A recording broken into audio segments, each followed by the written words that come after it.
It happened one evening in a restaurant that served grilled chicken. On the table, as one would expect, stood a huge plate of chicken.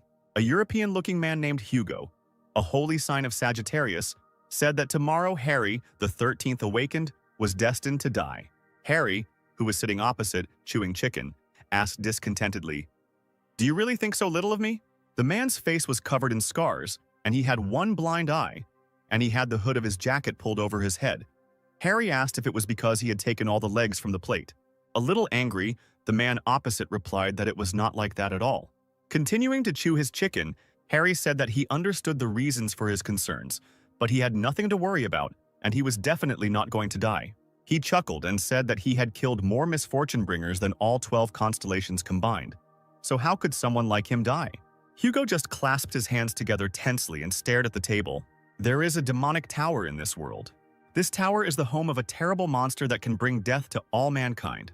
It all started on the last day of the 20th century, namely, when the mighty ones who bring misfortune have driven humanity into a corner with their overwhelming power. They left behind only pitch darkness and chaos, and it was during this period that 12 gods appeared, calling themselves sacred beings. They vowed to give humanity the power to fight off all monsters, and they chose 12 people to be granted that same indescribable power. But one day something happened that no one expected. The 13th awakened appeared, who was without the blessing of the sacred entity. Moreover, this awakened one was so powerful and so incredible, and therefore even the 12 saints were not his equal. And this awakened one was none other than Harry. Hugo and Harry reached the entrance to the demonic tower, where 12 saints were already waiting for them. Hugo thanked the man for the fact that it was thanks to him that they would be able to organize an attack on the demonic tower. Sitting down on a rock, Harry replied that words were not enough, and that he wanted a 5-year supply of fried chicken, to which the man asked him if he was not tired of it yet. And then he irritably noticed that the man continued to pronounce his last name incorrectly, to which Harry said that his last name sounded stupid.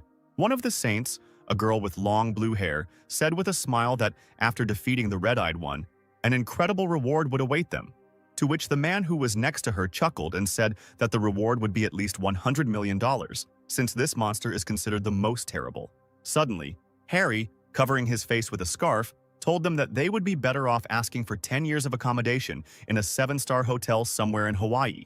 And then he said that it would be better this way, because of the red-eyed one, many countries are on the brink of crisis.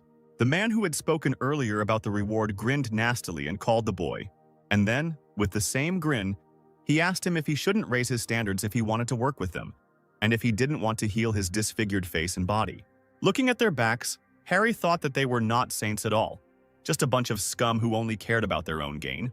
Suddenly, the two turned around and addressed the guy again. Laughing nastily, the man told the guy to stop rushing to help everyone he came across, because only a few victims would recoup that price. The guy sighed heavily and said that it was time for them to go, and he thought how good it was that he would never see them again after finishing this business. The saints entered the cave, long stalagmites hung from the ceiling, and everything around was illuminated by a warm glow. The saints stopped and looked up in amazement. They looked at something so big that they had to lift their heads.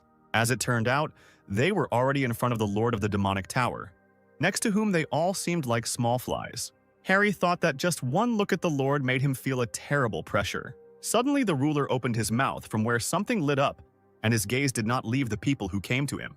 Everything around the cave shook violently, and the saints began to look around. The ground, unable to withstand the pressure, began to crack. The pressure was so strong that Harry put his hands out in front of him to protect himself as he began to be swept backwards.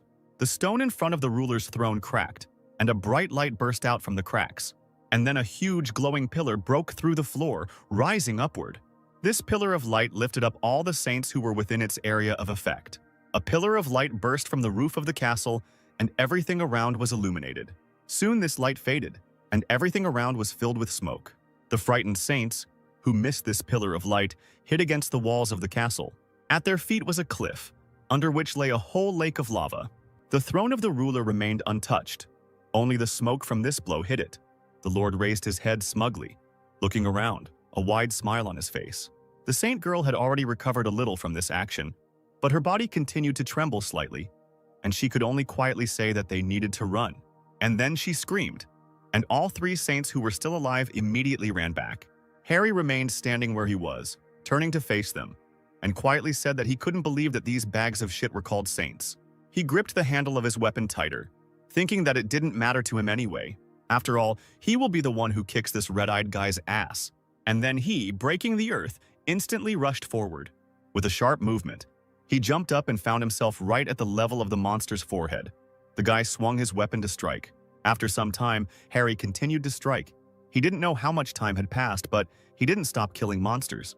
His eyes glowed with a terrifying blue light, and in his teeth there was a dagger. Only one thought was in his head: I must cut up monsters. In the shadow of the cave, many red eyes appeared, different in shape and size. A huge number of monsters appeared in front of Harry, who no longer had his jacket on, and he thought that this was a special trap in which more and more hordes of monsters were constantly appearing. Harry no longer had his left arm. His body was covered in scars, but his eyes continued to sparkle with a cold blue light. Clenching his jaw even harder, causing his gums to bleed, he wondered if they all thought he would give in so easily. There was a mad light in his eyes as he promised himself and all the saints that he would survive and tear them all to shreds. Time moved forward inexorably, and now 20 years have passed since that moment. Harry was approaching another monster, who exclaimed that this could not be. He asked the man how he got there, to which Harry replied that he was the last one left. The monster pressed himself even more tightly against the stone and screamed in panic, begging for help. Harry raised his foot to step on the monster, a long beard already growing on his face, and he said that it was already over. Then he crushed the monster's head with his foot, sending blood spraying into the air. Standing in front of the corpse of the last monster, Harry sighed heavily and tiredly. Looking up at the sky, he noted that it was finally over. But suddenly everything around began to shake, causing stones to fall from somewhere above. The man weakened and began to fall to the ground, weakly saying that he would finally be able to get out of here, and everything around him continued to shake. And then he fell to the ground and the stones covered his body. After some time, it was already daytime outside. The city's high-rise buildings had long since been destroyed, and the air was brown from dust and dirt. The boy running next to the older man said that he had said that this was not the best way, to which the man replied that he had not known that things would turn out this way, and that he had been told that today was safer than usual. And as it turned out, several high-ranking monsters were chasing them.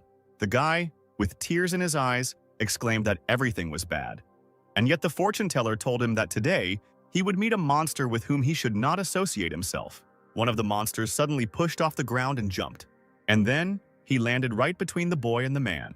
The guy fell to the ground and in anger, he hit the ground with his fist. As it turned out, they were now surrounded by these monsters and therefore could do nothing. As he got to his feet, the boy thought that if only Master Harry could return from the demonic tower, those damn monsters wouldn't dare to be here. And suddenly the gates of the demonic tower swung open.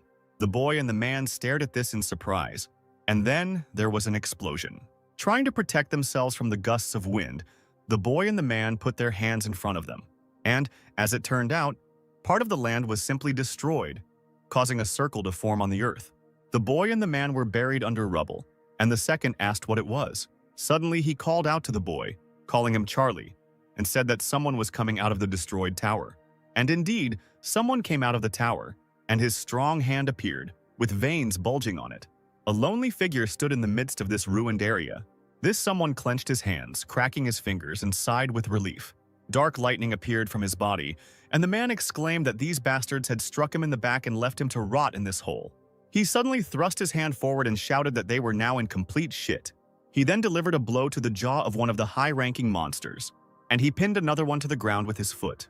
The man, who was still under the rubble, said that he couldn't believe that someone was able to easily deal with orange-class monsters. The man continued to beat the monsters, and a whole mountain of them accumulated under his feet. Then he got distracted, and then he suddenly jumped up, causing a column of dust to rise into the air. And then with one foot he smashed the debris under which Charlie and the man were, and they recoiled in fear. Falling to the ground, Charlie asked the man why he decided to attack them, to which the man merely said that it looked like his work here was done, and the others breathed a sigh of relief. And then Charlie asked his friend if this wasn't a real sensation, because some person was able to get out of the tower, to which he replied that this couldn't be, and he just happened to be nearby. Suddenly, a shadow fell on the place where they were still sitting on the ground. As it turned out, it was a huge wolf, its eyes glowing red and drooling from its mouth. The men sitting on the ground screamed in fear that it was the leader of the pack, and then one of them shouted at the man that he advised him to run away from there. The monster's eyes glowed even brighter, and red lightning bolts erupted from its body. and then he opened his mouth from which a beam of red light burst forth. The men cowered in fear, pressing their hands to their heads. This beam of light illuminated the space in front of the monster, destroying everything around. The explosion was so powerful that it could be seen several kilometers away. Soon the light went out and everything became quiet. Charlie and his friend were surprised to notice that they were still alive. Opening their eyes, they noticed in front of them only the broad back of a strange stranger, who stood in a relaxed pose. Looking around, they noticed that the earth was destroyed by that beam, but they did not feel the impact because there was a man standing in front of them. Charlie's friend thought that perhaps this stranger had protected them. And then the stranger took off and jumped high into the sky, causing everyone else to look up. The man raised his hand to strike the huge dog. With one powerful blow, he smashed the beast's head into the ground. Charlie and his friend were quite surprised by this. The stranger landed on the ground with a grin on his face. And then he proudly turned to the men, while the corpse of the monster lay behind him. He said that he was definitely finished now, but he himself noted with displeasure that it stunk in there. And then his gaze moved somewhere to the side, and he quietly muttered something. He turned to the men standing behind him, causing them to flinch in fear. The man began to turn towards them to say something, his whole body radiating some kind of unkind green light. The men shook with fear, trying to understand what he wanted to tell them. But the stranger only smiled good-naturedly and asked them to buy him some food. He scratched his head awkwardly while the men just fell silent in shock. And then he added that clothes wouldn't hurt either. After some time, the stranger and the two men reached a small cafe. The man put the now empty plate on the table with a sharp movement. Charlie's friend glanced at the check and, noticing the cost of the meal, practically gave up the ghost. And then they indignantly asked the stranger how he managed to eat $1,000 worth of food, to which he replied, "But you said you didn't have much money, so I ordered just a little." He then turned around to order another helping, and noticed that they themselves had spoken of their willingness to pay for his dinner for saving their lives, at which Charlie's friend shouted indignantly. Charlie, covering his ears, asked the stranger who he was and why he was near the tower. The man, chewing on a toothpick, replied that he had been inside the tower and then simply walked out of it, to which surprised exclamations were immediately heard, and the man said that he had one more question. He asked them who they were because they looked like ordinary townspeople, but they emitted a magical aura. Charlie's friend replied that it was because the guy was a Templar, and then he asked him if he himself was a Templar. Picking up his spoon from the table, the stranger replied that he had no need to wag his tail in front of some big shot. But suddenly, something surprised him. He looked at his reflection in the spoon, and suddenly his face became distorted as if from fear, and cold sweat ran down his face. He slammed his hands on the table, stood up with a sharp movement, and exclaimed that he urgently needed a mirror, to which the waitress quietly pointed it out to him. Approaching the mirror, the man began to take off the clothes he had received. He stared at the mirror in shock, his hand almost touching his face. He noted that his body was completely healed. Harry thought that his old wounds were so terrible that there was no point in even trying to heal them. And then he came to his senses and noticed that his left hand was also in place. He looked at his palm, which now had some kind of round mark on it. When the man looked at it, the sign began to appear, and a snake became clearly visible on his palm. Suddenly, Harry felt a strong pain in his arm, which made him grab it tightly. The veins on his arms bulged. The guy's body began to emit green light, and the outline of a snake appeared behind his back. The man closed his eyes, and when he opened them, he was no longer in the cafe. His whole body seemed to have turned into a disembodied spirit. In front of him was a huge snake, which looked at him with its red eye. The man seemed tiny compared to the snake, and the snake released its thin tongue. Harry reached out to touch her. When he did this, a bright light shone from the place where they touched, and then everything around lit up with a bright yellow light. The next moment, Harry woke up sitting on the floor of the cafe, with his hand extended forward. Charlie extended his hand to help the man up and asked him if he was okay. Harry waved his hands and asked if they had seen a huge snake, to which they only stared at him. Charlie said they didn't see any snake. They just saw him suddenly take off his clothes and run to the mirror, and then start screaming while clutching his wrist. Looking at his palm again, the man concluded that it seemed like no one else could see it except him. And then the man felt something behind him. As it turned out, these were some tablets with text that said that he had survived death. And now he became the owner of the constellation Ophiuchus, as well as a description of his abilities. One of his skills was super regeneration, and Harry thought that he had never heard of other saints seeing anything like that before. Moreover, he does not feel the energy of sacred beings. However, be that as it may, he was satisfied with this arrangement because his body had fully recovered.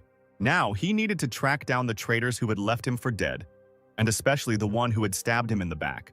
Harry, thinking about this, tensed his hand, causing his veins to bulge, and he said that this whole body began to tremble just from the thought of revenge. And Charlie and his friend, noticing the strange behavior of the man, shook with fear. At the same time, somewhere in the place where the incident took place, police tapes were already hanging. The man standing nearby said that the demonic tower, which was considered an indestructible fortress, had suddenly collapsed, to which the other replied that this news would soon set the whole world on its ears. The first one said that this place has a special connection with Harry. Could this be the work of his followers or other saints? The second man replied that it was interesting, and then he told the other to look at the one who was pulling. He said that this was a monster that was difficult for even high-ranking saints to deal with. So who else could challenge such a monster and destroy the tower? Then the first man asked if Harry had really gotten out of the tower alive. Another told him that they couldn't be sure of that. They could only wait until new leads appeared. At the same time, something was happening in one of the city's multi-story buildings. There were many cameras in one of the rooms of this building. The reporters approached Victor and asked him how he could comment on the destruction of the demonic tower, and whether it was possible that Harry had returned alive. Victor, who was the holy sign of Aries, stood on the stage and did not answer. Taking the microphone, he said he had no comment on the matter, and then he and his bodyguards left the room while reporters shouted after him, wanting answers. An expensive car was driving along the road at great speed. Victor, who was sitting in it, hit the armrest with force, breaking his glasses. He grimaced and exclaimed that he had heard Harry's name so many times today. He wondered if he had really been alive all this time in the demonic tower. All 20 years? Putting his hand into his vest, he thought that this couldn't be possible because there were thousands of deadly creatures there, and they were all black class. He took his pipe out of his pocket, thinking that it was a miracle that they had managed to escape from there, having stolen the red-eyed man's throat. And there was no way the man could have survived there. He bit his pipe and thought about how Harry's body was on edge due to the monster's deadly attacks. And he didn't even wear armor like all the other saints. He frowned, thinking that perhaps he really was still alive.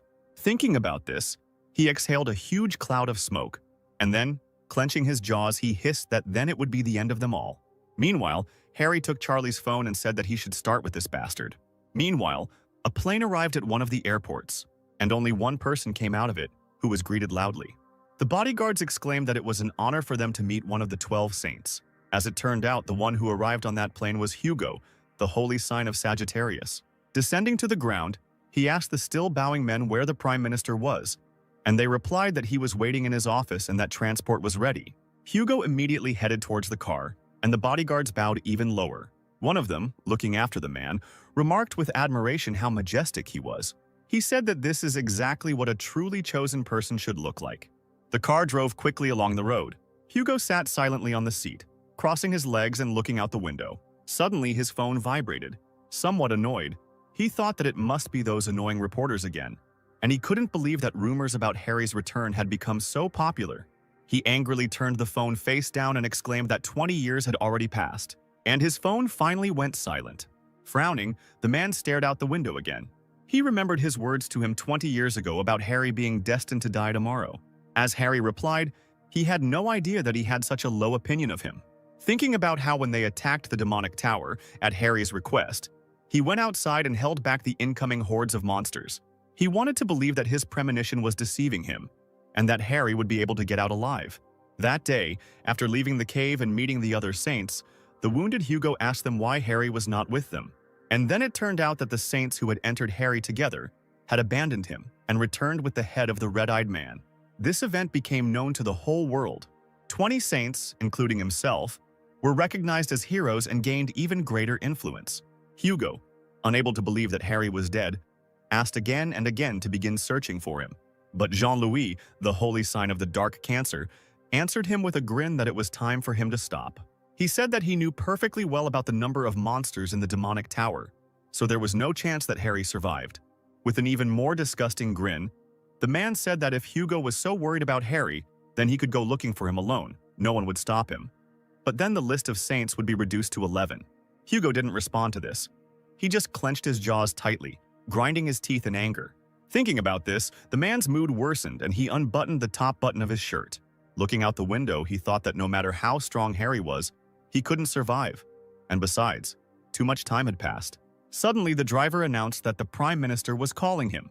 The man took the call, and the Prime Minister asked him if he could talk. to which he replied that he could and asked what was the matter. The Prime Minister asked him if he had heard the news yet, and then said that it seemed the demonic tower had been destroyed. Hugo clutched his head and sighed wearily, wondering if this story was happening again. And then he said that if the man wanted to ask him to start looking for Harry, then he had to refuse. Frowning, she said that the man died that day and that the incident with the tower was most likely a setup by his fans. And then he told the Prime Minister not to even hope to get more votes with this, to which he replied that this was not at all the case. He said that if the report that had just been transmitted to the South Korean government was true, then a call had been made to that number very recently. Not understanding what was going on, Hugo asked what kind of challenge this was. The Prime Minister replied that the call had been made to Harry's personal phone number, causing Hugo to shudder all over. He pounded his fists convulsively on the back of his chair and cried out, asking if it was true. And then, in a panic, he ordered the driver to stop the car. The wheels stopped abruptly, raising dust from the road. Reaching for the phone, Hugo thought that it might have been Harry calling him then. Looking at the screen, he saw that it said that he already had 39 missed calls and a voice message sent. The man stared at his phone screen with his mouth wide open. He tapped the phone screen to call the number that had called him recently. He sat tensely in his chair as the phone continued to ring. Suddenly, the call was answered and a voice came from the receiver, calling the man by the nickname Harry had called him. And then Harry told him in English that he would find him and kill him. And then he happily said goodbye to him. Hugo's mouth was wide open when he heard that voice. He realized that that manner of speech was so similar to Harry. Could he really be alive? And then he screamed, ordering the driver to return to the airport. Meanwhile, Harry was still sitting in the same cafe. He looked at the phone screen with a menacing grin and said that Hugo had grown up and now even dared to ignore his calls. Charlie asked him who he was calling so persistently, to which Harry simply replied that it didn't matter. And then he said that this smartphone, as the guy called it, is just an amazing thing. Harry said that he entered the tower in 2005, and now in 2025 the world has become a much better place, to which Charlie asked him if this was the first time he used a smartphone. And then he said that with it, he can connect to the internet and even follow the news. The man peeked out from behind his smartphone and asked if he could then watch the news about Harry. Charlie, pointing to his phone screen, replied that of course, since it was the hottest topic of discussion right now. And immediately a lot of different news and posts about Harry appeared on the phone screen. However, all the comments were negative, some were afraid of Harry, others didn't respect him and called him a loser. The man, reading this, got angry and squeezed the phone too hard, causing Charlie to scream in fear. Grinding his teeth, Harry exclaimed, asking who saved them from the red-eyed man. And yet these saints did nothing for them, and they praised them. He exhaled, calmed down and said that he should just ignore it, which was kind of sweet. Looking at his phone screen again, he saw the news about the revision of the will that Harry left. He decided to give all his fortune to orphanages and educational institutions in the event of his death. Remembering this, he smiled weakly and said that he hoped that all the money reached the recipients. And then he poked at the screen to see the news. But as it turned out, the news was about Harry leaving all his property, including relics, to the saints, in the hope that they would use them wisely for the benefit of the whole world. The man got angry again, but with even greater force, which made him squeeze the phone so hard that it shattered into small pieces, and he screamed that he would definitely strip them of their pathetic skins. Charlie fell to the floor next to the remains of his phone, a stingy tear running down his cheek as he said goodbye to the phone. Sitting back down at the table, Harry thought about what he should do. He thought about warning them about his return, but his appearance was very different from what it was 20 years ago. And even if he went out into the street and started shouting that he was that same Harry, no one would believe him. Therefore, he should torture each of the 12 saints separately, and he should go to the bottom for some time. Suddenly, he felt something approaching him from behind. A message appeared warning him that he was being watched, and Harry noted that he recognized the aura. He decided to leave the cafe, and noticing him, Charlie asked him where he was going, to which the man replied that he was going to get some fresh air. After leaving the room, he stopped on the street, and looking up at the sky, he was able to notice many spirits of some kind. As it turned out, these were avatars in the form of rams. Upon noticing them, Harry immediately realized that these were animals of the holy sign of the White Aries. There have been reports that these avatars have recreated the barrier in the name of the White Aries, and therefore the influence of other constellations has been neutralized and the avatars demand tribute. Clenching his fist, the irritated man said that even if they were sucking up to the sacred entities, who were they trying to command? However, then he heard someone calling his name, which made him turn around, still irritated. It turned out that it was some couple of people, and the man said that everyone was doing nothing but talking about this Harry, and the noise from this chatter would soon finish him off. The woman who was walking next to him, holding his hand, replied that she was talking about the same thing, and that this stupidity was being reported on all the news. The man, lighting a cigarette, said with a grin that, although the man's name was not tarnished, he was amazed that everyone had suddenly started showing interest in him. On the man's cardigan, a golden badge with the sign of the Gemini constellation glittered. Charlie, who followed Harry out, noticed this and realized that these people were from the twins' constellation squad. Frowning, the man from the Gemini constellation squad noticed someone standing in his way. Charlie shouted at Harry to come back quickly and not to provoke these people.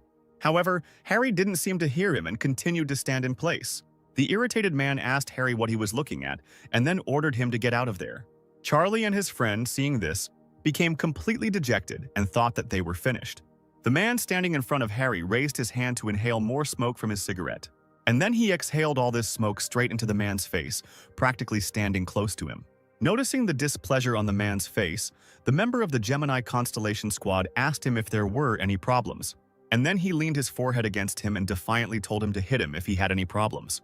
The woman who was with the man immediately told him to calm down, otherwise the boy was going to shit his pants.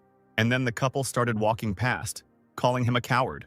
They started to drift further and further apart, and the man said that all these idiots who were fanatics about Harry were no different from each other, and the woman supported him. And then she asked why this weakest saint was so popular with everyone, and whether the very act of canonizing him as a saint was absurd in itself. And these questions seemed to pierce the man's head.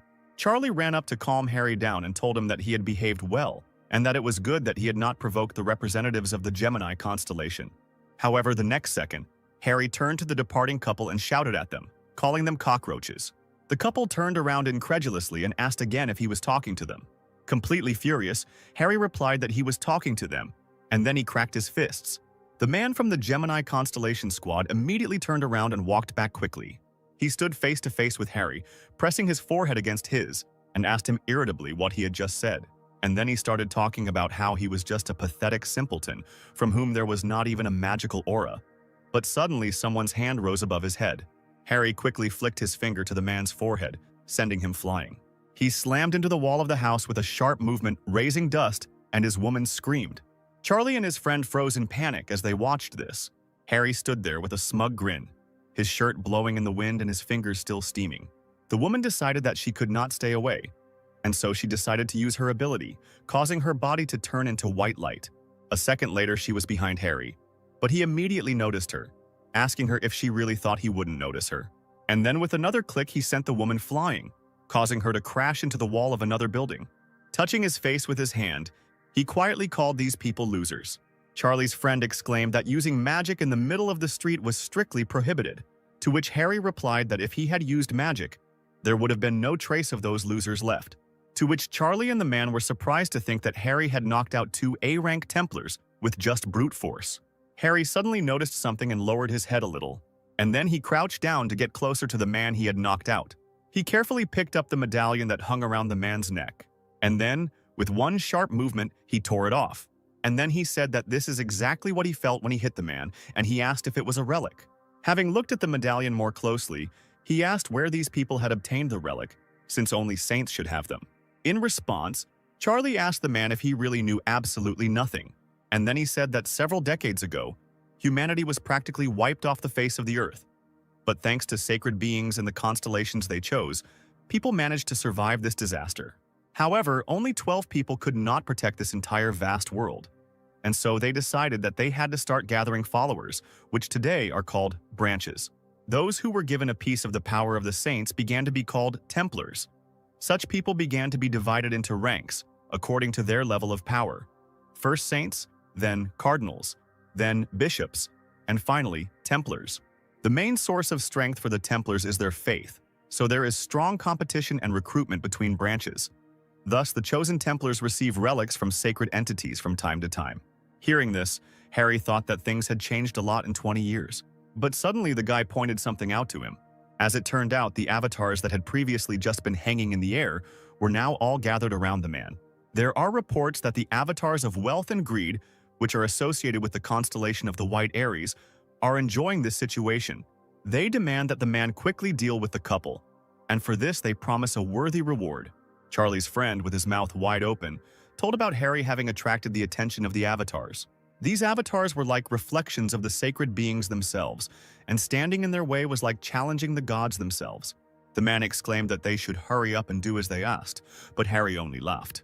He snapped his fists again and said that now he understood why he had felt that the stinking aura of Ares was so present, and that they were intending to fill their bellies, just like that pig. Putting his hands in his pockets, Harry took a step forward, saying that in the end, nothing had changed. He kicked the ground hard, causing the stone to crack, and everything around began to fill with Harry's turquoise aura. This aura began to attack the Ares avatars, causing them to make sounds of pain. A bright light illuminated everything around, causing Charlie and his friend to cover their eyes with their hands. And then the avatar barrier began to slowly disappear, and soon there was almost nothing left of it. And Harry said that they were showing off no matter what, even though they were worthless losers. Charlie looked around in surprise, not believing that the white Ares constellation had retreated. Looking at Harry again, he thought that this man was not an ordinary person. Harry called Charlie by name, and he immediately rushed to respond. And then he asked the guy again whether he had said that this couple belonged to the branching of twins. The guy replied that it was true, and in their country the twin branch had the greatest influence. It was an elite group that had gathered 2/3 of all major corporations. Then Harry asked if that meant they had a lot of money. He grinned menacingly and asked that then the clothes they wore must be expensive too. The man again went down to the other one and began to take off his clothes, saying that it was time for him to make some good money. After some time, all three reached some house. Pointing his finger at one of the windows, Charlie said that he lived on the second floor, and his friend said that his door was right next door. Charlie bowed to Harry and thanked him for saving their lives and even walking them home. However, there was no response, so the guy carefully opened one eye. Yawning, Harry asked them if they were going inside because he was already sleepy and he had clothes in his hands, while Charlie indignantly thought that this guy decided to spend the night with them. But the guy still let the man into the house, and he quickly took off his clothes, and strands of black hair flew onto the floor. Harry, now with his hair cut short, stood in front of the mirror, his hands on his hips, and then he looked at himself in the mirror and grinned. Charlie, seeing his new look, raised his finger up and said admiringly that the short haircut suits him very well. He exclaimed that the man looked even cooler now, causing Harry to become a little embarrassed and look away. He smirked as he thought about how in the past, due to the side effects of his abilities, he treasured every hair. Who knew that he would be fine with it now? But then he heard some sound and frowned. As it turned out, it was a mosquito, and the man asked what this attractant forgot in the apartment. With a sharp movement, he grabbed it and squeezed it tightly. When he released his hand, the remains of the attractant fell to the floor, and Charlie raised another finger up and said that even experts couldn't do this. And then he began to catch even more of the tempting ones. He asked why they were so attracted to him, to which the guy replied that perhaps they were attracted by his smell. But Harry, looking around, said that this usually happens when something is wrong with the house. His gaze caught on a shelf that was filled with all sorts of things, and he said that now it was clear why these creatures flocked here, and who would keep such abominations in the house anyway. Charlie said that all these things were received from the twin constellation personally. The guy said that these artifacts did not belong to him, but the saint blessed them. But suddenly something cut the statuette.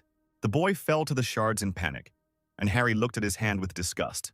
Then he took the mask in his hands and said that this thing is intended for surveillance of the buyer. Continuing to rummage through the boxes, he threw out all the artifacts, along the way reporting what they do, and their effect was bad. The man asked whether these saints had not only appropriated his property, but had also started selling such disgusting goods. The man became very angry and said irritably that the very thought made him furious. He shouted loudly for the guy to throw it all away, and at that time someone was standing behind the door and heard all these shouts. Charlie was hopelessly trying to take at least one artifact from the man, when suddenly the door opened, and a red-haired guy appeared on the threshold of the apartment. Harry asked who the guy was, and Charlie started to break out in a cold sweat and quietly called the guy's name, calling him Scott. Scott's face darkened and he asked again who he was. And then he himself answered that he was the owner of this apartment, and suddenly his blue aura burst out. Hearing this, the man immediately calmed down, and the entire apartment was in chaos with broken artifacts. Meanwhile, Victor was already at his residence. He, in shock, asked again about the Korean avatars having disappeared. The subordinate, who was kneeling in front of the stairs, replied that this was indeed the case, and that it had caused a great deal of fuss in Korea. Gritting his teeth, Victor wondered who could have done something like this. He thought that the avatars were direct representatives of sacred entities, and therefore only someone unusually strong could disperse them. The man told his subordinate to contact the other saints and ask them if she had anything to do with this. The subordinate replied that he understood, but the shooter had not been in touch for a long time, to which the man replied that this was no cause for concern, since Hugo had warned that he was going to get a new position in the UK. The subordinate then said that they were informed that upon arrival at the UK airport, he immediately transferred to another flight. This made Victor turn around and he asked where the man was heading, to which he was told that Hugo had gone to South Korea. Victor thought, rubbing his chin with his hand. He thought that Hugo was on good terms with Harry. So could his actions be connected to tears about the return of that bastard? Could it be that he actually survived? The man cursed quietly and grabbed the candelabra. And then he shouted that this was all ridiculous nonsense and threw the candelabra at the floor, which his subordinate barely managed to dodge. Victor cried out for him to report to him more clearly, and then he asked what else was there. The man replied that an unconscious branching Templar had been found at the place where the avatars had disappeared. He was lying in the middle of the street wearing only his underwear. And also, according to witnesses, before this he got into a fight with a handsome young man. Victor latched onto the word handsome, and then he assumed that it couldn't be Harry, since his face was covered in scars. He thought that things weren't going too well anyway, and it was entirely possible that he had managed to get out alive. For some unknown reason, the Korean avatars disappeared. And what's worse is that they failed to finish off the Spider Queen. Victor clenched his fist tightly, thinking that at this rate his position could be in jeopardy. And then he ordered that his plane be prepared, to which his subordinate raised his head and asked him if he was really going to go there personally. The man answered in the affirmative and said that he wanted to see everything with his own eyes. He grabbed a coat that was lying nearby and swung it around, throwing it over his shoulders. He frowned and said that he absolutely had to see for himself all this hell that was going on in Korea. And he walked forward, lighting a cigar. Meanwhile, the member of the twin branching was taken to the twin branching hospital in Korea. The man was lying on a bed with sensors attached to his chest, and on his face he had a breathing mask. An old man approached the man's bed. His hair was gray and his head was almost bald. His face had age spots. The old man exclaimed, asking who dared to harm his grandson. When no one answered him, he turned to the man standing against the wall, and the man said that there was no need to worry so much.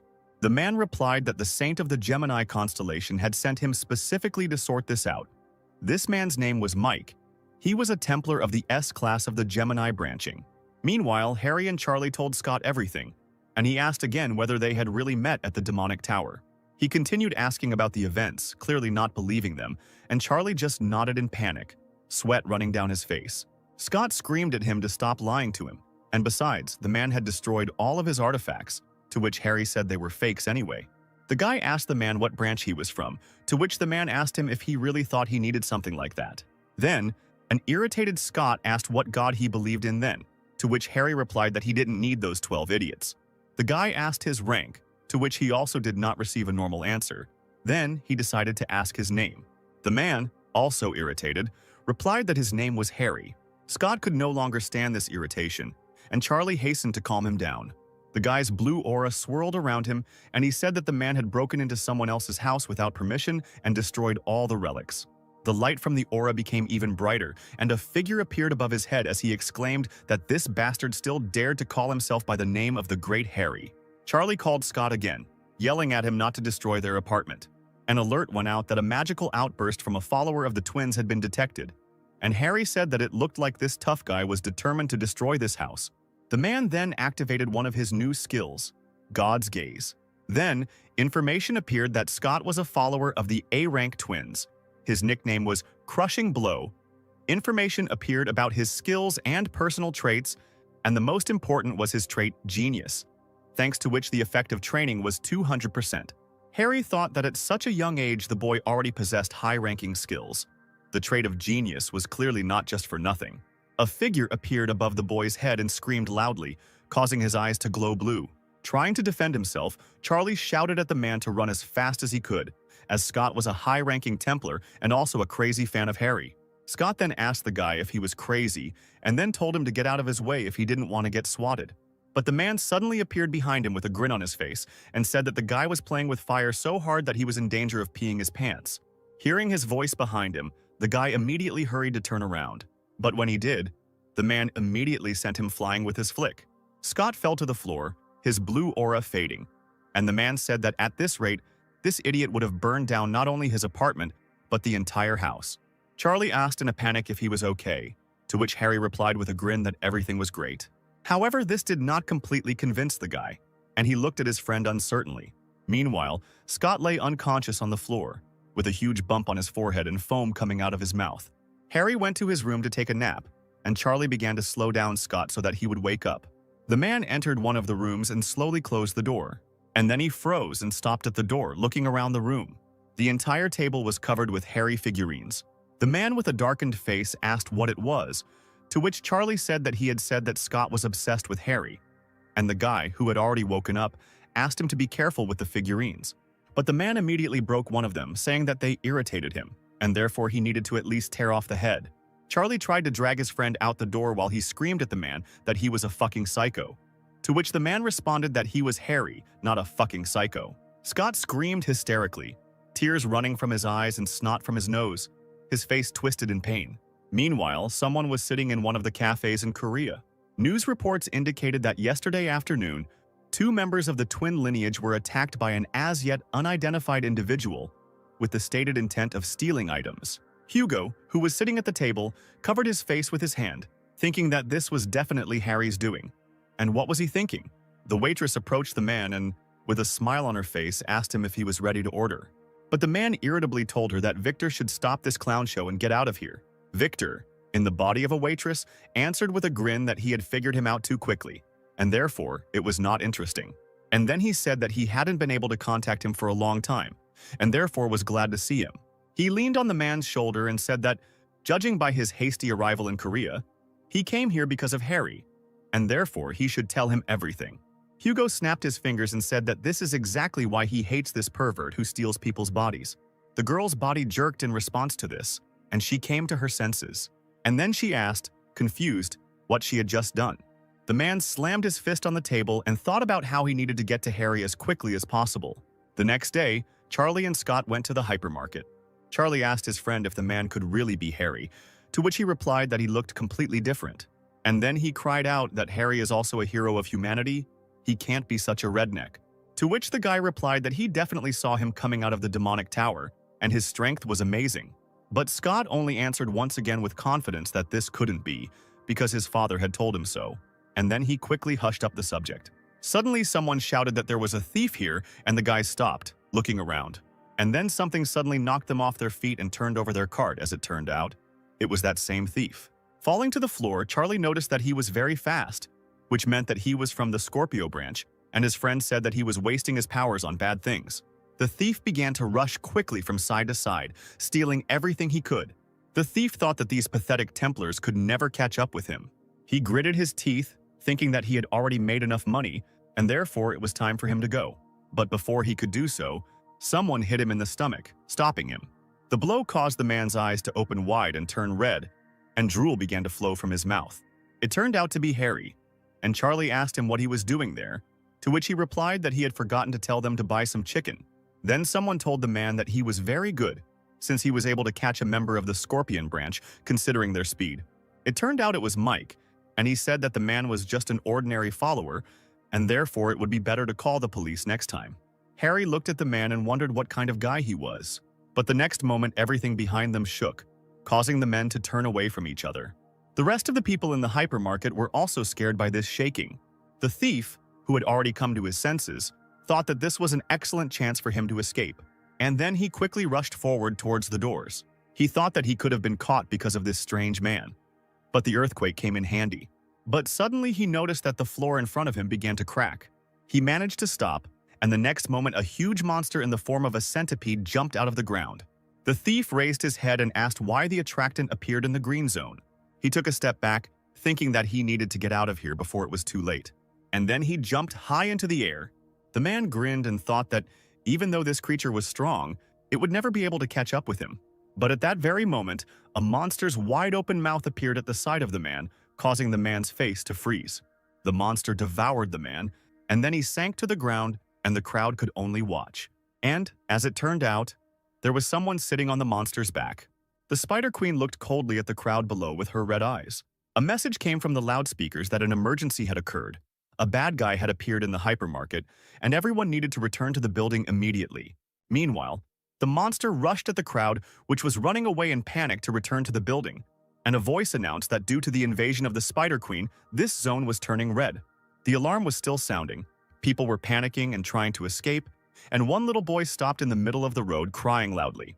The monster's mouth opened wide, and he was about to devour this easy prey. But before that happened, Harry landed on the monster's head. The boy froze, looking at his savior, his body shaking slightly, and Harry told him that he should be more careful.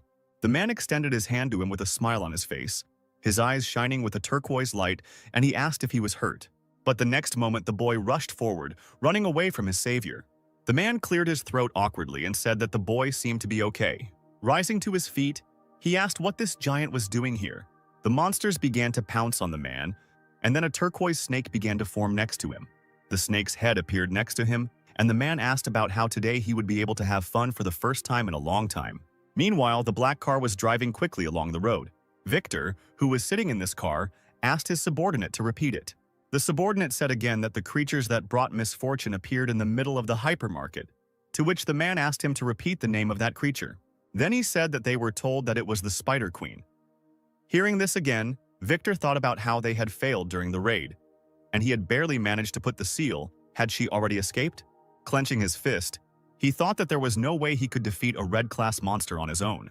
After the appearance of the wallpapers that bring misfortune, they began to divide locations into 6 classes according to the level of danger, where the blue zone is a blessed abode, green zone is a safe zone, the yellow zone is a zone of slight danger, the orange zone is the zone of monsters that pose a great threat to life, and the red zone is the zone where deadly monsters have gathered. The black zone is a zone where life is impossible. Since the Spider Queen has appeared in hypermarkets, it is now a red zone. Victor's driver asked him what they should do now. After a short silence, the man replied that they needed to seal everything. He thought that no one should know anything. If the public knew about the failure of the last raid, they would lose their reputation. In a bit of a panic, Victor told her subordinate to tell them that they could no longer save those inside, and to send the Templars to completely seal off the building. Meanwhile, some bubbling sounds continued to be heard in the hypermarket. The monsters continued to advance in numerous hordes. Mike put his hands out in front of him, and everything around him was illuminated by a cold light, and he exhaled steam from his mouth. He dropped to the ground and touched it with his hands, causing it to freeze, and this ice moved towards the monsters. The ice reached the monsters and they found themselves bound by it. The man, wiping sweat from his face, told them not to dare underestimate them. But the next moment, a crack appeared in the ice. And then, with a furious roar, the monster broke through its icy cage. Panicked, Mike wondered how they had managed to do it so easily. But suddenly Harry appeared in front of him with tin cans in his hands. Mike wondered when the man had managed to get here. Tossing one of the cans, Harry said with a grin on his face that these bastards must be really hungry, since they decided to feast on people. And then he quickly waved his hand, and all the jars that were in his hands flew at the monsters. However, this only made the monsters even more angry. But then something cut the monster in half. Harry rushed forward, cutting through the monsters that were in his path, and he cried out, asking them if they knew who they were opening their mouths on. The man's eyes glowed green as the monsters' bodies fell to the ground, and he said that normal mobs should know their place. Scott and Charlie stared at this with their mouths open. Suddenly, a message appeared in front of the man's face, stating that he had destroyed the attractor. There were reports that he had increased the Divine Throne EXP and obtained a consumable material. A sparkling shard appeared on the man's hand, and a message appeared stating that consumables could be used to create new skills and relics. Clutching the shard in his hand, the man thought that despite the 50% penalty to his physical capabilities, moving didn't seem that difficult, and perhaps he could use even more energy than before. Mike thought that it was impossible for a man to easily destroy S-class monsters that even he couldn't stop. Harry approached Scott to return the knife he had taken from his house. Mike didn't take his eyes off him and wondered where he came from. But suddenly he remembered something, and then he called out to Harry, calling him an amateur, and he turned his head. And then he cried out that he was the same man who had attacked their followers, and Harry, hearing this, shuddered. And he immediately remembered the couple he had recently beaten up. But then he hit the man in the face, telling him to shut up. Mike fell to the ground from the blow, and his body shook slightly. Harry asked him how he guessed. Mike exclaimed again, asking him how he could not recognize him. And then he pointed out that the man had put on the clothes and badge of the man he had beaten. And he said that this badge is an S-rank relic given only to the Templars of the Twin Branch. And then he cried out that he was sure that all the man's strength was hidden in this badge, and Harry only disgustedly took it off himself and asked how this nasty thing ended up on him. And then he squeezed the badge with his fingers, destroying the abomination. Seeing this, Mike became even more angry. Dusting his hands, Harry said that the relic was nothing more than a decoration, and he couldn't believe that those bastards hadn't changed a bit in 20 years. But suddenly, a furious cry of a monster sounded next to them. Harry immediately put on a serious face and looked towards the sound. Charlie also looked in that direction and pointed at something with his shaking finger. As it turned out, it was the Spider Queen, who was riding a monster and chasing people. Then the men tensed up and Harry's body was covered in green light. And then this light became even brighter, and streams of wind gathered around it. And a second later, he was already rushing forward. He rushed straight towards the Spider Queen. Flying closer, he raised his hand and struck at the head of the monster on which the queen was. From this blow, the monster immediately fell to the ground, breaking the stone covering. People looked around in panic at the loud sound. Mike was also watching this, but he had absolutely no idea what the hell was going on. It seemed completely insane to him that the man would rush at this monster without any relic on him. Suddenly, a voice was heard in his ears, calling for the attention of all the Templars of the Gemini branch. Scott and Mike, who heard the voice, immediately realized that it was Bishop Simon. Simon told Scott and Mike to get out of that building immediately. He said that the people from the Aries branch intend to completely seal the building. He said that Victor was already on his way here, and they couldn't stop him. And besides, even a saint couldn't cope with the Spider Queen. That's why they decided to get rid of the place completely, because the saints would get into trouble if people found out about their failure. He asked Mike if he had a teleportation skill, and then he told him to take Scott and get out of there. The man's eyes began to dart nervously around the building. People were injured and some could barely move on their own. Everything was almost resolved, but the monsters continued to crawl out of the crevice, and only Harry still fought with the Spider Queen. The man's body suddenly began to tremble. Simon asked him if there was any problem with them leaving together. With a crazy face, Mike replied that there was no problem. Scott cried out, asking what he was talking about. The outside help was clearly not enough. Didn't he understand how badly they were stuck?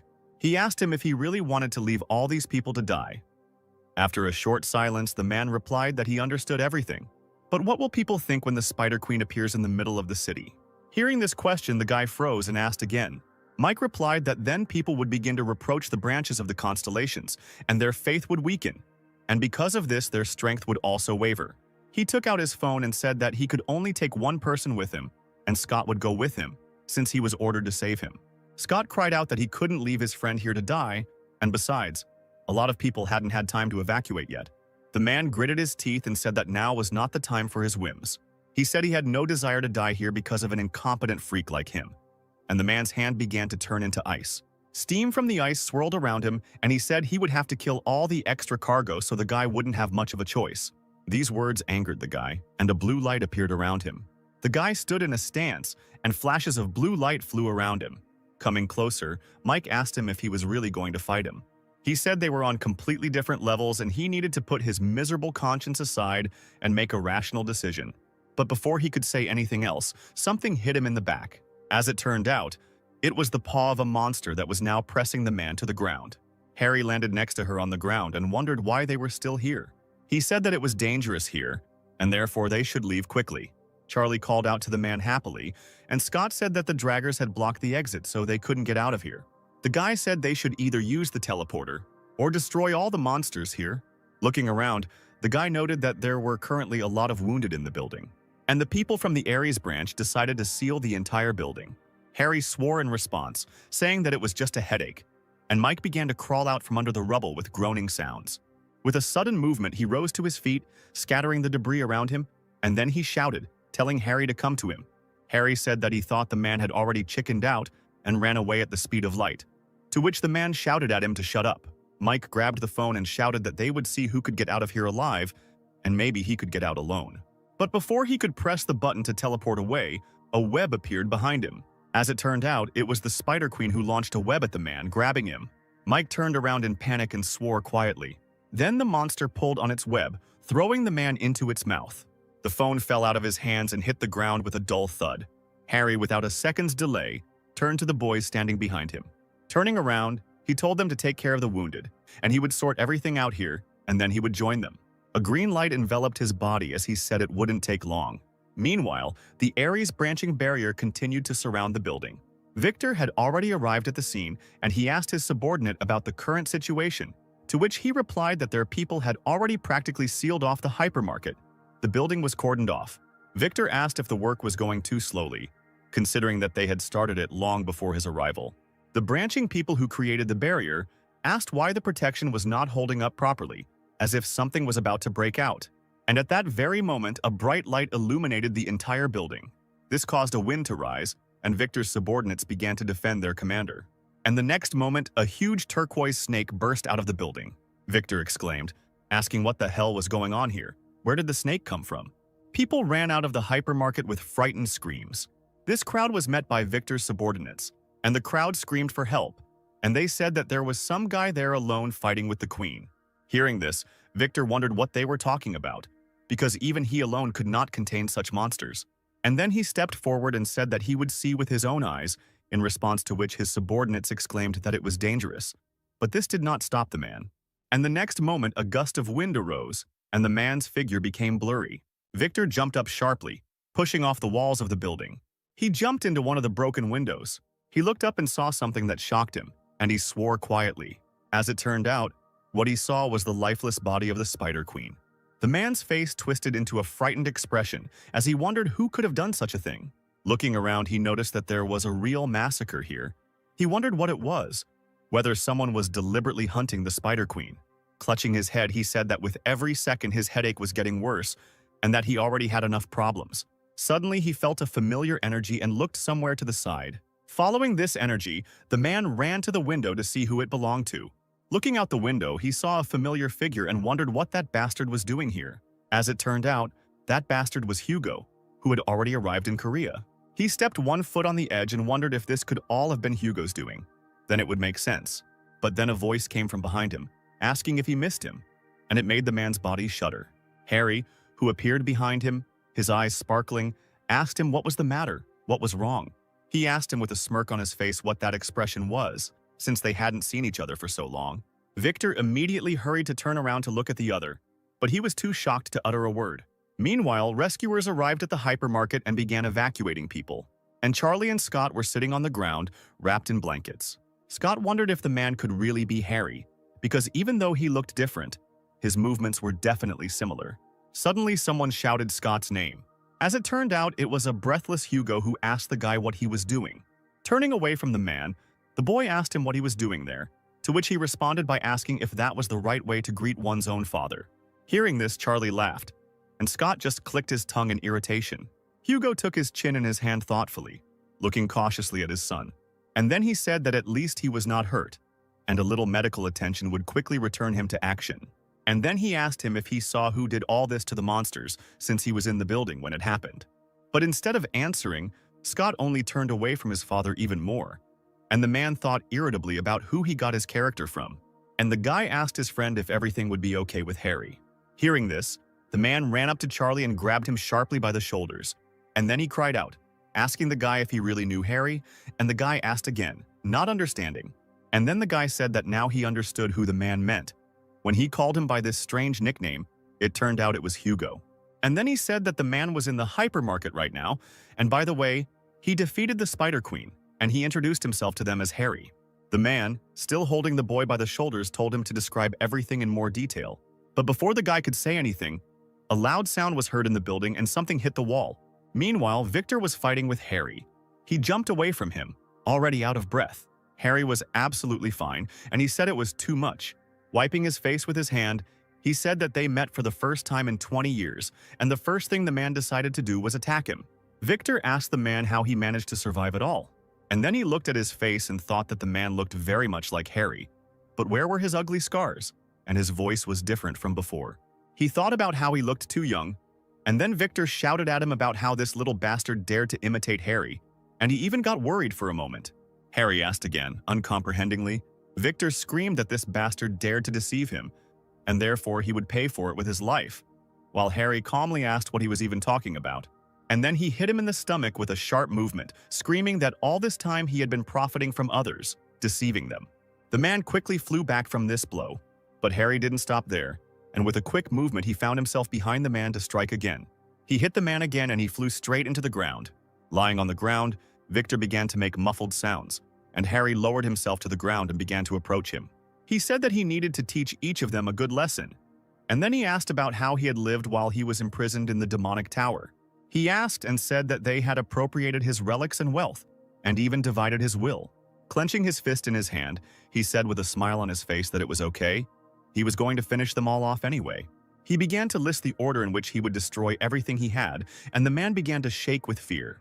Harry exclaimed that he would destroy everything he held dear, and it seemed to hit Victor hard on the head.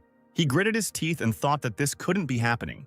As he rose to his feet, he thought that the man was not bluffing, because his manner of behavior and speech were so similar, and he could not even recognize his movements. Could he really be that Harry? Could he really have escaped from the demonic tower? Victor stood up and said that all this was nonsense, and then everything was illuminated with a red light and Victor's body rose above the ground. Swords began to appear from behind him, and the man told the other to prove to him that he was the same Harry. A magic circle with an image of Ares appeared under Victor, and swords appeared from the portal behind his back. Then a hat and mantle appeared on the man's body, like those of the emperors of ancient dynasties. A message has emerged that the sacred entity of the Aries constellation, the Jade Emperor, has revealed itself. Harry chuckled and asked if even a holy being had decided to honor him with its presence. Victor raised his finger, pointing at the man, his eyes glowing red, and red chains grew out of the ground around Harry.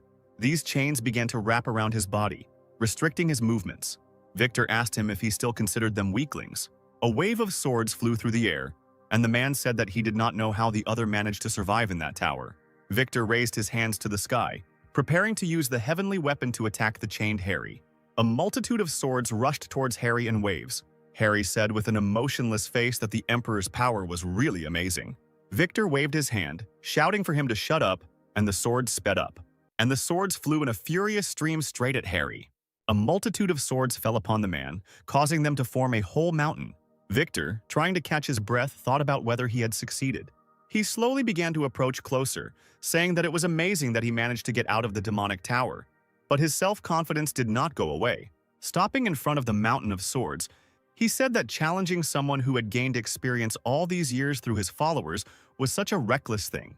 He chuckled and asked if he really thought they had been standing still for 20 years. But suddenly a bright light began to burst out from under the mountain of swords. Noticing this, Victor immediately thought that this could not be.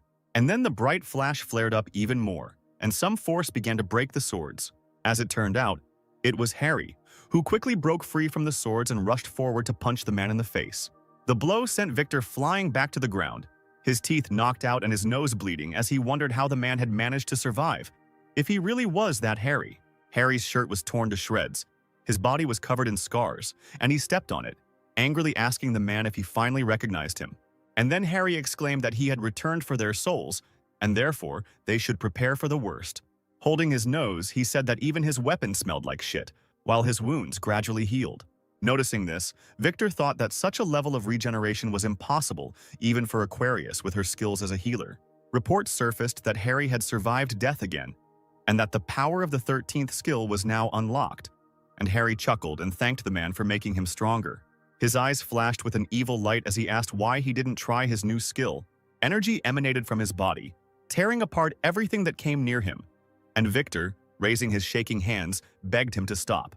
But then there are reports that the sacred entity of Ares is watching Harry in shock, and the sacred entity is condemning Victor, asking why he is still alive. He says that this should not have happened. And then the sacred entity quickly leaves, shouting curses. Victor shook his head, shouting questions about why this sacred entity had left him, and Harry only asked with a smile whether he had really left before it was all over. He flexed his fists in irritation and, still smiling, said that he was so merciful that he would let him feel the pain that he himself had experienced. Meanwhile, Victor's men had already arrived at the destroyed building. One of them looked around and noticed something, and so asked what had happened here. As it turned out, there were many corpses of monsters lying on their path. Hugo, who entered the building with the others, suddenly felt something. His eyes lit up with a bright light as he felt a familiar energy. As it turned out, it was he who felt Victor's energy. He sighed, thinking that this was definitely Harry's doing. He was always causing trouble, and in the meantime, others had noticed Victor's energy. One of them asked why his energy had weakened so much, and the other wanted to suggest something. But Hugo appeared behind him, drawing his bow, and he asked everyone to step back. The arrow shot forward and there was an explosion where it landed. Soon the entire building was filled with smoke, but Hugo continued to hang in the air. Landing on the ground, he quickly straightened his jacket, and the flashes that emanated from his body died down. He looked down somewhere and then quietly cursed at Harry. He looked at Victor's body, which was unconscious, and on his chest was a note that said, "Gone to the pigsty." Meanwhile, Harry had gotten himself some new clothes, and he was already standing in front of the stairs that led to Victor's house. Stopping, he said that this is where all his stolen relics were kept. He walked inside and there were a lot of people who had come to look at the exhibits. The man thought that he could smell his relics coming from somewhere. Coming closer, he noted that they were all fakes. The clothes were stolen from his house, but the screaming was definitely fake. Next, he got to the exhibit, which was a toothpick that he had used before. Pressing his hands to the glass, Harry exclaimed with a smile that he had finally found her. After some time, a siren sounded throughout the room, and people began to look around in fear. Bright red lights came on and a loud sound filled the building. The security guards ran in a friendly crowd to Sector B, where the robber was located. Meanwhile, Harry had already broken the display case and pulled out his toothpick. At some distance from him, a whole crowd of guards gathered, who ordered him to raise his hands up, slowly put the object down and surrender. A light shone around the boy's body as he said that he didn't really feel like doing it. And then, with a slight movement of his hand, he waved the toothpick in his hands, and some force lifted all the guards up, and the man walked forward. Looking at the toothpick, he said that old things were much better than new ones, and meanwhile the shouts of the guards were heard. Suddenly, a pink ball with a face appeared on the man's hand, and the man said he was glad to see it, and it turned out to be a relic of the S-class, a lump of slime that can recreate anything. The slime ball happily snuggled up to the man, and a message appeared stating that the conditions for obtaining the skill Creation Workshop had been met, and he could now create a workshop that was 17 square feet in size, and he could now bestow his trait on the slime ball. A lump of slime settled on Harry's shoulder, and he asked him if they should head for the exit. Suddenly, a message appeared that a strong aura of the relic of the constellation Aries was felt nearby, and some door began to shine brightly to the side. The man said that he felt a bit sorry to leave empty-handed.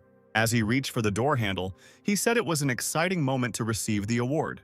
Meanwhile, Hugo reached Victor's estate, but looking around, he asked if he was late. Everything around was in chaos. Victor's house was burning, and people were running away in a panic. Noticing him, Hugo prayed that Harry wouldn't do something worse. Meanwhile, Harry, with a huge bag in his hand which he dragged along the ground, left the estate saying that he was hungry. Hugo noticed him immediately and called him by name. Hearing someone calling him, Harry looked up and immediately saw a man. Hugo quickly ran forward, tears streaming down his cheeks, and shouted that he was a bastard. Harry was about to meet him, but then the man ran past him. Hugo grabbed some guy by the shoulders and asked him what he was doing here and where he had been all this time. He needed to find him since he had returned. Noticing this, Harry angrily clenched his fur coats, and the lump of slime looked at its owner in fear. And then he jumped up and kicked the man right in the face, asking him how he could not recognize someone's face. Hugo sank to the ground, his body shaking a little. Harry stood in front of him, towering over him, and asked him how he could not recognize him. Did he want to die? Holding his cheek, Hugo looked up in confusion, and then he noticed a clot of mucus on the man's shoulder. Harry raised his fist, saying that it looked like he still needed another punch, but then Hugo jumped to his feet and quickly rushed forward, hugging the other. Tears and snot ran down his face as he exclaimed that he had been alive all this time. But a second later, Harry hit the man in the stomach. Hugo sank to the ground again. Harry asked him how he dared to attack him like that, to which the man noted that he was definitely Harry. Suddenly, a message appeared that the sacred entity of the Sagittarius constellation, Apollo, had revealed himself. And then a bright light flashed behind Hugo, and a man appeared. Hugo immediately turned around, completely not understanding what was happening. The sacred entity rose above the men and looked down on them, and they wondered why he had suddenly appeared. Apollo rubbed his chin thoughtfully, looking at Harry. A report has emerged that the sacred entity of the Sagittarius constellation is doubting the veracity of Harry's survival. A message appeared that the sacred entity offered to verify this, to which Hugo asked him how he was going to do this. A message appeared that the sacred entity Apollo was pointing his arrow at Harry, saying that everything would become clear when he shot him, in response to which Hugo grabbed the man, shouting that this was not right, and Harry angrily said that he should just get rid of the bum. He indignantly asked about the fact that he decided to point a gun at him first, in response to which Hugo rushed forward, grabbed the guy by the shoulders and told him not to take it to his head, and he did not want to insult him, while Apollo stuck his tongue out at the other man from behind his back. Harry said that since everything was fine, they should continue where they started, and Hugo pulled away, uncomprehending. And then Harry repeated the words he had told him on the phone. A demon appeared behind Harry and said that when he returned from the tower, he found that his house had been sold, his property had been appropriated, and the relics had disappeared somewhere. Hugo called out to the man uncertainly. He continued, telling him to let him hit him once. Harry still hit the man, causing a bump to appear on his head. And then Hugo was finally convinced that it was Harry in front of him, but he thought that this freak had hit him hard. Meanwhile, guards ran out of the mansion shouting that they needed to return the stolen relics. Harry seemed to have just remembered that he was being chased, and Hugo asked him incredulously about what he had stolen. Pointing to his huge bag, the man said he had only stolen a couple of trinkets. Looking at the bag, Hugo exclaimed, asking the man if he really stole the relics from Victor's vault, to which he asked if that was really cool.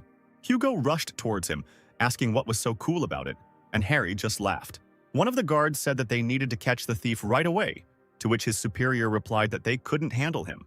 And then he said that this bastard definitely wouldn't be able to cope with him, even though everyone considered him quite strong. Then the guard decided to suggest something. But before he could do so, there were sounds behind Hugo and Harry, and the former immediately turned around. As it turned out, someone jumped from the roof of the mansion. The head of security noticed that he was already here. A message appeared that the avatar of the Aries constellation, Pishu, had been discovered, and a warning appeared that he could steal his money and relics.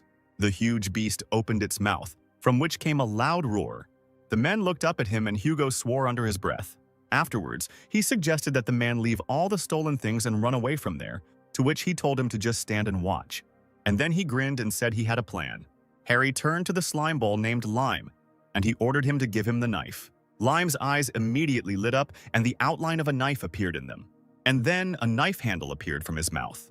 Harry grabbed the handle and swung the knife sharply, searching for it from the clot of slime. Looking at the knife, he thought that it wouldn't be suitable for fighting an avatar in this state. And then he told the knife to show its true form, and black lightning flashed around the man and a bright light appeared. Gusts of wind blew towards Hugo, and he shielded himself from them with his hand, wondering what kind of force this was. Meanwhile, a huge blade stuck into the stone of the platform. As it turned out, that small knife turned into a huge sword with a long blade. There have been reports that the awakened relic is imbued with the aura of the serpent bearer, and the relic has gained more deadly characteristics due to the serpent hunter trait. There were reports that the power of the 13th had been strengthened. He could now see the weak points of his opponents. He was discovering the path of death. Harry happily noted that he had received a new skill, and he immediately decided to use it, causing the whites of his eyes to turn black and his irises to glow a bright turquoise light. He immediately noticed how some places on the beast's body began to glow. Harry quickly jumped up, raising his sword to strike, and he exclaimed that it was time for him to stretch a bit. Hugo, who stood aside and watched, said that rushing at the enemy without thinking was the man's favorite tactic. He always overcame obstacles despite all his recklessness. It made him smile a little and he thought that Harry was really back. The avatar meanwhile swung his huge paw, pinning the man to the ground. This caused Hugo to open his eyes wide and call out Harry's name in concern. But then the beast's paw began to shake slightly, and Harry asked why the man was so confused. With a slight movement of his hand, Gary lifted the beast's paw, saying that he almost died from the stench. And then he chuckled, asking if it was really his turn now.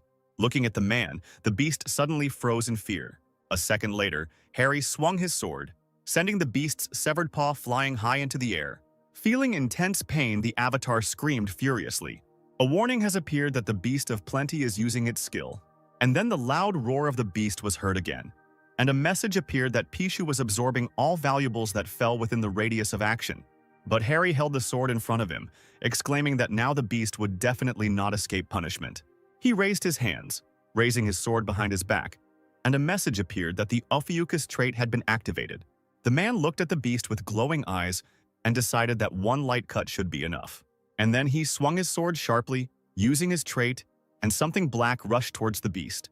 The black sword swing immediately flew towards the avatar, smashing the ground. And then it hit the beast right on the chest, the cut running diagonally across the entire chest. The blow was so strong that it affected not only the beast, but also everything behind it for several hundred meters. Now there was a huge furrow in the ground from the impact, and Victor's mansion was destroyed. In surprise, Hugo unconsciously raised his hand to cover his mouth, which had opened slightly. Looking at the man standing next to the beast's body, he thought that this power was comparable to what he had in his prime. There were reports that the man had defeated the Avatar, and his sacred throne experience had been increased. The question arose, does he want to receive the Beast of Abundance as his avatar? Coming closer, Harry said that he thought only 12 saints could have avatars, and then he raised his hand to touch the beast's body. The avatar's body was immediately enveloped in light and slowly rose into the air. His wings immediately spread out. The beast immediately returned to normal. There were reports that the beast Pishu became the avatar of the constellation Ophiuchus, the current number of avatars. 1. A message appeared that Pishu had shrunk in size to hug his owner, and the man picked up the animal, which now looked like a soft toy. Harry exclaimed that it would be great to use the beast as a repository for his relics, and the man happily spun around with Pishu in his hands, and Hugo wondered when the man had managed to acquire such a skill to appropriate an avatar from another branch. A message appeared telling Harry to choose a new name for the beast, and he froze strangely. And then he shouted that he would name the beast Pigbank. After some time, Hugo and Harry reached the former's house, and Harry called the man a traitor, to which he cried out that he was actually very worried, to which Harry replied that he was so worried that he started a family and enjoyed life. Continuing to twist something in the toy horse, he began to wail, which only made Hugo clench his fist in irritation. Harry got up from the couch, saying that he didn't want to bother the man with his presence, to which Hugo replied that everything was fine and he could stay here since he was alone anyway. The man then said that he shouldn't have brought up the subject to him because it was probably too much for a man to talk about divorce, to which Hugo cried out that he wasn't divorced. Covering his face with his hand, he said that they needed to continue where they left off, and then he asked him about what happened inside the demonic tower, and he himself thought about how he shouldn't tell his family about Harry because they were crazy about him. Hugo said that he stayed outside during that raid and therefore didn't know what happened inside, and he asked about why the others came back with the red-eyed man's head, to which Harry replied that it was a very touching story. He said he was stabbed in the back and left to die in a tower, trapped in a monster-infested trap, and among the hordes of these creatures, the red-eyed one, whom he thought was dead, returned to life. Hugo asked again in surprise, to which Harry replied that what they saw during the raid was not his real body. The real difference lay deep within. And even though he managed to win, the main pain in the ass was not the red-eyed one, but the tower administrator, who revived all the killed monsters again and again, but he continued to chop them down. Having finished off the last of them, he collapsed to the ground from exhaustion, and then he was already dead. But then, opening his eyes, he discovered that he had somehow found himself outside the tower, and at that moment he was filled with this strange power. But he is sure of one thing, namely that the bastard who stabbed him then was well aware of the structure of the tower, and therefore he threw him into that lair, knowing exactly what would happen to him. Harry said that sooner or later he would get to those who had appropriated his property, and the bastard who had stabbed him in the neck had received a special punishment, and so he needed to be well prepared. The man said that he needed to make the server equipment, and then he released the toy horse into the air, and it hung in the air, enveloped by the man's power. There were reports that natural materials for making had been discovered, and the question arose as to whether he wanted to use them to create the relic. Suitable materials included the core of a spider queen, a fragment of a bad luck charm, and relics of the Aries constellation were also discovered. Harry looked at the materials and said that perhaps he should mix them all together. He raised his hand forward and the creation of a new relic began. A bright light shone from the windows of Hugo's house. There have been reports that a new B-class relic has been created. A new entity has been recreated. Grabbing the relic in his hands, Harry noted that relics with their own essences are capable of developing on their own. Hugo clapped in admiration, and then he took a closer look at it and said that, considering that it was a very valuable relic, its design was simply disgusting. Then Harry responded by shouting that he had poured so much material into this relic, and he still dared to mock? Turning away from the man, he said that he had thought about making something for him too. But now he suddenly changed his mind. Then Hugo grabbed the man by the shoulder and said that he was just a master relic maker. And by disgusting, he meant that he simply could not feel the full aesthetics of the object he created. Harry hit the man on the head again, then put the object in the bag and said that he would still look at his behavior, and then said that he needed to somehow lure all the saints. Hugo replied that all the constellations would hardly want to leave their residences, to which Harry, putting the chest on the table, said that this should be enough. Hugo exclaimed that it was the royal heirloom of Aries, and the message stated that this heirloom could multiply the number of items stored. The man asked another how he was able to get something that only Victor had access to. Harry replied that since his friend was the saint of the beggar constellation, he had brought the thing as a wallet, to which Hugo irritably replied that his constellation was not called that. And Harry only said that with the help of this box, he will be able to generate new materials in order to create high-ranking relics later. Then Hugo asked how he was going to activate it since no one here could do it. Then Harry asked how that was possible, couldn't he? To which Hugo exclaimed that his constellation was Sagittarius. Harry stared at the table in disappointment. And then, looking at the chest, he said that he had a feeling that they would be able to activate it, to which the other said that nothing would come of it. Suddenly, Harry said that he had already sent an application to the news network. Hugo, thinking he had misheard, asked again, but the man continued to tinker with the box. Then the holy archer cried out, asking whether the man had gone mad.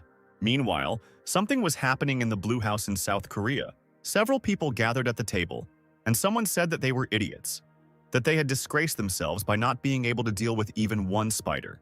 As it turned out, it was the bishop of the branching constellation of Leo, Oliver, who was sitting with his feet up on the table. And he said that they should have continued to trade talismans. Why were they getting into battles with the attractors? Another man exclaimed that Oliver should refrain from such statements, to which the bishop said that he had heard that the Spider Queen had been killed by an unknown boy, so had Harry himself risen from the grave. But suddenly someone exclaimed that it was enough, and the lamp that was standing on the table broke. As it turned out, it was Simon, who said with a smile on his face that the Lion Bishop must be very excited about Harry's achievements. Oliver said that it wouldn't be hard for Harry to destroy that huge creature, and then he asked if he saw that video from the burning Russia, to which Simon replied that the whole thing was that he was strengthened by other saints, and they even provided him with better weapons. He said that they would have done better in such comfortable conditions, in response to which Oliver laughed and asked if it was really just a matter of conditions. Simon said he wanted to point out that the Spider Queen was ultimately destroyed by the twins branching, at the cost of the life of an S-rank Templar. Oliver noted with irony, it was such a big loss. The men fell silent, their auras glowing brightly around them. The man sat to the side of them, gritting his teeth, and wondered how it had happened that the Blue House had become a hangout for these scumbags. Suddenly, someone burst into the room and told the president to turn on the news immediately. The news said that their news channel literally just received a mysterious package. Inside were photographs of the holy sign of Aries, Victor, and the same short message. Judging by the results of the analysis, the handwriting matches Harry's. Meanwhile, Hugo, who had also found out what Harry had sent, shouted irritably.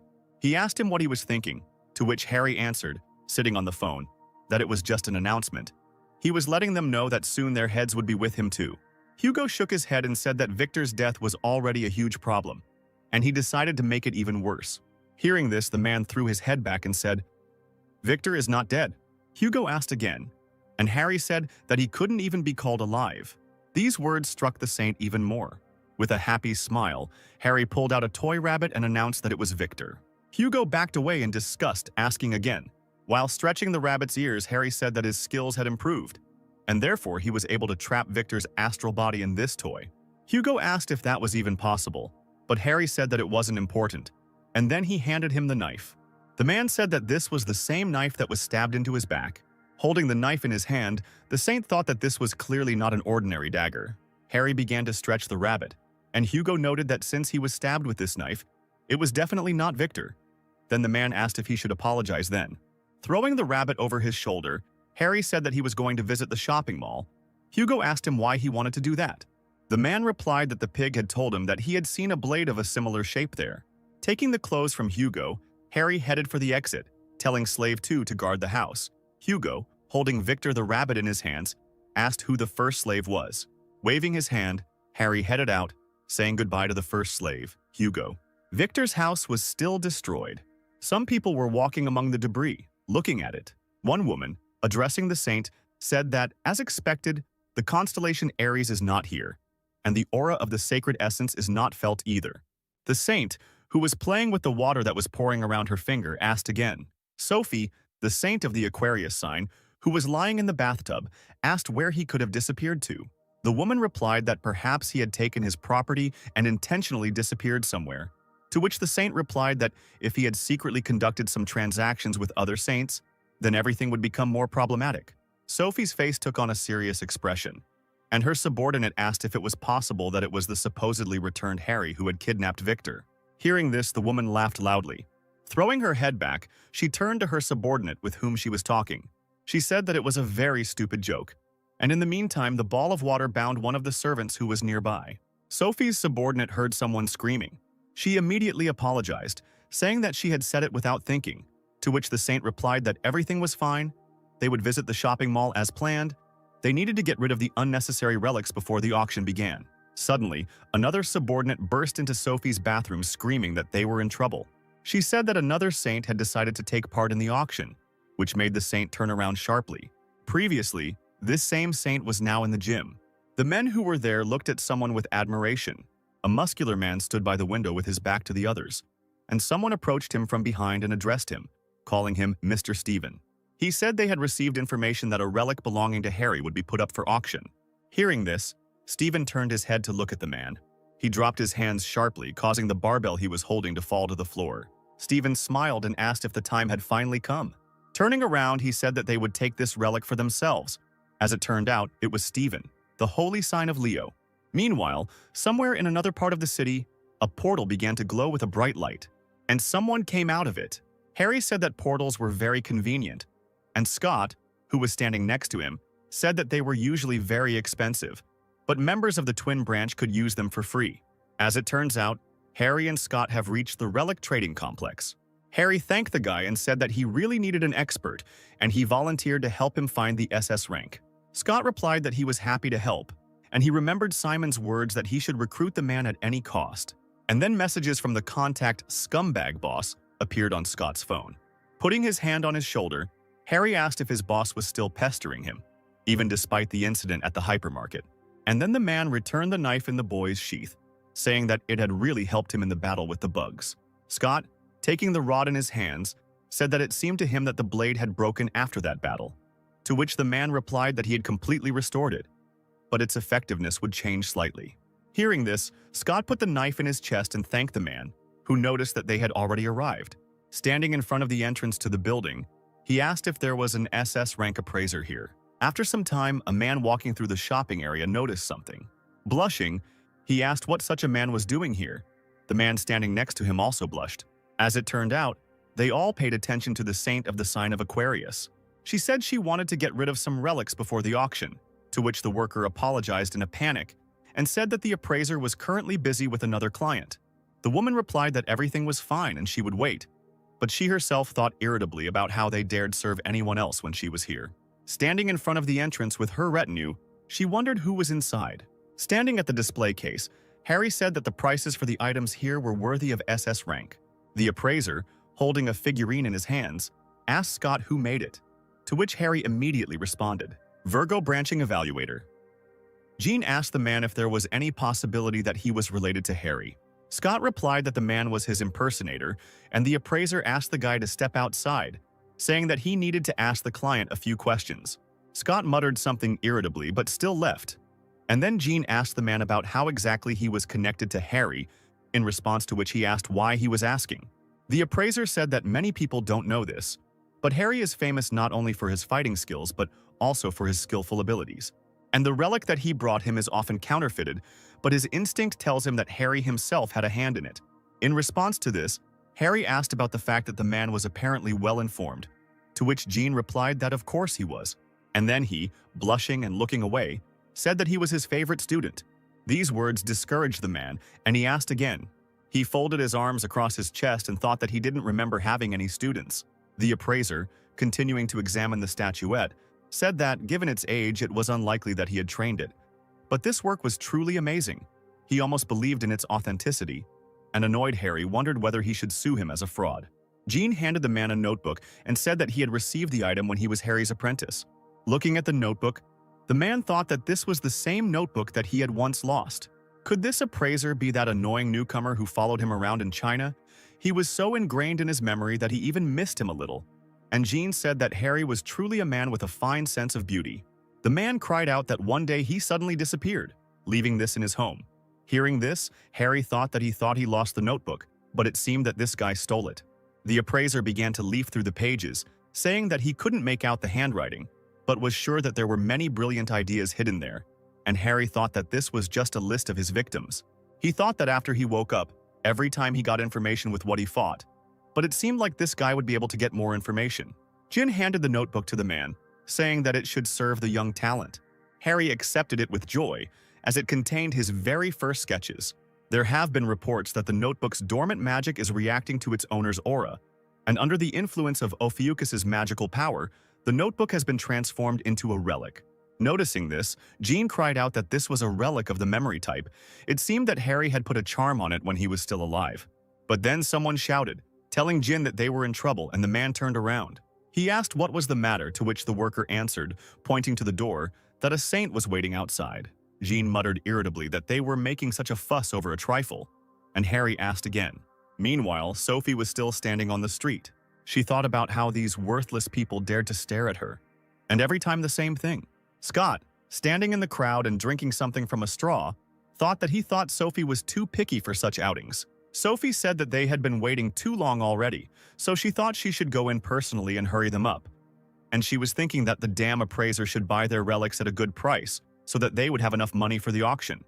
But he was making them wait too long. Sophie hurried to the door, but the worker grabbed her by the shoulder and stopped her, saying again that there was still a client inside. But this only made the woman even more angry, and she wanted to know because of whom she was being treated, but why she was not being treated. And then she went inside anyway. Looking at Harry, who was standing in front, she opened her mouth wide. In front of her, she saw an unimaginable handsome man with whom it would not be a sin to fall in love. She reached out her hand, thinking she wanted to look a little closer. But before she could get any closer, a huge snake appeared before her eyes and opened its mouth at her. The woman froze in fear and opened her eyes wide. And then her legs weakened, and she sank to the floor, and her retinue immediately asked what was wrong with her. She, in a panic, wondered what she had just felt. She felt as if hundreds of poisonous snakes were wrapping around her entire body. The thought that she needed to run immediately sounded loudly in her head, and she abruptly took off. Jean asked why she ran away so abruptly, to which Harry replied that she probably felt sick. A message appeared that a subordinate of the sacred essence dared to approach the serpent bearer. The opponent's divinity has passed to the serpent bearer. The current indicator is 35%. Divinity is a sacred power needed to support the power of a holy entity. You can steal divinity from followers of other branches. If it falls to 0, the sacred throne will begin to lose its power, and its owner will become vulnerable. Harry asked Jean if the girl who came in recently was really a saint, to which the appraiser replied that it was Sophie, the holy sign of Aquarius, which greatly surprised the man. And then Harry laughed out loud because she turned out to be this saint. He thought that she had changed so much that he didn't even recognize her yet. She had certainly become prettier, but her rotten soul remained. If you categorize the things he despised, which included fish bones, vermin, and sewage, Sophie would be a vermin he didn't even consider human. Jean said that he didn't understand why they called her a saint, because she actually had a very selfish nature, to which Harry again noted that he was well aware. Jean said that Sophie once tried to take over Harry's property by claiming that she had provided him with healing help, but she failed and the matter was passed on to the government. The appraiser noticed that the woman almost called the man by name. Did they really know each other? Harry replied that they were old friends. Meanwhile, Sophie ran off somewhere into a quiet alley. She leaned her hand on the wall and leaned forward, her subordinate running after her. Sophie thought that for some reason she remembered Harry's face. She asked her subordinate if she had ever been so scared that death seemed like a more enticing option. Afterwards, she ordered her to go back to the pawnshop and find out who the man was. Then her subordinate asked what to do with the appraiser. After a short silence, she wanted to say something but suddenly stopped short. And then she said with a smile that she had changed her mind. Turning around with wild eyes, she told her to just kill them. Her subordinate replied that he was from the branch of the Virgin and they needed to sell him relics, to which the saint replied that she could kill him under the pretext that he had insulted and another had embarrassed her. Taking off the pendant from her neck, she said that she would even give her a relic and lend her a piece of the sacred essence's power. The woman objected, saying that magic was forbidden to use in a peaceful zone. Without showing any open aggression, Sophie asked her if she dared to refuse to carry out her orders. The woman immediately looked away and said that the wish of a saint is the wish of a sacred entity, and then she knelt down to accept the pendant. After accepting the pendant, she continued by saying that the desire of a heavenly being is the desire of heaven itself, and therefore she cannot resist the order of one of the 12 saints who support the whole world. After some time, Harry, who was still with the appraiser, noticed that water was dripping from the ceiling. Meanwhile, something was happening in the relic trading complex, the central area. Scott walked the streets, sipping from a glass. Suddenly, his gaze caught on something on the ground. There was a puddle under his feet, although it was not raining. The guy leaned closer to the water, thinking that he felt the slightest bit of magical energy emanating from it. And suddenly a hand of some creature appeared from the puddle. In surprise, Scott let go of his hand and his glass fell to the ground. Meanwhile, a water creature that looked like a guy was crawling out of the puddle. Scott stepped back, wondering what the hell was going on. But suddenly he heard a loud sound and turned around sharply. As it turned out, this situation happened not only to him. Sophie stood on the roof watching this and she laughed quietly. She waved her hand, summoning a duplicate mirror. With a soft smile on her face, she said that the creatures were of the same strength as the A-rank Templars, but they would not be able to cope with such an army. Scott turned to his subordinate Sophie, who was walking down the street. He yelled, asking why she was using skills in a peaceful area, and then he told her to stop it. The woman turned around and said that it was the Saint's order, so there was nothing to worry about. She said that everything they do by the will of the gods. And then she activated the relic that was in her hands, and the cup glowed brightly. Scott lunged forward to snatch the cup from her hands. But he didn't have time to do this, and a huge column of light flew into the air. A huge number of water balloons appeared in the air, which trapped the people who were in the square. The woman ordered the water creatures to seize the appraiser, and she would deal with him herself. And the creatures, obeying her command, turned into water and quickly ran away. Scott also found himself trapped in a water sphere. He thought that he needed to get out before he passed out. A small flame appeared on his palm. The guy thought that he needed to get out at any cost, but soon his eyes began to close. Meanwhile, water was collecting on the pawn shop's ceiling. Jin noticed that he felt strange currents of magic, and at that very moment water tentacles appeared and grabbed the man. Suddenly, someone pointed a blade at Harry's neck, and Sophie's subordinate ordered the man not to move. She said that there was nothing personal here, but he dared to offend the saint. She told him to behave without stupidity if he did not want bloodshed. The appraiser was bound with water tentacles, and the woman said that the saint had ordered her to kill them both. But if they apologized, and their relics were bought at a high price, then perhaps they would be forgiven. Jin didn't answer but just looked away, frowning. But then Harry said that people weren't allowed to brandish knives in public places, causing the man to look up in surprise. Harry, saying he had no intention of using a weapon, took the knife blade between two fingers and broke it. And then he told the appraiser not to forget to ask them to compensate for the damage caused. The appraiser looked at the man, thinking that he had managed to destroy the gift of the Aquarius constellation with his bare hands. This angered the woman, and she exclaimed that she had told him not to move. And then the water tentacles released Jin to rush towards Harry. But the man merely waved his fist, and the water immediately dispersed away from him. Turning to the woman, he asked her if she had any more. The sensations were simply amazing. She put her hand in her jacket pocket and thought about how the man had easily destroyed the A-class avatar. She knew that the saint had gotten sick for a reason. Looking at him, she thought that he was dangerous. She needed to deal with him as quickly as possible. She pulled out the pendant that the saint had given her and exclaimed that he would do nothing against it. Streams of water burst from the pendant and landed on the floor, and the woman exclaimed that they were created by the saint herself, and she summoned orange-class creatures, water wolves. Looking at the wolves, Harry said with a smile that these pests were glad to see him. Turning his back to the appraiser, he suddenly called him by name, and then he said that he would borrow these blades from him, since he had told him to take whatever he wanted. And suddenly, he jumped up. Harry ran straight towards the wolves with a sharp movement. With sharp movements of his hands, he began to chop down the wolves, and he noted that these daggers were very good. As he continued to chop down the wolves, he exclaimed that these wolves were no stronger than yard dogs, probably because the weapon was above A rank. A message appeared that the information had been collected, a fragment of a duplicate mirror, but the man continued to hack at his opponents. There have been numerous reports of new skills and buffs being added. Sophie's subordinate froze uncertainly, not believing how easily the saint's calls were destroyed. But then the man turned to her, and her eyes widened in fear. Turning to her, he told her that they were not finished yet. The image of a snake immediately appeared in the woman's mind. Her body shook slightly when she thought that the man was on a completely different level, and if she tried to attack him, she would die immediately. Then she quickly ran through the open doors, shouting that this was not the end. Harry chuckled and replied that the idiots who shouted that it wasn't the end were the most pathetic. Jean stared at Harry, and then suddenly someone called out to the man with concern. As it turned out, it was Scott, who who exclaimed that he had been attacked by a Templar from the Aquarius branch and had barely escaped. And immediately he saw a view of many bodies of wolves lying motionless on the floor, and he asked what had happened here. Scott asked if these weren't calls from the saint, to which Harry replied that they were, but by sending such gifts they only gave him more resources. The guy said that they should leave anyway before the next attack, but suddenly someone called out to them, asking them to wait. Jean thought about how 20 years ago he followed Harry everywhere, and therefore he remembered very well how he collected materials after each battle with monsters. He noted that this fighting style was as if the demon himself was fighting. Could it be that he was Harry? But the man didn't answer, but only raised his finger to his lips, and then he smiled meaningfully, looking at the man. Jin, noticing this, smiled, and his eyes filled with tears. As he headed out, Harry said that he would be back for the materials, so he asked to keep an eye on them, and besides, he still had some questions. In response to this, the appraiser bowed respectfully, loudly saying goodbye to the man, and he and the guy had already left the building. Scott asked the man why the saint had attacked him, whether he had offended her in any way, to which he responded by telling the guy to wait a little. The man frowned, but there was a smirk on his lips, his eyes shining brightly as he said that he would soon see something funny.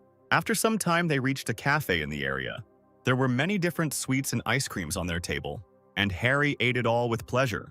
The man exclaimed that the ice cream here was just superb, and he told him to eat as much as his heart desired. Scott responded hesitantly that it might be too expensive, to which Harry replied that it was okay because he had picked up the thing that had fallen out of that woman's pocket, and it seemed to come with many privileges.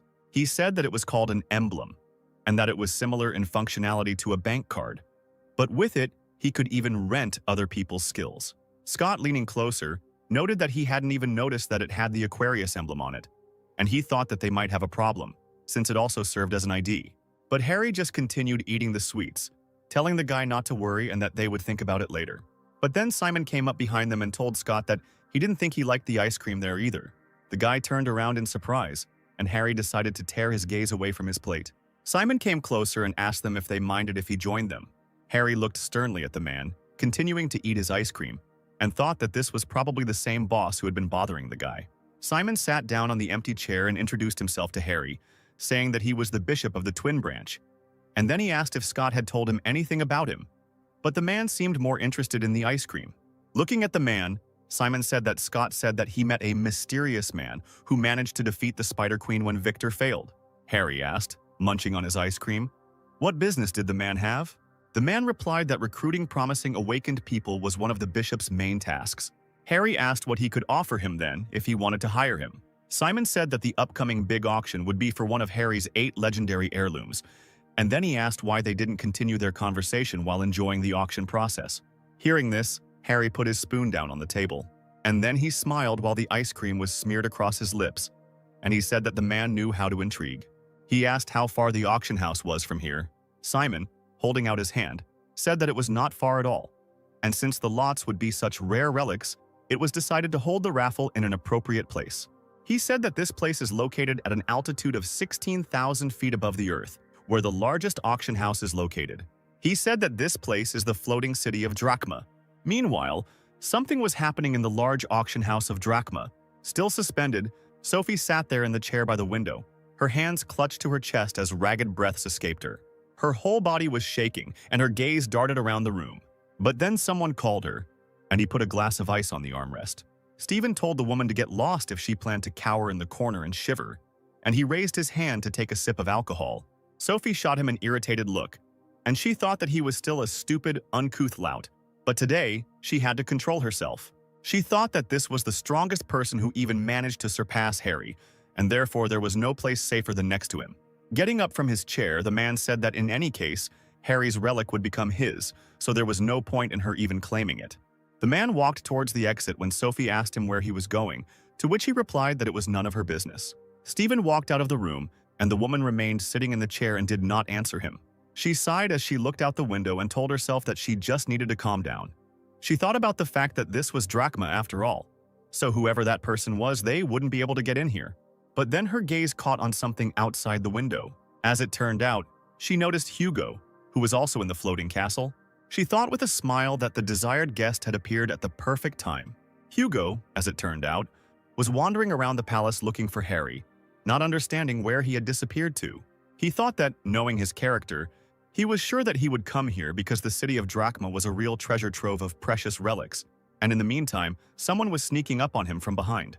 Sophie tapped the man on the shoulder, saying that they hadn't seen each other for a long time. She tilted her head to the side and asked how he was doing, her face hidden by the hood. Hugo turned to look at the woman and he noticed with irritation that it was Sophie. She crossed her arms over her chest and said that she still couldn't get through to him. Propping her chin on her hand, she said with a grin that it seemed time spares no one. Because he used to be such a handsome man, his face had changed a lot. Leaning forward, she asked if it could be because he had few followers. But Hugo just told her to fuck off, as he didn't want to talk to her at all. But this didn't upset the woman at all, although she asked if he was really going to ignore her again. And then she said that at this rate, his son could suffer the same fate as his wife. Sophie looked at his back with a smile, and she asked if his wife was still alive. And then she herself answered that her condition was indistinguishable from death, and that this shame had been brought upon his house by none other than the head of the family. Hearing this, Hugo looked at her furiously, his eyes and hair lighting up like fire, and suddenly an explosion thundered in the room. The man stood in front of the woman, and the wall behind her was completely destroyed. Hugo said in a menacing voice that he told her to get lost. Sophie, in response to these, simply raised her hand to her face to hide her smile. And then she dispersed, with her other hand pushing the man's hand aside. And she said that he, like a good boy, managed to restrain himself, and she had already thought that he had forgotten about the contract that they had all signed 10 years ago. And then her serious gaze darted to Hugo, and drops of water flew around her face. A water ball appeared in one of her hands, and she raised her other hand, causing a vortex of water to swirl from above as she said that she should teach the arrogant boy a lesson. But then someone shouted at her from behind, which made her turn around. And when she turned around, she immediately felt a flick of fingers on her forehead. The woman's eyes rolled back, her forehead turned red, and she began to fall to the floor. Unconscious, Sophie fell heavily to the floor as Harry watched. Hugo quickly turned around, his mouth wide open in surprise.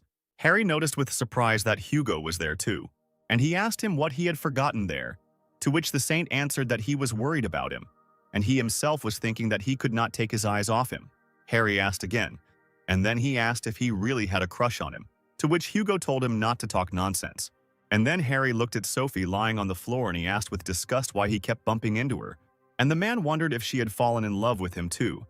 And Hugo thought that his friend really had problems with his head. Meanwhile, Sophie was thinking about Harry, the 13th constellation, recognized as the strongest. She always disliked him and rather feared him. After all, his face was covered with disgusting scars. He had a cruel disposition that spared no one who stood in his way. And that arrogant look. One day, 20 years ago, there was a severe thunderstorm outside. Harry, in a hospital gown with a broken arm, burst into some castle and the servants began to stop him. One of the maids stood in his way, spreading her arms wide, and she said that he was in the residence of Aquarius, and then she asked him to leave this place. But Harry just looked at her sternly and ordered her to get lost. The maid ran away in panic when someone asked him what she should understand by this. It turned out it was Sophie, and she asked how he dared to break into her house. But before she could say anything else, the man slammed his fist into the wall next to her, causing her to scream in fear. Leaning closer to the woman, Harry asked if she really wanted to die. Sophie asked him what he was doing, to which the man replied that he had sent her to the rear to help heal people. So why the hell was she loafing around here? He grabbed her hand and exclaimed that many had lost their arms and legs because they tried to save her worthless life. Harry walked forward, pulling her along with him, and he said that she herself said that she intended to help people as soon as she arrived. So let her go and keep her promise. Sophie cried out, asking what difference it made if a couple more people died, and they, on the contrary, should be happy that they had the chance to save her. She screamed that she had skin problems because of it, and she was not going to go there for some stupid choirs. Hearing this, Harry stopped and turned to look at her. Sophie turned away from the man, covering her nose, and she told him to get lost now that he finally understood. And then she jerked her hand to get rid of his grip. She pulled her hand back in disgust, asking him why he had squeezed it so hard. But the next moment, Harry swung his hand and hit the woman on the cheek, and he cried out loudly that it seemed like he would only achieve something when he beat all this nonsense out of her. And in the end, Sophie was forced to treat everyone until they lost consciousness. But then she heard a voice asking her how much longer she was going to sleep. Hearing him, she woke up and looked at the man. Sophie found herself tied to a chair, and she stared in shock at Harry, who was sitting opposite her. And then her loud, piercing scream was heard throughout the entire castle. And then she cried out that they should untie her immediately. How dare they treat a saint like that? Harry noted that she hadn't changed at all in 20 years, to which Hugo sighed wearily. Sophie thought that they wouldn't get away with it that easily, because she was no longer the same girl she had been before. She thought that it would not be difficult for her to melt this rope, and her hands glowed with a blue light. A sphere of water appeared behind her, and she thought with a smirk that she couldn't be held back by something like that. But suddenly her thoughts were interrupted by another click on the forehead. Harry stood up from his chair and told her that it was written all over her face. But then he noticed that his fingers were smoking, and he asked what it was. Sophie screamed that she had an acidic layer placed on her that protected her from all external attacks. So now all this acid will spread throughout his body and eat him away from the inside. But then Harry showed her his middle finger, which was already fine, saying that the wound had already disappeared. Noticing this, Sophie's mouth opened wide, noticing that the melted tissues instantly reformed. The man said with a smile that it was time for them to go back to everything that had happened between them. He said that he heard her lying to everyone, taking credit for his recovery after the battles. For that she deserves a blow. And it was she who sent her subordinate to the assessor. For that another 5 blows. And she also said all sorts of bad things to Hugo. For that another 50 blows. But then Sophie cried out, asking him to wait. And the man asked again with his hand frozen in the air. And then he just stared at her silently.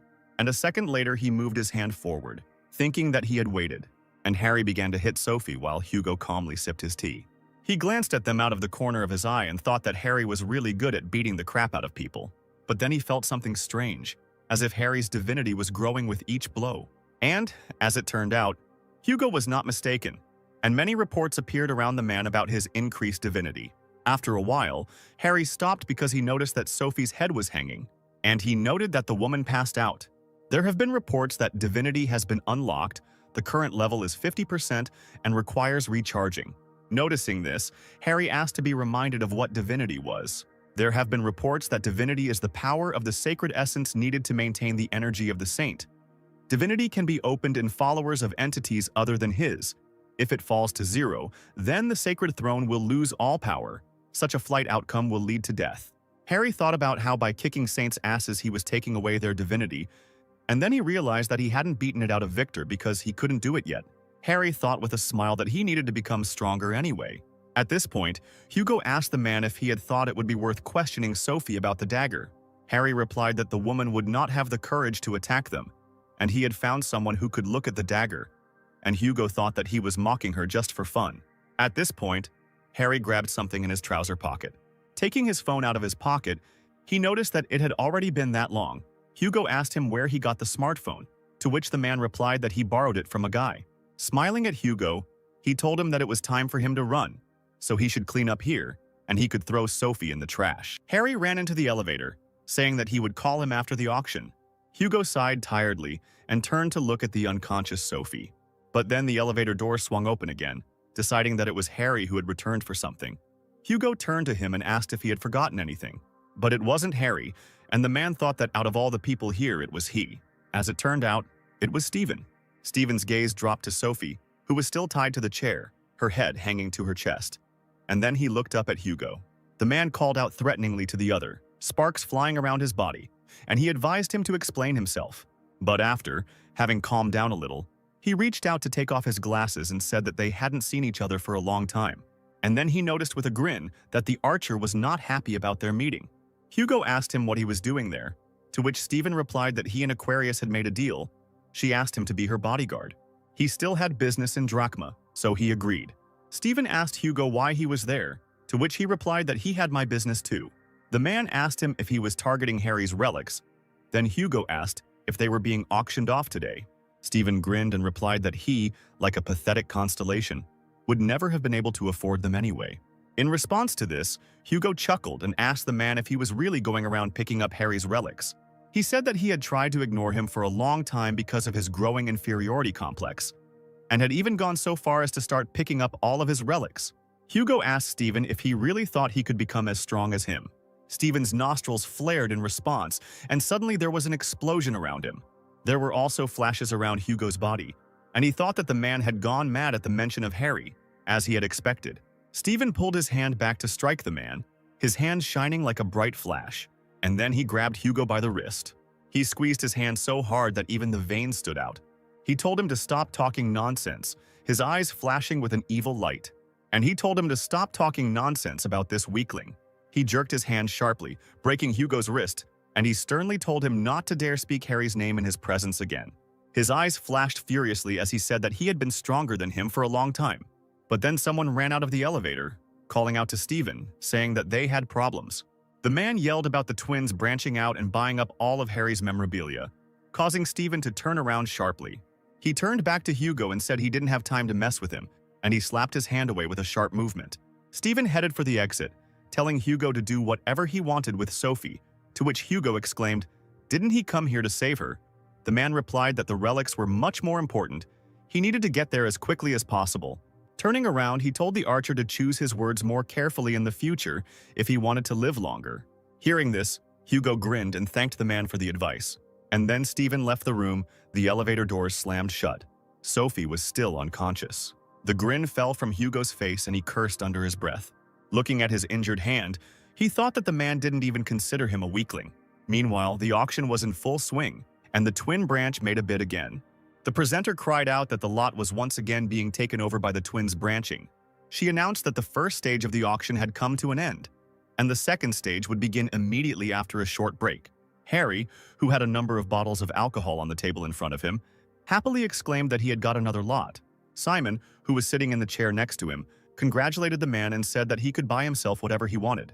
Harry scratched his head and said that the man was too kind because he invited him to the VIP room and bought him everything he asked for. Simon adjusted his glasses and replied that it was the least he could do, and Scott asked him if he was sure, since they had already spent an obscene amount of money.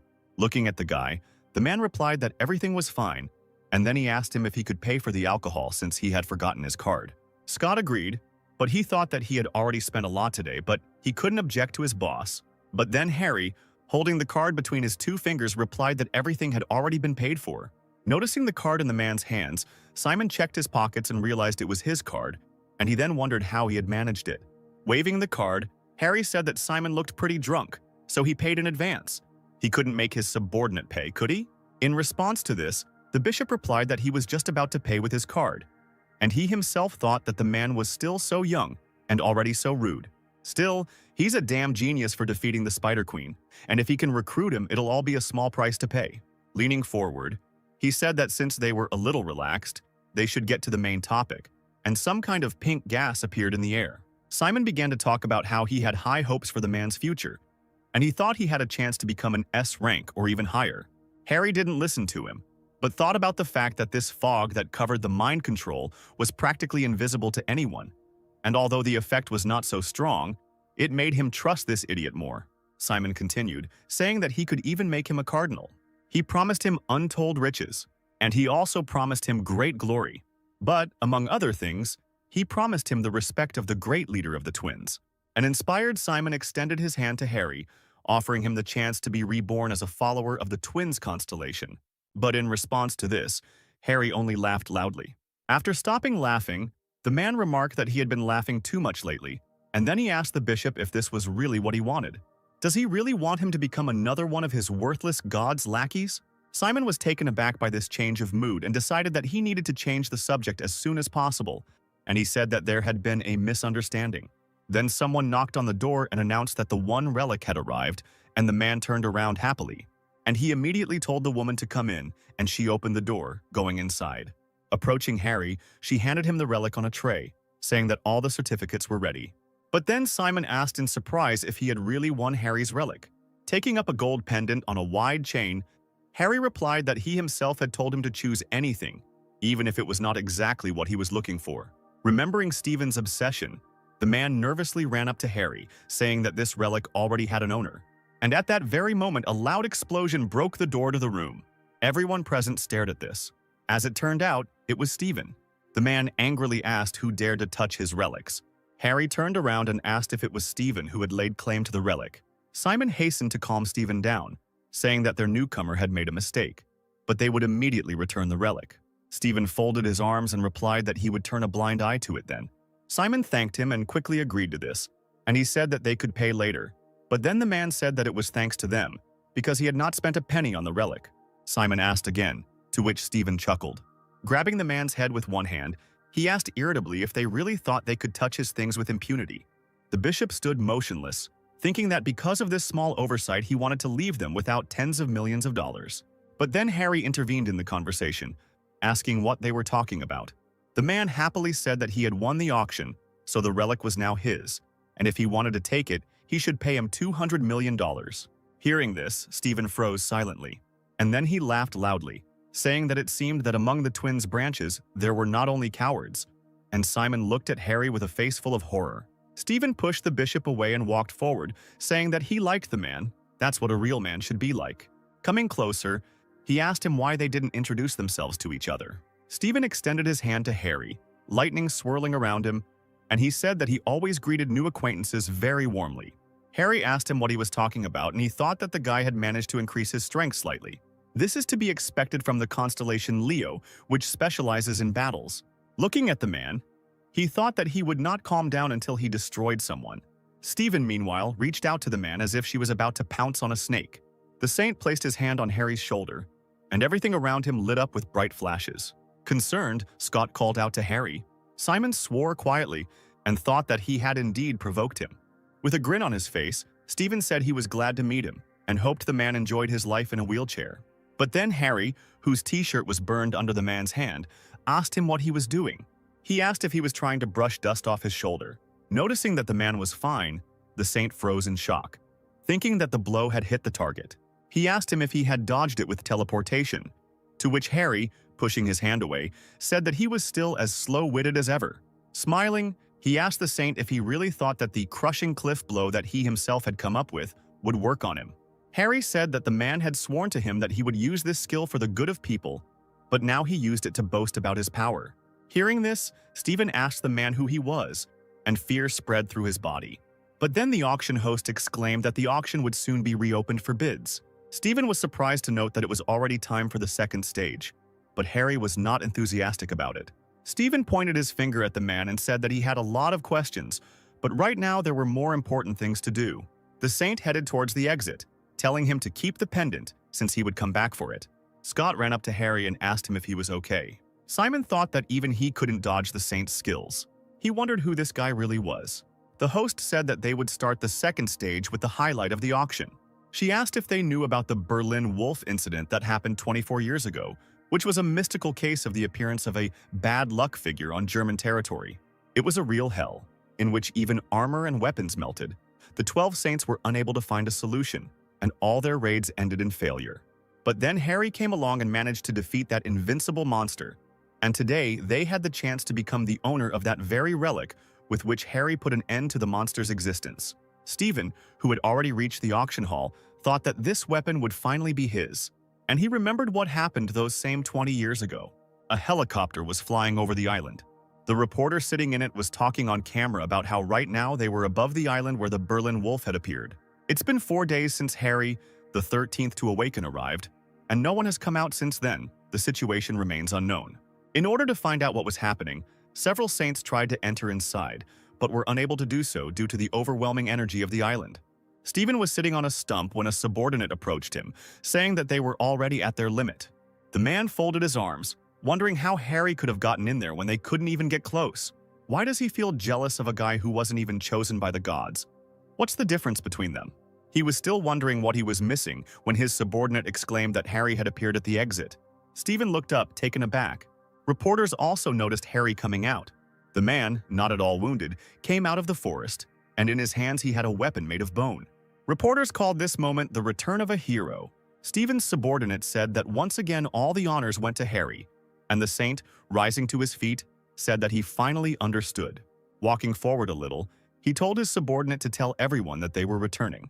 Moving on, Stephen threw away his weapon and the subordinate asked him if he would take it back, to which he replied that he no longer needed it. He said he found something better. Stephen smiled widely, thinking that he had finally found what he had been missing. Meanwhile, the auction host announced that the weapon that was used to defeat the Berlin Wolf would be up for grabs today. Scott and Simon moved closer to the glass. This announcement also surprised Harry. Stephen, meanwhile, was eagerly awaiting the start of the auction, thinking that he would finally get his hands on it. The bone weapons were revealed to all the guests, and Stephen thought that he would finally have Harry's relic, which would make him truly the strongest. Meanwhile, something was happening outside the auction hall and the castle. As it turned out, There was a white dragon sitting on the roof of one of the towers. His eyes turned red as he noticed he could feel her, and he felt Harry's relic, its power.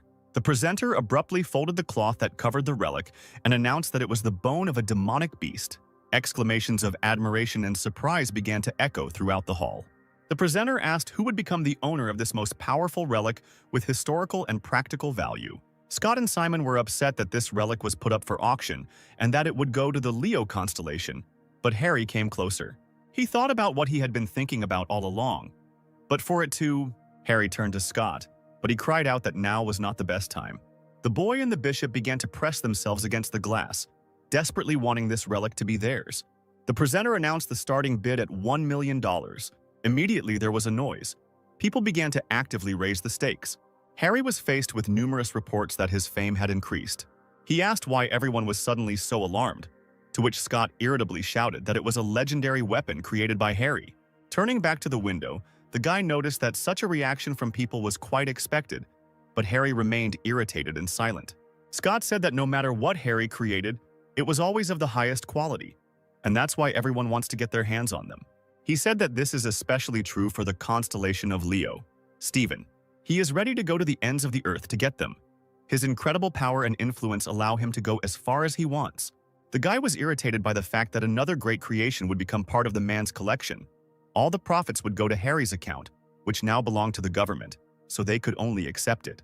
Harry heard that all the money would be transferred to his account, and so he sat back, watching with interest as the stakes grew higher and higher.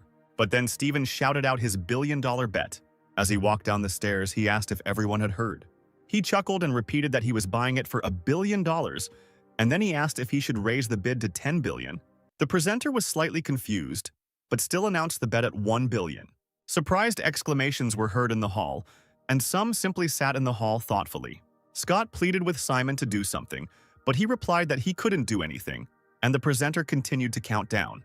Even Harry was surprised by such a bet, and he almost choked on his popcorn. The presenter slammed milk on the table as she announced that the item had sold for $1 billion. Meanwhile, the cleaners were walking down the corridor. One of them asked another if he had heard that something had been offered for $1 million, to which the second replied that he was interested in who that psycho was. The man said that they shouldn't even dream about such sums, and he really wants something to finally change. But then they noticed something to the side and simultaneously looked there. As it turned out, what they noticed was a huge dragon figure outside the window, and the cleaner said he took his words back. Meanwhile, Stephen ran up to his purchase and joyfully held it up when the presenter announced that Stephen was becoming the new owner. The hall exploded with applause and joyful shouts, all the people shouting Stephen's name. But suddenly something interrupted the joyful cries. Something broke through the wall. Stephen looked up at the shaking ceiling and exclaimed, asking what was going on. Meanwhile, a figure of a dragon appeared in a hole in the wall, and the people who were sitting in the hall ran away in fear. But the dragon said that he had found a relic. Looking at Stephen, the dragon told him to give him the relic. And then the monster opened its mouth wide, from which a loud roar erupted.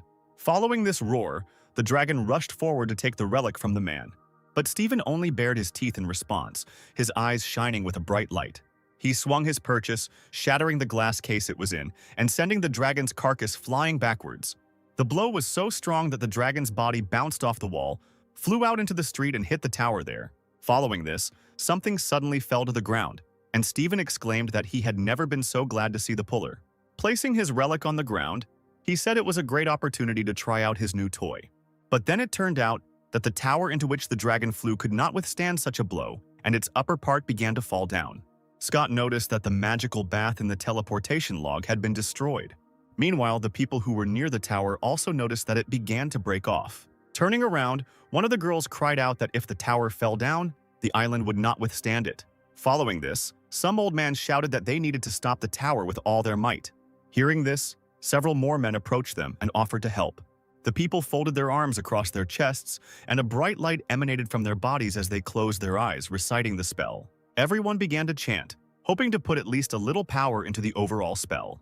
The girl screamed with her hands up, and a glowing ball appeared above her head, which was formed from the glow of all the people. The others also raised their hands, and the light went up in a bright stream.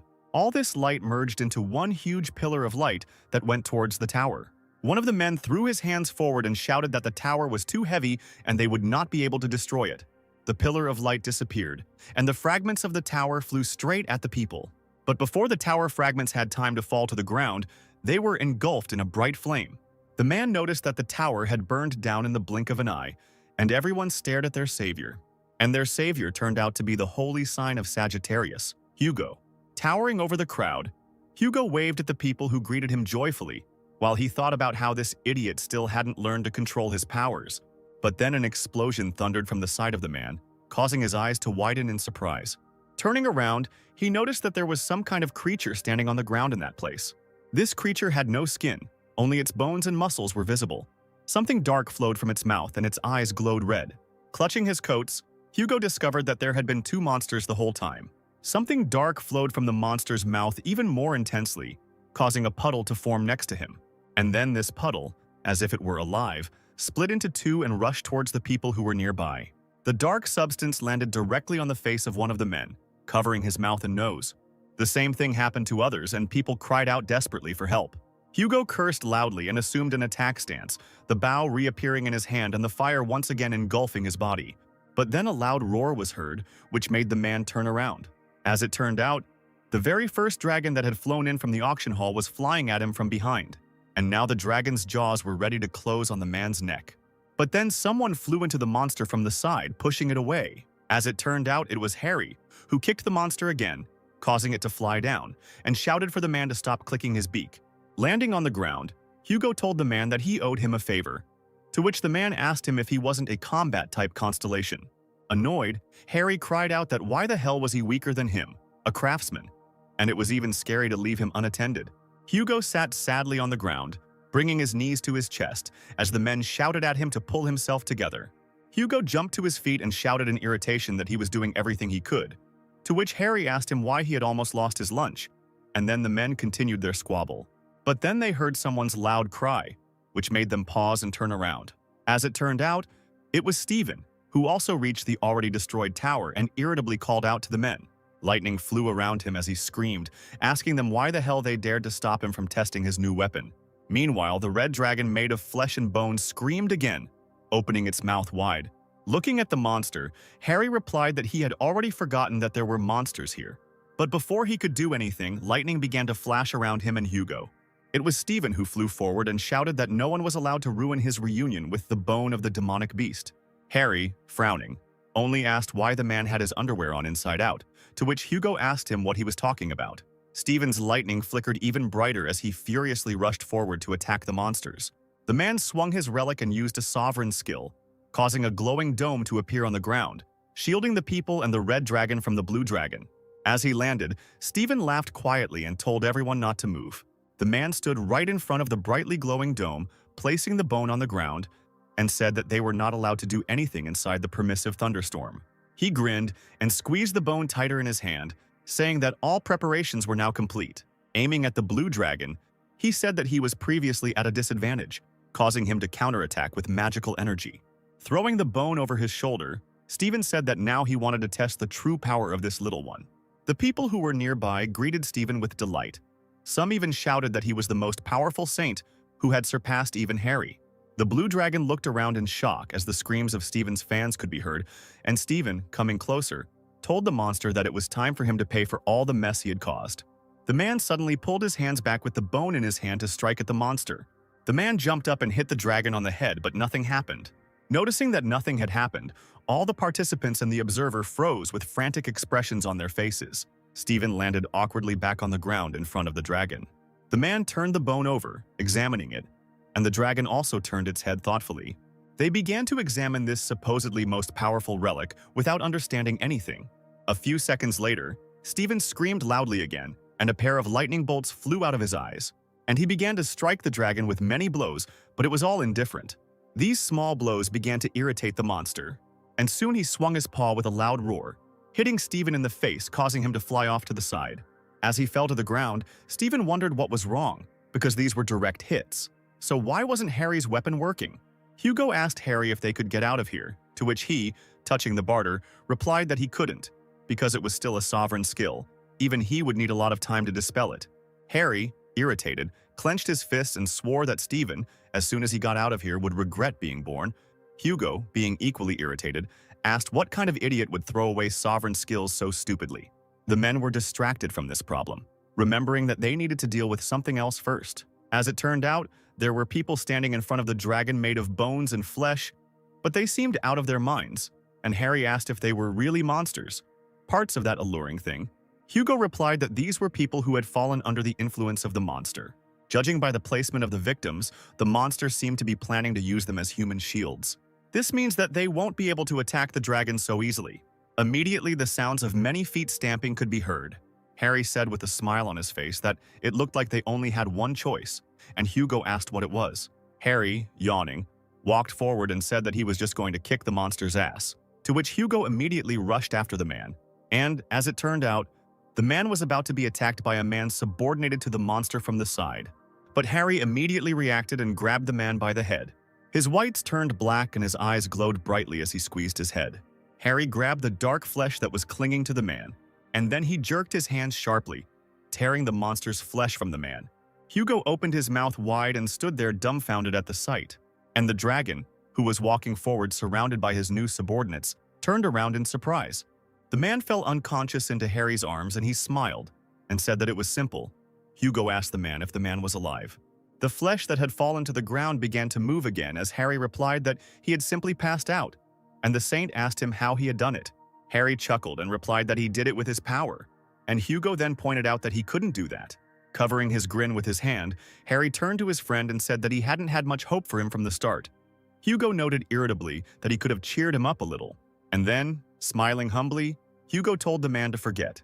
The men's bodies began to glow brightly, and Hugo said that since Harry was going to go forward, he would cover him, to which the other noted that there was still some of the old heat left in the man, and they confidently moved forward to begin their first joint work after such a long time. Hugo stopped and began to draw his bowstring, and Harry went on and said that they should not delay, but rather sort it all out in one go. Meanwhile, the dragon of flesh and bone with his numerous army also began to approach the men. Harry took a quick step forward, pushing off the ground. With a quick jump, he rose into the air, and his palms, which were glowing, left a bright trace in the air. The next moment, the man landed right in the center of the crowd, and along the way, he tore off parts of the monster's flesh, freeing them from control. Noticing this, the dragon growled threateningly, and then he opened his mouth wide in a loud roar, and pieces of flesh were torn from his body and rushed forward. Harry, who was running closer to the dragon, pushed away these parts of flesh with his hands and exclaimed that he was trying in vain. Harry ran forward as he noticed that the pieces of flesh were now flying past him. Turning around, he realized that the monster was now aiming not at him, but at the crowd of townspeople behind him. Pieces of flesh were moving towards the crowd, which was still in a state of shock from the previous control. But before these tentacles could reach the people, something in the crowd began to shine with a bright light. And then there was an explosion that burned away these parts of the flesh. As it turned out, the explosion was the work of Hugo, who was standing behind the crowd. The man's eyes blazed with a bright fire as he said menacingly that such a thing would not happen on his watch. Looking at Hugo, Harry shouted that he was doing well, and in the meantime he was getting closer and closer to the dragon. The dragon rushed forward towards the man, but he suddenly slowed down with his feet and shouted that it was time for the skull to surrender. Feeling something, the dragon turned around in fear. Meanwhile, Harry raised his hand back to strike. His feet began to mercilessly break the ground, and his eyes lit up brightly. And then there was a deafening blow, from which the dragon's carcass flew upward and its spine broke. The ground under Harry's feet continued to crumble. Feeling unbearable pain, the monster let out a deafening scream. And then the dragon's body was blown into tiny pieces by another explosion. Hugo, who ran up to Harry happily, said that, as expected, he dealt with him quickly. Harry, with a crater forming under his feet, said that the people who had been hurt by the monster should soon come to their senses, and the other turned to the crowd that was lying on the ground. Suddenly, Harry noticed that his hand was glowing green. Raising his palm, he noticed that the Ophiuchus sign on his hand was glowing, and the man wondered what it meant. And the next moment, a multitude of messages rose from his palm into the air. The report said that he had defeated a powerful monster with his bare hands, and as a result, his divinity had increased to 81%. And the question arose as to whether he was making use of the divine energy to use the first-level skill, Battle Instinct. Harry sighed and thought that now was the time to try it out. And so, he smiled and said that he wanted to use it. Meanwhile, Stephen continued to fight with another dragon using the relic. His vil was quite battered. He thought that he could never have imagined that things would turn out like this. He wondered why the artifact wasn't working, and whether he was incapable of revealing its true power. Is he still too weak? While the dragon was still full of strength, Stephen suddenly made a strangled sound. The people watching the Saints fight noticed that the man was losing, but then someone pointed out something. As it turned out, it was Harry who was tearing apart Stephen's sovereign skill barrier with his bare hands. Raising his head, Stephen was surprised to find that someone had managed to destroy his sovereign skill. The dragon also felt the waves of power coming from Harry, and he said that this was a danger that needed to be destroyed first. And then the dragon opened his mouth wide in a loud cry, and he cried out that he must kill him. And then he rushed at Harry, who was already standing in front of the dragon, to grab him with his teeth. But then Harry looked up and sternly told the dragon to shut up, and the light around his body became even brighter. And the next moment, some invisible force pressed the dragon's head to the ground. Strong streams of energy erupted from Harry, and people nearby screamed in fear. Stephen, who was closest, was completely swept away by these streams. An invisible force pressed the dragon's entire body to the ground, causing it to make a muffled sound. When Harry approached the monster, he asked how a mere man could have such power. He asked him if he was not a man at all. In response to this, Harry simply raised his leg and asked the dragon what he was talking about. And then he kicked the monster with a sharp movement, causing it to fly back. Stephen had been watching this all this time, and he thought that he couldn't believe his eyes. Gritting his teeth, he thought that there was only one person who possessed such power, and that person could only be Harry. And Harry, meanwhile, moved closer to Stephen. Looking down at him, the man said he was very glad to meet again, and it looked like he had had a great time while he was gone. Stephen's body shook slightly. He stood up and said incredulously that he didn't believe it. And then he screamed angrily that he couldn't be him. And then he delivered a quick blow with the bone to Harry's shoulder. But then Stephen's eyes widened in surprise. As it turned out, his blow did not hit Harry's body because he managed to grab the artifact with his hand, and his body glowed with a bright light. Harry asked if the lion cub really liked his toy so much, and in response, Stephen growled in irritation. And the next moment, Harry clenched his fist, causing the great artifact to crumble into small pieces. The man smiled and apologized, saying that it was an accident and that the piece of bone was too fragile. Meanwhile, Stephen's face was frozen in an expression of complete horror and shock. Harry said it was a shame he had spent so much time and effort and it was all for nothing. And then he asked if it was his turn now, and he raised his hand to strike. Stephen weakly asked the man to stop, but he did not listen, and with his blow he slammed the man's body into the ground. The impact was so powerful that it sent dust flying several kilometers into the air, and it was able to pierce the island through and through. Stephen's cheek immediately swelled as he flew through the air. And with a loud cry, the man flew down from the island. The scream was so loud that it could be heard even in the castle, where Sophie, who was unconscious, was still located. After some time, the woman woke up, lying on the floor, and she asked what she was doing there. Her head was splitting mercilessly, and something was dimly flickering on her neck. Hugo walked slowly towards Harry and the hole in the ground he had made. Laughing, Harry exclaimed that they would see each other again. Hugo asked the man if he had really sent him straight down, to which he replied that it didn't matter, because the lion cub had plenty of vitality. Harry asked Hugo if he had dealt with the people inside the barrier, to which he was pointed towards the crowd, which was loudly cheering. Then Harry summoned the pig bank, and it appeared right next to the man. The man ordered him to look around carefully and collect all useful items, and the beast began to vacuum everything he saw. Harry said that he almost forgot that he came here with his friend. Then Hugo asked who it was. Harry replied that his friend's name was Scott. And Hugo, hearing his son's name, froze in shock. Hugo's body shook and he asked again, to which Harry repeated Scott's name again. And then he said that he was a Templar of the Twins, but given his level, he would be quite suitable for a bishop, and he said that he died, despite his young age, and therefore he would be useful. Hugo grabbed his head, thinking about when his son had managed to get involved with this headache. Harry looked at his friend suspiciously as he thought about how the last thing he wanted was for them to meet, since both of his children were fans of Harry. And if they find out that he is alive, then his family will be doomed. After a short silence, Harry said that the guy was with a bishop who could teleport, and he could call them here, to which Hugo shouted that they'd better just get out of here. Harry asked why this was, to which Hugo replied that the twins despised him. So what was the point in getting involved with them? Hearing this, Harry immediately remembered what Scott had done before, and he thought about how he often irritated him. And Hugo, still clinging to this, continued to convince him that the boy hated him. Harry, annoyed, said that despite all the care they had shown him, he should have been prepared for this. And Hugo patted him nervously on the shoulder and said that there was no point in worrying so much about some kids. But then Scott's voice was heard calling his father, and the man froze. Still holding his hand on Harry's shoulder, he turned back with a disbelieving look on his face. Scott, holding the phone to his cheek, ran closer, and he asked if they were talking about Harry. Hugo froze in fear, his mouth wide open, and he wondered what the hell his son was doing here. Had the bell really been active all this time? Scott let out an irritated cry for his father to answer, and he began babbling uncertainly as the monster's flesh began to creep up on Harry from behind.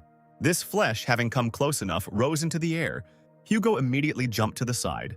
The flesh rushed out of the man as he stood there impassively. But then something appeared right in front of Harry's face. As it turned out, it was a clot of lime mucus that had swallowed all that flesh. Lime closed his mouth and the last piece of flesh disappeared into it. There was a message that the slime ball that can recreate anything has received poison resistance, and poison resistance is now a base effect when creating new relics. Harry shook Lime angrily, shouting at him that he shouldn't put anything in his mouth, and he ordered him to spit the stuff out. While Harry was still trying to pull the flesh out of the lump of slime, Hugo turned back, and he thought about how it had fallen from the remains of that bony monster, and it was quite dangerous. Scott noticed that the slime was just like one of Harry's relics that he had read about. The guy walked forward in disbelief, saying that the man had amazing skills and an inexhaustible supply of energy. A joyful Scott cried out that the 13th Awakened's only friend was his father, and so he asked the man if he was really Harry.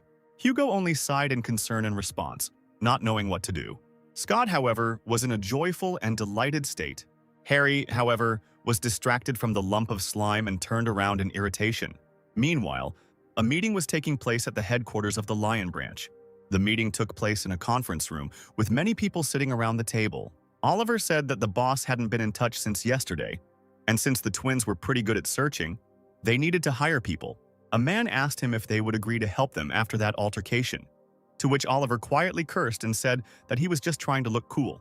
The same man said that there were rumors that the head had not yet shown up because of Harry. Oliver raised his head and said that it was all nonsense, and even if his return was true, he had already lost to his boss in the past. But then a melody began to play in the hall. Someone's voice sang that he despised Leos and hated Sagittarius. Everyone turned awkwardly to look at the source of the sound, as the voice sang that it only wanted Harry. Everyone stared at the girl sitting opposite Oliver. The girl picked up the phone and apologized. And then she leaned back in her chair and said that she forgot to turn it off. It was Chelsea, the vice chief, the cardinal of the Lions Branch. Oliver wearily grabbed his head when the man indignantly called out to the girl. Oliver exclaimed that their leader was missing, so they needed to take the matter more seriously. Chelsea just asked why the hell they were looking for him at all. But then she corrected herself, asking again in more correct words. And then she said that their leader was tenacious, so he was definitely fine. And everyone thought that maybe she was right. Oliver exclaimed that as vice chief, she should be leading the search and not pretending it didn't concern her. And in the meantime, she received messages. But Chelsea didn't pay attention to the man, reading the messages that they had a new uncle, so she needed to get home as soon as possible. The girl stood up from the table and turned around, saying that she would be leaving early, so let them sort everything out here. And then she left the room in complete silence. Oliver grabbed his head. He began to make irritated cries. His eyes began to squint. Meanwhile, a crowd of journalists gathered outside Sophie's residence, asking whether the drachma incident was connected to Harry, who dared to kidnap her, and what this 20-year-old truth was.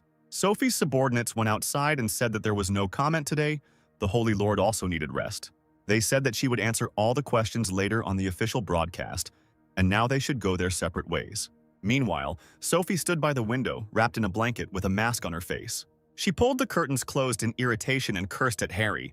The woman bit her nail in irritation, something still glowing dimly on her neck, and she thought about how this Harry dared to make a big deal out of that incident. Yesterday, after the incident at Drachma, subordinates tried to take Sophie away from the journalists, but suddenly something on her neck glowed with a bright light. People cried out in fear, asking what it was, whether it was a terrorist attack. But it turned out that it was some kind of message. And in the sky there was a message from Harry, asking what Harry killed. And from below there was an exclamation that it was true 20 years ago. Sophie clutched her head, thinking that if she told the truth, the rest of the saints would not leave her alone. But if she did nothing, Harry would create even more problems for her. The woman standing on the bed raised her head and screamed desperately. Meanwhile, Harry, scratching his ear, asked if he should make ramen. The news anchor said that Sophie is currently not leaving her residence. There have been no comments yet. He said that of all the incidents that occurred at the auction, This one was expected to cause the most commotion. A man sat and watched the news. After hearing what the presenter said, the man said that this would not work. The next day, Harry was still at Hugo's house. Hugo and Harry were practicing their shooting, and one of them hit a perfect 10 with an arrow. After this, the man lowered the bow, which was decorated with various monograms, and it had 3 bowstrings. The wind whistled over Hugo's head, ruffling his hair. Harry asked the man how he liked the new bow, to which he replied that he really liked it. The bow that the goat gave him wasn't even close. The next moment, Harry released an arrow and it hit Hugo's arrow right and broke it in half. Harry happily exclaimed that he had another 10 points, and Hugo looked at the man suspiciously. And then he asked him if he had to practice shooting blindfolded, to which he replied that it was quite fun. Hugo exclaimed, asking the man if he had been shooting at his target on purpose, to which Harry pulled off his blindfold and grinned, replying that he enjoyed annoying him. Suddenly, a glass of water and ice appeared in front of Harry's face. As it turned out, it was Scott, who, with a look burning with admiration, literally on his knees brought the man water and a towel, in response to which he received gratitude. Harry happily took the glass of water, and the boy and the man smiled at each other, while Hugo was in an extremely irritated state. The man ran a little closer and asked his son if he thought his father could use a drink too. In response, Scott coldly told his father that there was water in the refrigerator and he could go and get it himself. Hugo fell to the ground and began to roll around on it, screaming pitifully. While Scott watched this, and Harry, drinking cold water, noted that his characteristics had increased since the skirmish in Drachma, so he could afford a small investment. There have been reports that the sacred abode of Ophiuchus, the Palace of the Snake, has been recreated. Due to the low level of the sacred abode, the space is very limited. The sacred chamber is a place where the constellation bearer can live, train, and test their power level. Harry could now control his chamber, and he could summon a low-level piggy bank avatar to his chamber. There was also a message that by bringing human avatars into the abode, he would strengthen the power of the abode. Walking back to their abode, Harry scratched his chin thoughtfully, wondering where he could get human avatars. Here, Scott said that since the man was leaving soon, they could go together. Since he also had things to do, Harry noticed that he didn't even realize that so much time had passed. Hugo, who had stopped lying on the ground, asked the man if he had an appointment, to which he received an affirmative answer. With a wave of his hand, Harry threw the towel over his shoulder and said with a grin that he would have to meet a lot of people today. After some time, he reached a cafe that sold fried chicken. Simon, who was sitting at the table with a huge plate of chicken on it, asked Harry if he would like to join the twins. While chewing on the chicken, Harry asked the man if he hadn't said he was overwhelmed with worries. But here he had more than enough energy, and the waitress who brought more chicken was surprised that the man was going to eat it all. Simon replied that, although he had his hands full, hiring promising people always remained a priority. Simon asked the man with a sly face if he was going to just leave them after he bought items worth millions of dollars with the twins' branching money. Hearing this, Harry just stared at the man, continuing to chew. And then he brought a napkin to his mouth to wipe himself, and Simon realized that Harry had apparently planned this. Harry thought that the man had seemed pushy at first, but things were turning out quite well. He thought that he had already dealt with Victor, Sophie, and Steven, and the next person he needs to deal with is that bitchy purple witch. Taking another leg in his hands, Harry said that he would enter into the branching of the twins, to which Simon quickly said that then they should discuss an official date. But he was interrupted by the first and said that he had one condition. Harry pointed the chicken leg he was holding at Simon and told him to give him the badge he was wearing. Simon's subordinates immediately became alarmed and cried out that the Holy Lady had personally handed the emblem to their bishop, to which Harry only responded by saying that they should not interfere in the conversations of adults. Simon asked the man if he wanted to get the emblem to enjoy the privileges of their branch, to which Harry replied that they could shower him with promises, but it was hard for him to believe in anything until he got his hands on it. Smiling, he asked the bishop if he would be willing to make a small investment. After a moment's hesitation, Simon responded tensely, saying that he needed to think about it. The subordinates, hearing this, immediately became alarmed again and called the bishop, but Harry told him to decide faster. Picking up his phone, where he had texted Scott that his matter would take some time, he told the bishop that he had one more matter to attend to today. Scott, who was sitting in another cafe, told the man to take his time, and his sister said she would also be late. Scott thought that this place was famous for its excellent ice cream, so his uncle must appreciate it. In his delight, the boy thought that he couldn't believe he was calling Harry his uncle. This would definitely amaze his sister, and he couldn't wait to see her amazed face. Humming happily, the boy took out his knife and thought about asking his uncle to sign the dagger he had fixed for him. But suddenly someone, saying that it was dangerous to play with knives, snatched the dagger from the guy's hands. Some guy smirked and said that Scott might get hurt, so he would confiscate the knife. Scott immediately jumped up from the table and cried out, asking what this all meant. As it turned out, the one who took the knife was Eugene, a Templar of the A-class twin branch, and behind him stood his retinue. Scott cried out in irritation, asking what he was doing there, and then told him to give him back the knife, to which Eugene replied that this was not how he should greet his elder. Scott gritted his teeth and thought about how this guy was always bothering him because he was slightly older, and he would love to beat the crap out of him, but he couldn't. But Scott can't conflict with him because this bastard is the son of the holy sign of Libra, and that's the only reason he so boldly turns his nose up.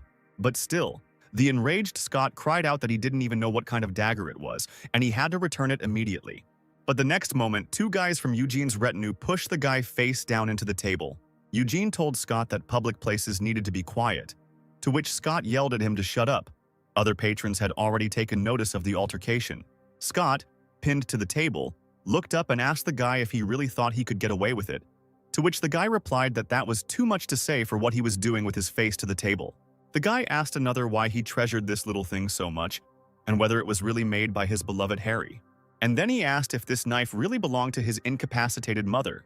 Hearing this, Scott screamed loudly in anger, and blue flashes began to shine around him. But then suddenly the dagger began to shine with a bright light. Messages appeared that the owner of the relic was in danger, and a random skill was activated. Eugene cried out, covering his eyes with his hand, asking what it was. And then he saw someone's head emerge from the dagger. The head hit Eugene in the nose and jaw with great speed, causing the boy to bleed. Everyone present looked at this with an expression of shock on their faces. Meanwhile, Harry sold out of the dagger, straight towards the guy. When Harry was completely out, Eugene dropped the dagger from his hands and fell to the floor, pressing his hands to his jaw and screaming in pain. Scott looked at his uncle with joy, tears appearing in the corners of his eyes. The man looked around in confusion and scratched the top of his head while Eugene was still screaming in pain. Scott asked his uncle how he knew he would be there, to which the man replied that he had been at the restaurant a minute ago, and it seemed like the one-time summoning skill he had imbued into the dagger had just worked. Harry put his hands in his pockets and looked around, and then he noticed that this meant that these bastards were bullying the guy. An irritated Harry turned to the boys and asked them how they dared to offend his nephew, to which they immediately became afraid. Smiling evilly, the man cracked his fists and said that now they would find out what happens to those who bother his loved ones. A shudder immediately ran through the boys' bodies. A few minutes before Harry was called, Simon said that he would give the man the emblem if he joined them immediately, and he agreed. The man thought that this was a ridiculous price for such a loot, and besides, he could get the emblem back by adding a clause to the entry contract. And then the man took off his badge and handed it to Harry, telling him to use it wisely, and then he immediately took the contract from his subordinate. But when the man turned around, he saw only a bright flash in front of him, and then Harry disappeared, as if he had never been there. Simon and his subordinate froze in shock, wondering if he had just disappeared. The next moment, a waitress came up to them and handed them a check for several $100s, and Simon asked again, confused. After some time, the sounds of blows began to be heard in the cafe where Harry was. The guys who had been pestering Scott were already unconscious, lying on the floor surrounded by shards of a flower pot. Eugene challenged the man if he knew who he was, but before he could finish speaking, Harry punched the guy in the face. The guy tried to say that he had a rank in the twin branching, but he didn't have time to finish even that because the man hit him in the stomach with his knee. But Eugene did not calm down, and he tried to say that he was the son of the holy sign of Libra, but his phrase was cut off by another blow. Harry continued to hit the guy, which made him unable to finish speaking. Eugene backed away so that his back rested against the table. His face was swollen from the many blows as he desperately prayed in his mind for the man to at least let him finish. But the blows continued, and the boy fell to the floor, exhausted, thinking that his magical defense was of no use, and Harry told him to get up, because they weren't finished yet. Eugene cursed under his breath, clenching his shaking hand into a fist. His body became engulfed in blue fire as he thought angrily that this scum should know its place. Eugene put his hands forward, summoning the Bull of Phalaris, and a blue magic circle appeared below him, with a huge white bull standing behind him. The other visitors, noticing that the guy was using magic in the public area, hurried to run away as far as possible. Eugene laughed, revealing that he was now missing a tooth, and said that the man would be punished for his arrogance. But suddenly the guy's powers flowed towards Harry, and he noticed that the guy was too noisy. These streams of power gathered into a glowing ball in the man's hand, and he said that he became interested in what kind of miracle skill this was. But now he realized that he couldn't even light the corners with it. There were reports that Harry had suppressed the enemy's magic. Information was collected. Eugene cried out in confusion, asking the man if he was also a magician. Harry replied that he was a craftsman. There were messages that he could now fully use the skill. Information about the skill would be lost after using it. A green crystal appeared in Harry's hand, and he said that now he would show him how to use this power correctly. And then Harry used this skill and everything around was illuminated with a bright light. Eugene screamed as he was carried backwards by the currents of force. And then a stream of light pierced the wall of the cafe and hit the wall of another building. The flow created a depression in the ground, and Eugene stopped at the wall of another building with his butt up.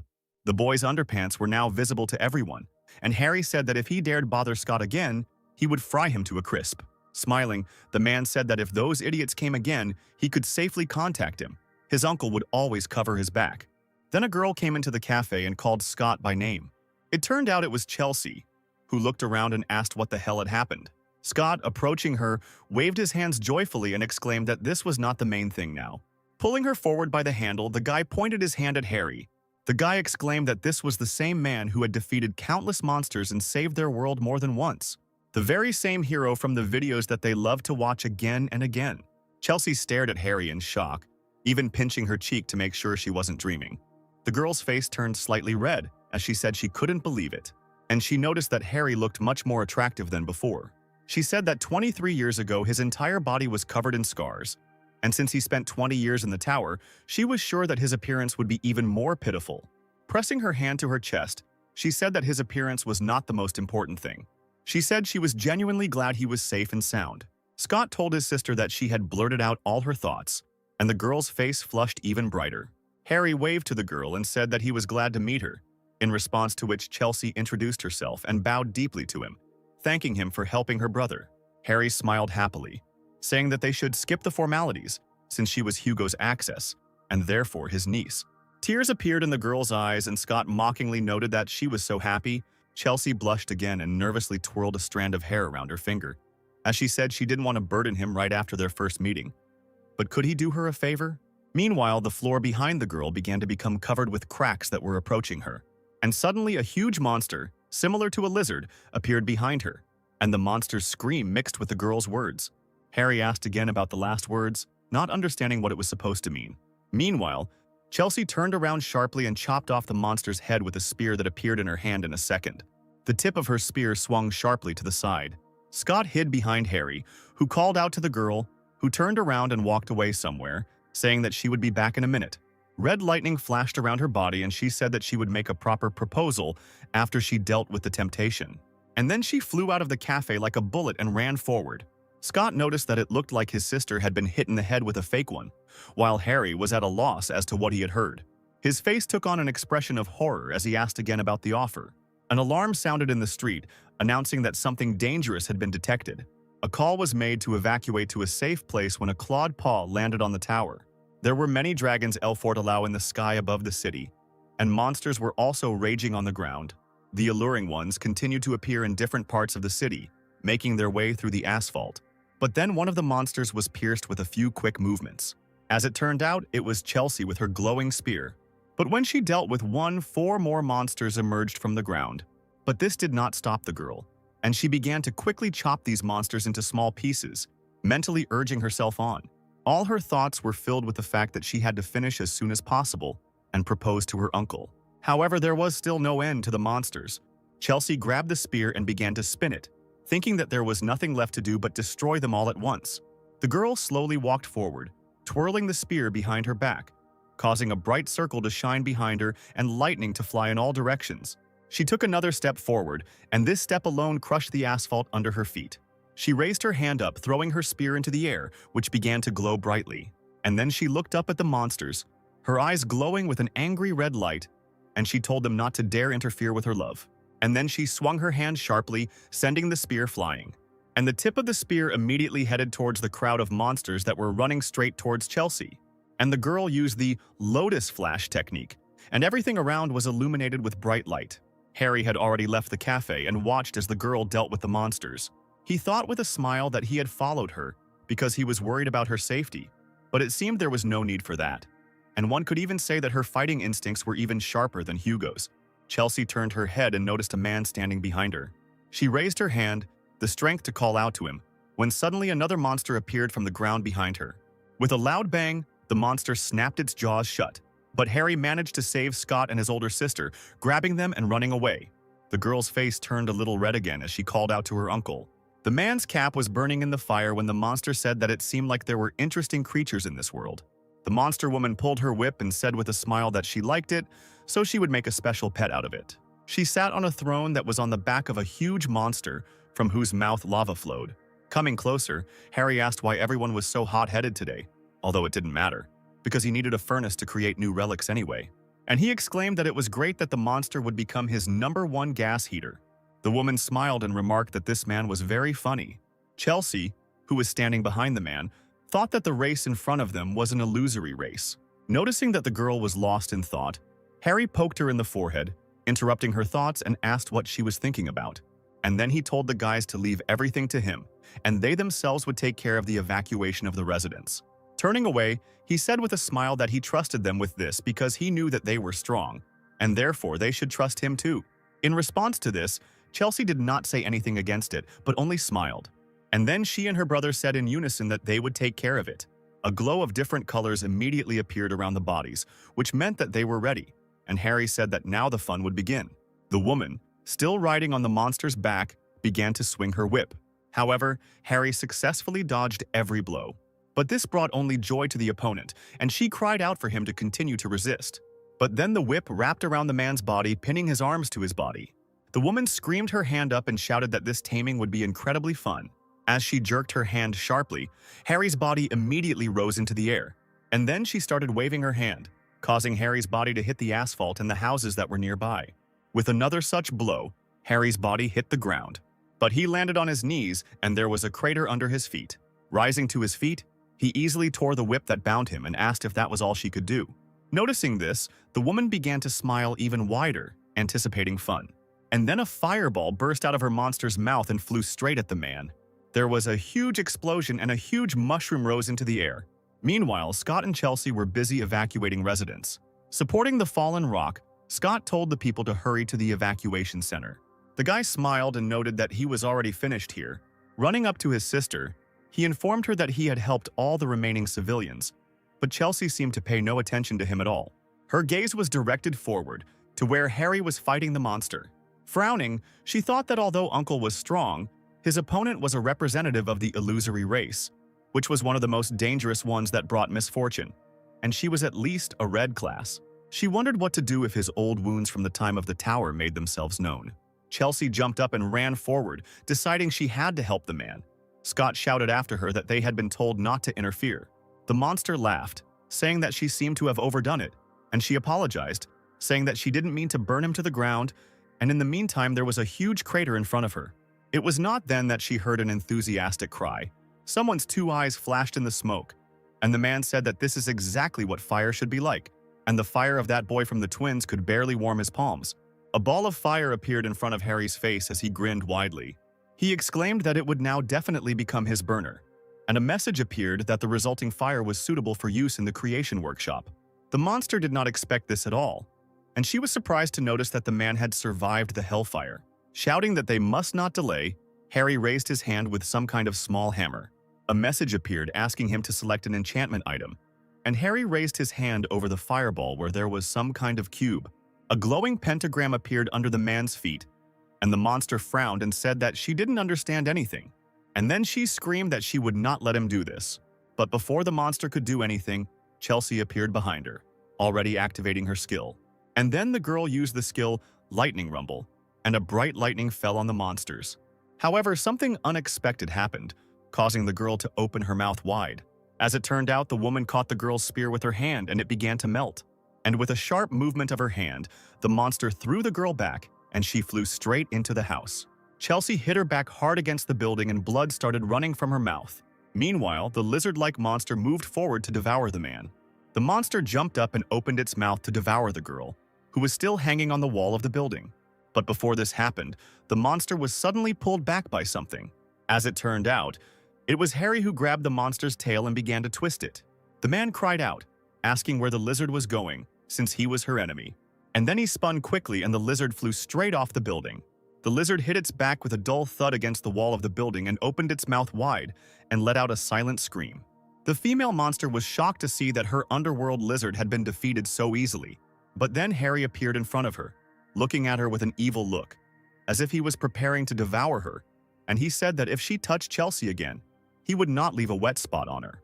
The woman felt like she was looking straight into the huge eye of a snake that could kill her at any second. She drew back and noticed that something was consuming her. She grabbed her head, not believing that someone could absorb her, a representative of the illusory race. And then the woman burst into a bright purple flame, and she said that now she realized that the games were over. Chelsea held her hands out in front of her and noted that the woman was emitting absurdly large streams of magic. The woman said she didn't like the uniform because she wouldn't be able to work out in it, but it looks like she will have to admit that the man is her enemy. The woman's body turned purple. She looked menacingly at Harry and said that she would incinerate him first, and then everything in the area. And then she darted forward and the outline of an eagle was visible around her. However, the woman's fist was met by Harry's fist. Chelsea screamed for her uncle. And then, in that very place, a bright flash shone. And then everything around was engulfed in a bright purple light. Sensing something was wrong, the female monster looked forward and was surprised. As it turned out, Harry held back her blow with the help of a transparent glove, which was a Class C artifact. The woman's eyes widened and she asked in disbelief if her attack had really been stopped by a plastic glove. While Harry's body was using super regeneration, he smirked and said that now she should get it for daring to burn this city. The bright light came on again as the woman exclaimed that it was humiliating. Harry asked her if she was belittling the abilities of his glove. He opened his eyes, which were glowing faintly, and he said with a smile that she couldn't even imagine how useful this glove was when eating fried chicken. There were reports that the Hell Wings had too much negative energy to be made into an avatar, and that it needed to be cleansed. And then Harry asked in irritation if the cleansing fist would work, and he began to deliver a series of cleansing blows to the hellish wings. The woman fell to the ground, her body returned to its original form, and the man asked her if she had not yet been purified. A message appeared that dead targets could not be cleansed. Harry asked if she couldn't handle that either. Turning to the lizard, Harry said that he had no choice but to replace the gas burner with a lizard. The lizard immediately surrendered to the man, and reports emerged that the lizard of the underworld had become a captive of the snake-bearer. Harry wondered what he should name the lizard and offered her several options, and she chose Torch. Scott and Chelsea immediately ran to the man, and the girl asked him if he was okay, to which Harry asked them if they were hurt. The girl replied that everything was fine, and then she said that she never had time to ask the question. And then Harry remembered the girl's words and proposal. After clearing his throat, Harry started to say something to the girl, but then she interrupted him.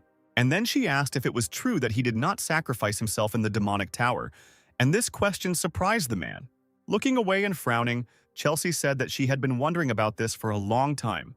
She said that the other saints claimed that he sacrificed himself for the sake of all mankind. But the fact that only one of the 13 saints died in the battle with the red-eyed one that practically destroyed humanity seemed ridiculous. But since it was impossible to obtain evidence, she only harbored her suspicions. But now, having seen with her own eyes how he fights, she is sure that he did not sacrifice himself, but became a victim of an insidious plan. Harry didn't respond to this, his face taking on a serious expression. But then he sighed and said with a smile that she was smart, as expected from Hugo's daughter. And then he told the guys that everything was correct.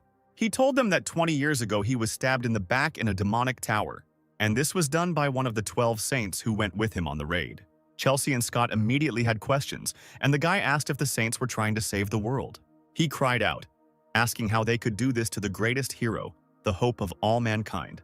But then Harry said that this was exactly the point, and the guy asked again. The man replied that they did so because he was better than them, and because he was able to defeat the red-eyed one single-handedly. Since the strongest attractor was killed, the whole world could be in their power. But the only obstacle to this was he, Harry. The man sighed and said that it was impossible to know for sure, but it was only the most likely theory. After a while, Scott said in a strangled voice that it was terrible. He said that it turned out that he was locked in a demonic tower all alone, and what's more, the saints took credit for his merits. Tears streamed down Chelsea and Scott's faces, and the guy said that all of this happened despite the fact that he was the true savior of their world. Looking at the boys, Harry just sighed. Putting his hands on their shoulders, he thanked them, and said that there was no need to cry. The boys looked at him with hope in their eyes, and Harry said he was going to pay the Saints $1 million. And then he took out his phone to look at something, and he looked at the information about Sophie's press conference. The press conference took place in a huge building with 2 glass towers. The whole room was filled with people waiting to hear what Sophie would say. Sounds and camera flashes were heard throughout the hall. One woman asked the man sitting next to her about the wasps. What made Sophie travel such a long way to Korea for one conference? To which the man replied that he believed it had to do with the mystical message on the drachma. He said that it may seem like rumors about Harry's recent return, but in any case they will hear something incredible. Illuminated by camera flashes, Sophie sat in the middle of the room. A tense smile was frozen on her face as she thought she was in deep shit, and she wondered if she should tell everyone to go and run away. But then she remembered that she still had the relic around her neck, and who knows what kind of magic had been cast on it. And if she wants to live, then she must fulfill the demands alone. She thought about how she didn't know how it was with the other saints, but Harry clearly wasn't bluffing when he said he would get rid of her. The woman let out a long sigh, calming herself. And then she told everyone present that the reason she was here today was to reveal the truth about the incident 20 years ago. And she asked if everyone remembered the events related to the Demon Tower. The woman asked the man if she was talking about the raid on the Red-Eyed Man, to which the man replied that he was defeated by the 12 saints, and that is why they are hailed as heroes. Looking away, Sophie began to say that the true hero who defeated the Red-Eyed Man was Harry. But she couldn't say it. She closed her eyes tightly, forcing herself to collect her thoughts. And then she finally said it, but for some reason the crowd was not surprised. But suddenly surprise overtook them, and they raised their wide-open eyes. Many people jumped up from their seats and asked for it to be repeated. Immediately, various questions and requests for more details began pouring in. The camera flashes became even brighter. People asked the woman if this meant that Harry was still alive, if it was all a lie of the saints. Frowning, Sophie said nothing, but only looked somewhere down. She had already said that all this was true, but suddenly a man appeared behind her and said that this was of course impossible. Hearing a familiar voice, Sophie jumped out of her chair and turned around screaming. Behind her stood John, the holy sign of Cancer. Jean noticed that the saint had turned completely pale and seemed unable to continue speaking. And then he looked at the woman and asked her if this was true. Sophie asked the man in a shaking voice why he was there, to which the man came closer and turned off her microphone. And then he leaned towards her ear. And then he told her to shut up and asked what she just said. Has she really forgotten her role? And all she had to do was show off her pretty face? What kind of show did she put on here? He leaned even closer and told her to be quiet if she didn't want the whole world to hear him rip her mouth open. And then he pressed the button again, turning on the microphone. Addressing reporters, he apologized and said that these words were only a threat from the one who kidnapped Sophie. He asked them not to worry, as he personally guaranteed the safety of the saint. He apologized to the press and said that they were forced to end the conference. One of the reporters asked about Harry's return, but then a black fog appeared in front of the man. Jean, who jumped up to him, said that Harry died 20 years ago in the tower. Did they really need anything else? If the rumors were true, he would have already let us know, but for some reason he doesn't show up. The man asked who had threatened the saint then. Another one picked up the conversation, asking why the criminal had mentioned Harry. Others also did not give it up, asking if they were hiding something from them, since they wanted to end the conference already. This barrage of questions angered Jean, and black energy began to swirl around him. He thought that these miserable insects did not know their place. But before he could do anything, someone asked Jean if he was really going to kill everyone here. As it turned out, it was Harry, who was flying feet first towards the man. Jean didn't have time to fully dodge, and the kick landed on his chest. The man bounced back from the blow and flew into the wall. Sophie clutched her head and screamed in fear. Jean, sitting on the floor, raised his gaze to look at the attacker. Meanwhile, Harry jumped up, getting ready to hit the man, saying that they hadn't seen each other for a long time. Then the man struck again with something that looked like a tail. Sophie was surprised to discover that it was someone's tail. Meanwhile, Torch was sitting somewhere, sadly mourning his tail. Chelsea and Scott were guarding Torch, who was sitting outside surrounded by people. Taking hold of his tail again, Harry asked Jean if he really wanted to interrupt the conference like this. But then a voice was heard behind him, saying that in his hands was the tail of a lizard of an illusory race. As it turned out, Jean was behind Harry, and he said that he heard that someone had dealt with them. Harry frowned and said that the bastard was up to his clone tricks again. Jean noticed that the man quickly recognized his division skill, so he asked him who he was. Harry introduced himself with a smile as he threw his tail over his shoulder. Hearing this, the crowd of journalists immediately stared at the men. There was complete silence in the hall. But the next moment, one of the journalists laughed, and the others laughed after him, not believing that it was Harry in front of them. Jean also laughed quietly, covering his mouth with his hand, and he said that he had good skills, but he should have chosen a more suitable role model. But in response to this, Harry hit the man in the face with his tail again. Jean fell on his back from the blow, while Harry twirled his tail with one hand. The crowd was shocked when Harry said that they don't start thinking until you hit them. Turning to the crowd, he continued to wag his tail and asked the crowd what they were staring at. And then he jumped off the stage into the crowd, shouting that they were next. People started to scatter around the hall. Sophie thought in a panic that she needed to run. There was still a chance. But suddenly something landed in front of her. Harry, who was standing behind her, asked the woman where she was going, since she still had to reveal the whole truth. Shouting, Harry began to tell the whole truth himself. And then he poked the woman in the forehead, repeating once again that she should tell everything. But then a black fog began to flow in the air around them.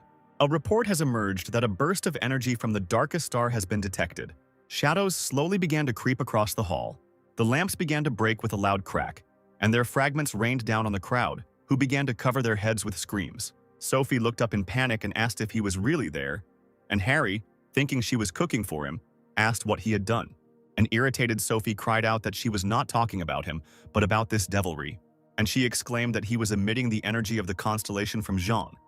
And in the meantime, some dark figure appeared above the man, red eyes that were on her shoulders. Smiling, Jean told Harry that he would never have thought it was really him. But then he said that, however, it didn't matter why and how he was able to get out of the demonic tower alive. And then he asked if they should have a small welcome party to celebrate his return. Meanwhile, Hugo was calmly doing something at home. Placing the pot of food on the table, he told himself that since Chelsea, Scott, and Harry weren't here today, he could stick to simple ramen. And then he sat down on the sofa. Without taking off his apron with the bear, the man immediately grabbed the remote control to turn on the TV. Hugo started eating his ramen when the TV announced that they were reporting from the St. Sophia conference site. And right now, it was chaos. The reporter waved her hand towards Jean and Harry and exclaimed that a man who pretended to be Harry had just burst in here. And on their screens, they could now watch their fierce battle with the holy sign of Cancer. Harry, however, struck at the same time, but Jean managed to dodge, and therefore the man's blow hit the stage, causing it to shatter into small pieces. The reporter said that while she was saying all this, attacking skills were being heard and flashed all over the place, and Hugo froze with a face filled with shock, and his noodles almost fell out of his mouth and back into his bowl. Jean, meanwhile, stretched out his hand forward, and a black ball began to form on his palm. And then the man leaned towards the floor, causing his black energy to shoot forward, smashing the wooden stage, causing it to shatter into pieces. The reporters ran in panic away from this dark energy, which was trying to touch and injure them. Harry also jumped back from this attack, and he exclaimed that these pathetic attacks won't work on him. But Jean only exclaimed triumphantly that the man was caught. And then he suddenly raised his hands, controlling a tentacle of dark energy. And right after that, a black hole appeared under Harry's feet, who was still in the air, trying to catch the man.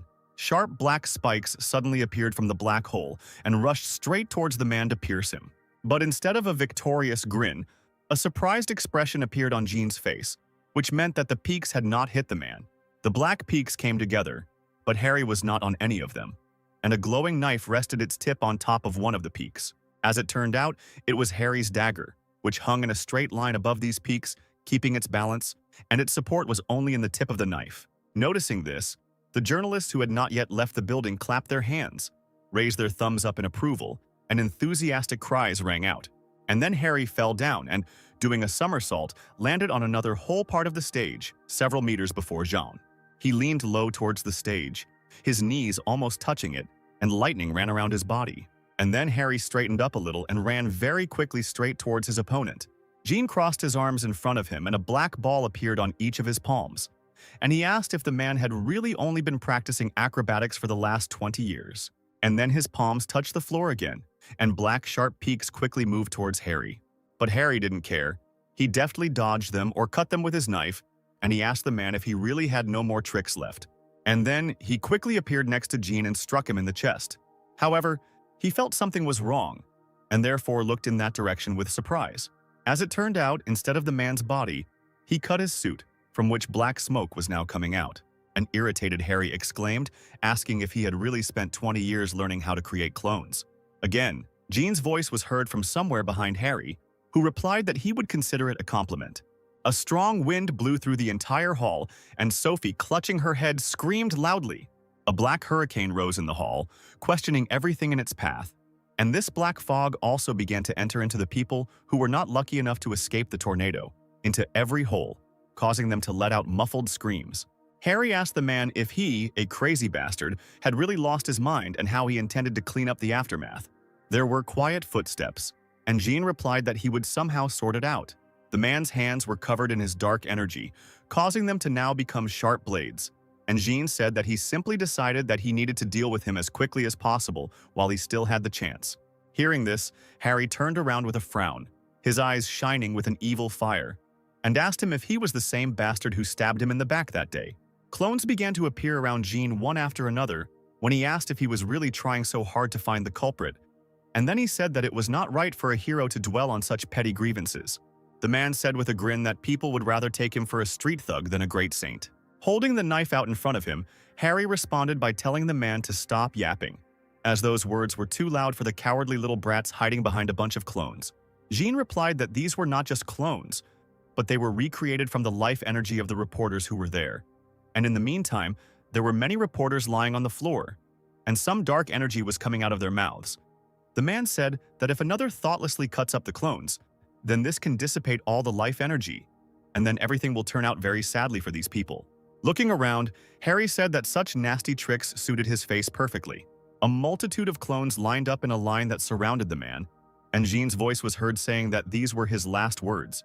His voice seemed to be undressing from all sides, and then all the clones pounced on the man at once. Suddenly, the real Jean, who was hiding among the clones, looked forward and his face was distorted with surprise. As it turned out, all the clones' swords met not Harry's body but the lizard's tail. Harry, who appeared behind Jean, exclaimed that this was a new skill he had acquired in Drachma.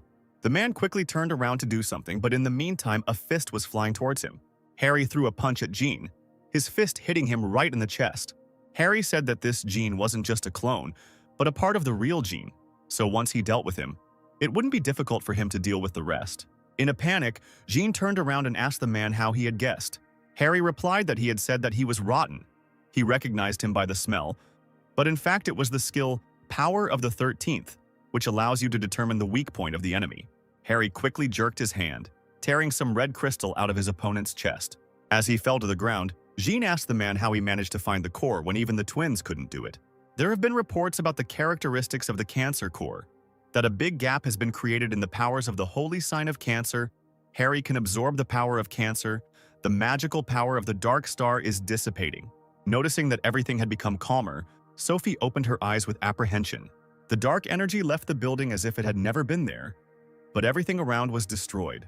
The reporters began to come to their senses and rise to their feet. Jean lay on the ground with a black mist coming out of his wound as he asked Harry what he had been through in that tower, as it felt like the power of a god was pressing down on him. Harry chuckled and said that the man was talking a lot for someone who had just been made. Jean grinned and said that he would back off for now, but he still had an ace up his sleeve. His body began to dissolve into dark smoke, and he said that it would become the worst headache for him. Jean's body completely evaporated. Harry, holding his core in his hands, said that it was not worth hoping that he would back down so easily. Suddenly, there was a vibration in the pocket of his sweater. As it turned out, Harry was calling Hugo. Harry picked up the phone, and Hugo's screams were immediately heard from the short line. He cried out that the man had attacked Jean's clone, meaning that they had pointed their weapon at him. Hearing this, Harry immediately became alarmed and asked again. Meanwhile, something was happening somewhere high in the sky behind the clouds. There was a station hanging in space. A red light appeared on top of the station and a sound was heard. After some time, something disconnected from this station, and then the rocket flew down. There was a huge flash and the rocket accelerated even more. It was a Mormoth rocket, a special weapon created by the Capricorn and Gemini branches after Harry's disappearance to destroy powerful pulls. It was created in case humanity was unable to cope with the monster. This is a trump card that will destroy not only the attractor, but also a huge area around the point of impact. Harry said he couldn't believe they'd put something like that together, and Hugo cried out that it was set up so that the rocket would be ejected when Jean's biometric rhythm stopped. Harry remembered the almost corpse of Jean's clone, and he said that it looked like that clone was almost equal to the original Jean, and Hugo screamed at him to get out of there. Harry said that running away was not an option, as the missile would destroy everything in a huge radius. And Hugo asked if there was no solution. Suddenly, Harry grinned and looked at Sophie, causing her to flinch. And he said that there was still something they could do. Sophie stared at the man, not understanding anything. Meanwhile, the rocket was getting closer and closer to the ground. An alert sounded that a Mormouth missile was approaching and that it was necessary to swim in shelters. And people ran through the streets in panic, wondering what this missile was doing here. People were running through the streets screaming that they didn't want to die, and Scott and Chelsea couldn't help but notice. Suddenly, something shot up from the ground with a bright flash, causing the building's glass to shatter into small pieces. As it turned out, it was Harry who was carrying Sophie on his arm, who was screaming piercingly. Shouting, she asked the man what he was up to. But he didn't answer her, and he only bit Simon's badge. And messages appeared that by the will of the bishop of the twin branching, the skills levitation and teleportation were activated. And then bright flashes of light appeared around Sophie and Harry, and they moved further into the sky, closer to the rocket. The rocket was already in close proximity, but the man did not even think of stopping. He was getting closer and closer to it. He shouted that he knew Sophie could melt anything, so let her melt this rocket, to which the woman shouted that she didn't want to run into it with her forehead. But Harry didn't listen to her.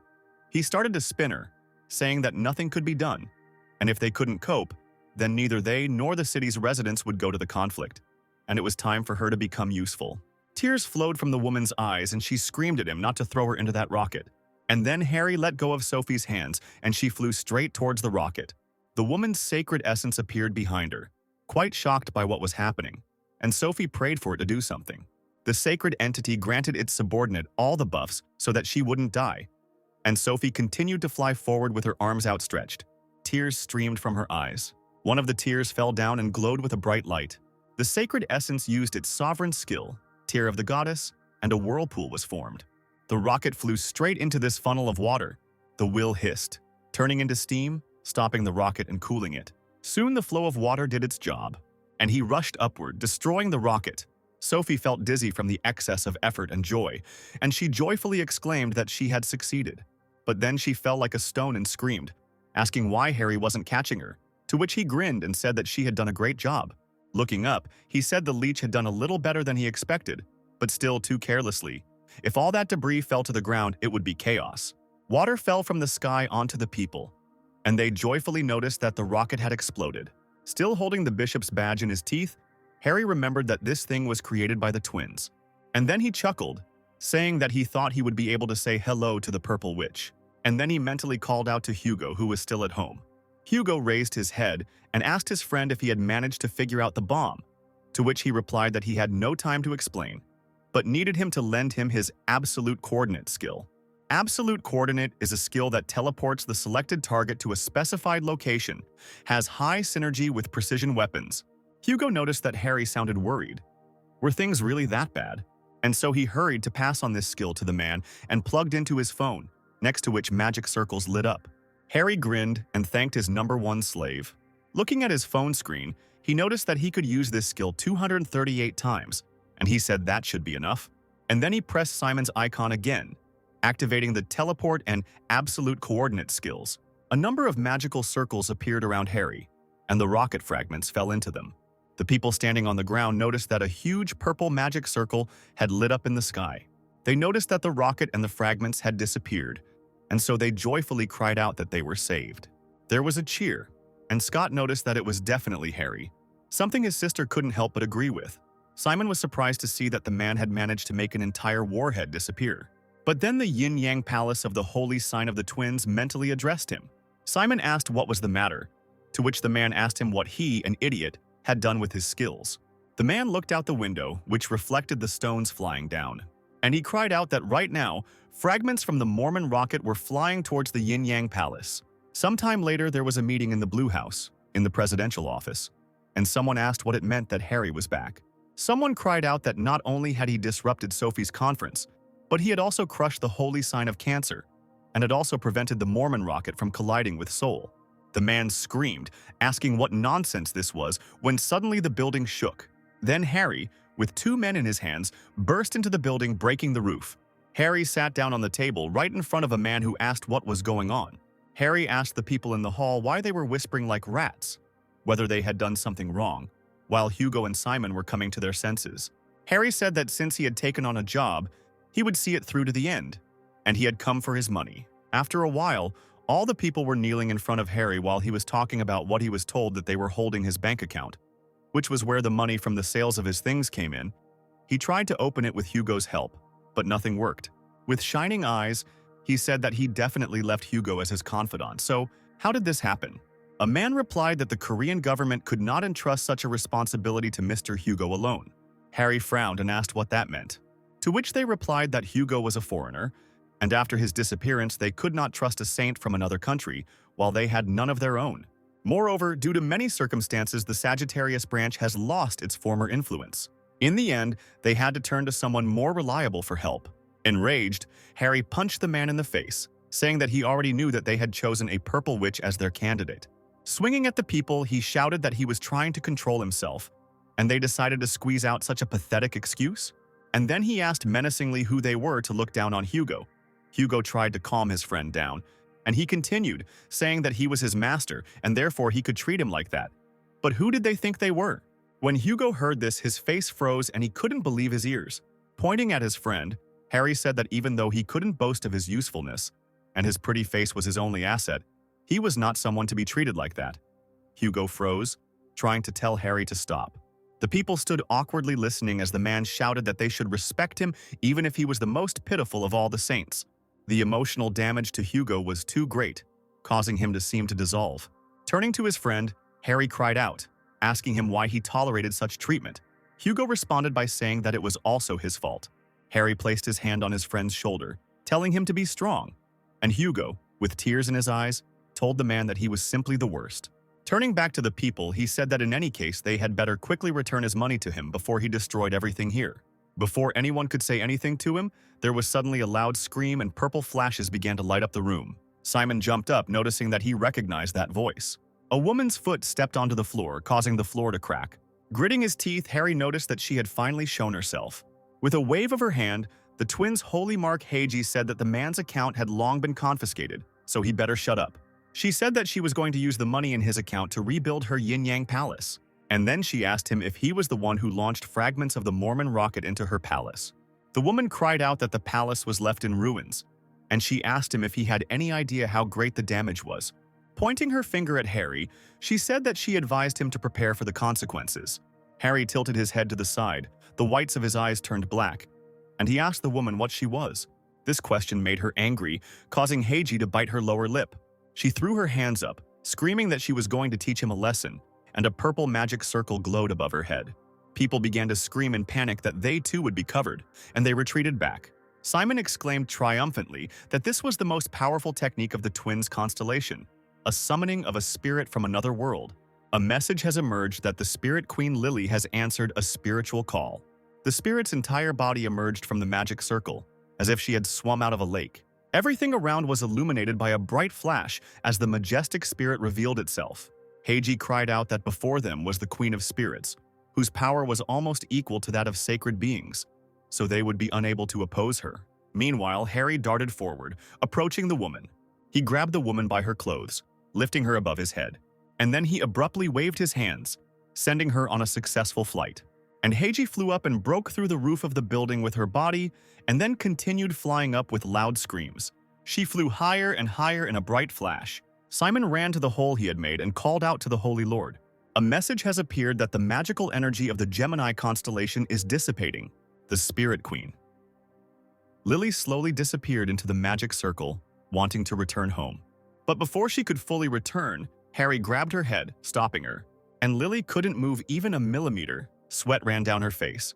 Harry pulled the spirit back by her hair, asking her where she was going, to which she screamed at him to let her go.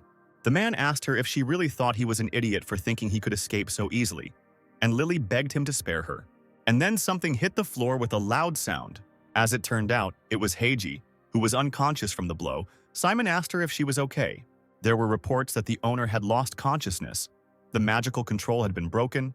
The transformation skill rented from the Aquarius constellation was dissipating, and there was now some other girl lying on the floor. Still holding Lily's hair, Harry said that he saw this person for the first time. He asked if she really expected to win with just one help from one spirit queen. He said that the purple witch would not help them, and in the meantime people were convinced that Harry had returned. A huge snake appeared behind Harry, and the man asked with a grin if they would give him his money now. After some time, Harry and Hugo left the mission. Harry had some documents in his hands, and he said that now they could eat something tasty, and Hugo asked him if he thought something was wrong here, and the man asked him what he meant. Hugo asked why the real Heiji didn't show up, since she's the type to launch a meteor into the middle of the city if she gets mad. Laughing, Harry said that the witch didn't show up even after he razed her palace to the ground, and that could only mean one thing. This meant that this hysterical woman would never be able to control her anger, and Harry said he had an idea of what she might be. After some time, Harry came to Scott's apartment. He asked Scott, Chelsea, and Charlie why they didn't have a light snack while they worked. The man handed Scott a burger, asking if he wanted it. The guy looked sadly at the burger, and then he waved it off and said he'd take something else. So Harry asked what Charlie and Chelsea would do then. Chelsea started to say that she wanted something of her uncle's, which made Harry choke. And then she said with a bright smile that she wanted his advice. But Charlie said that she was just making fun of him. Charlie asked if Uncle Hugo was coming, to which Harry replied that he had asked him for a favor, so he would be late. And then they approached some kind of glass box, the corners of which were decorated with golden monograms. And in this box sat Lily, who had shrunk, and the man said that it was time for them to begin the interrogation. The man told her that he advised her to answer his questions properly, and Lily quickly agreed. Harry, holding a book in his hands that could write down anything, asked her if it was better to be locked in this box than in a book, to which she agreed and nodded vigorously. And then he said that this bitchy witch still hasn't shown up, isn't that weird? And then he said that means she simply can't make herself known, and Lily said that's true. Tapping his finger on the floor, the man said that she was most likely trapped somewhere, namely somewhere in Scott's house. The spirit confirmed that this was true. Frowning, Harry said that he was only giving her one chance, and after that he would just leave her where she was. Lily raised her head and began to say something hesitantly. Harry asked her angrily whether she would tell him herself or whether she should be forced. Then Lily raised her hand and drove away somewhere, and her body trembled slightly from fear. As it turned out, she was pointing to some kind of statuette that was standing on the table. Charlie asked if this was the statue that had broken recently. Taking it in his hands, Harry grinned and said that he knew it. It stank too much. Turning around, Harry noticed that he remembered him saying that she had kissed the statue. And then he had said that it was most likely the magic of the coordinate marker. Charlie immediately remembered what he had said then, and his face twisted in surprise. The man used the power of the 13th, and the whites of his eyes turned black. A message appeared that, "The power of the 13th has been activated. Now he can interact with the spiritual world." And suddenly the figurine screamed, asking Lily what the hell she had taken and kept working. Chelsea was very surprised by this, and then she noticed something else. As it turned out, Heiji's spiritual form emerged from the statue. The woman clutched her head and wondered why she had ended up being caught by the most horrible guy in the world. She thought about how things might have been different if things hadn't gone wrong that day. Namely, on the day when the demonic tower was destroyed. There was a loud explosion that day, and Heiji dropped the cup, causing it to break. She wondered what this energy was. Noticing that the energy was so eerie, she immediately realized that it was Harry. She, watching him, thought that the very fact of his return was confusing him, so he also went to the apartment of his friend's son. As she watched Harry, she thought that it was good that that area was under her control, so she should go and see everything with her own eyes. Heiji activated Teleport, which allows her to teleport only her soul to a chosen location, and then she used Soul Capture, which allows her to place her soul into a chosen vessel. Heiji's soul successfully entered the statue, causing it to shake slightly, and then the statuette froze with Heiji's soul in it. But after some time, the living statuette was broken, causing the woman to scream. She grabbed her head, thinking that the soul capture had failed and now she was at risk of not getting out of this statuette. Returning home sometime later, Charlie said that he still couldn't leave it like that. Heiji thought happily that even the weakest recovery skill would do, and then she would be able to get out. But it turned out that the guy was going to use glue. Charlie poured a thick layer of glue over the fragments of the relic, and Heiji was losing the last bit of hope. And then she screamed desperately, and a message appeared that the chosen vessel had turned into trash, so she was unable to leave it. Harry asked with a smirk how he should torture her, so that people would appreciate his efforts. Heiji, in spirit form, called out to Lily and told her to do something. Lily screamed back that she couldn't get out because she would be caught back anyway, and it would all be pointless. Turning around, Harry noticed that the spirit was well aware of its position. Then Heiji decided to turn to someone else for help, and she called her faithful Templar Scott. And she, as his mistress, ordered him to attack Harry immediately. Confused, Scott asked why he should do that. The guy told her that he didn't want to do it, to which she screamed that Harry and their branch were enemies from the start. She screamed that he simply had to attack him, which made the guy think. Then he, coming closer, declared that in that case he was leaving the branch. The woman thought she had misheard, so she asked again. Scott began to dig in his pocket, saying that even though he was a member of the twins branch, Uncle Harry was his hero. He took out his token from his pocket, continuing to say that since he, as a follower of the twins, became his enemy, he had no choice. Throwing the token on the floor, he said that he was leaving then. The token hit the floor with a quiet clang and bounced off, and then the floor beneath their feet began to shake, causing them to lose their balance. Heiji noticed in a panic that this was the holy retribution of the holy essence. There were reports that Scott, a member of the Gemini branch, had defected to Ophiuchus. The Gemini branch's holy essence was furious. The magical energy of the holy essence hit the guy, and blood flowed out of all of Scott's orifices. Charlie and Chelsea called the guy in a panic. Meanwhile, Scott weakened and began to fall to the floor. He leaned on the floor, his body shaking. Heiji told him to attack Harry and then the sacred entity would forgive him. And she said that the man was a cruel and dishonest person. He was not someone to trust. In response, Scott only yelled, ordering her to shut up. And he remembered how everyone else was willing to abandon people to their deaths if it was in their interests. However, Harry would never do that. He always comes to the aid of the weak, and they only throw out phrases about saving the world. And he remembered how, as a child, he and his sister watched Harry with admiration. He remembered how they watched their hero, how his uncle assured him that he would deal with everyone who was bothering him. Scott screamed that they, the bastards, didn't even dare look down on Harry, and blue fire began to glow around the boy's body. Reports have emerged that the sacred entity of the twin constellation, Freya, has manifested itself. And due to his statements, his punishments have been intensified to the highest degree. She has gathered magic together and ordered Scott to disappear forever with his pseudo-hero. But before Freya could do anything, Harry walked up to her and raised his hand, using the skill. His palm glowed red and green and black flashes flew around, and he used the skill Deep Cutter. And then the man waved his hand, cutting the thin thread between Heiji and Freya. Meanwhile, the Yin-Yang Palace was engulfed in fire. The man cast a spell, causing magic circles to glow in front of him, and he said that the fire was getting out of control, so it was necessary to call everyone who owned water magic. But suddenly the streams of water stopped flowing from his palms. The man wondered what was going on and why he couldn't gather magical energy.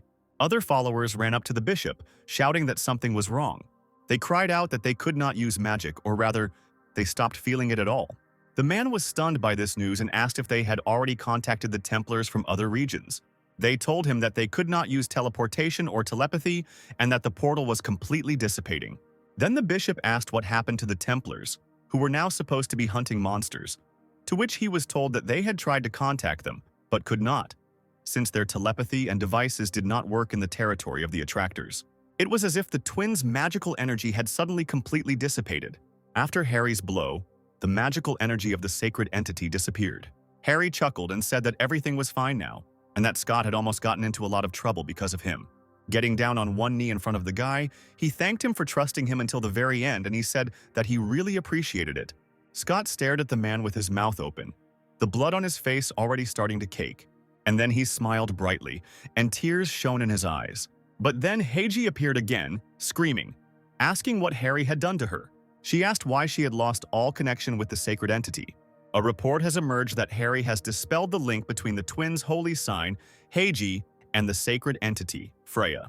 Sacred entities expend a great deal of resources and also take great risks when they personally enter the world. That is why they instead send their energy to their subjects, the saints. And the saints in turn pass on their powers to the followers of the branch.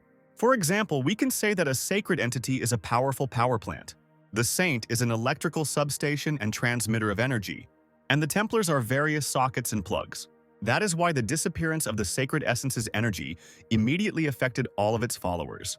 Leaning towards Heiji, Harry asked her how it felt to be a normal person.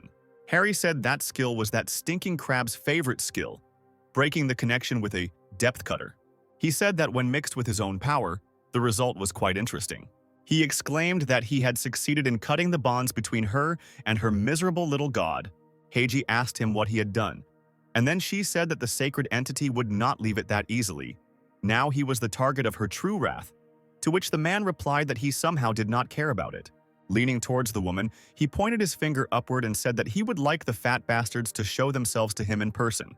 And right after these words, a purple lightning flashed. The sky turned purple and many flashes of lightning could be seen in it.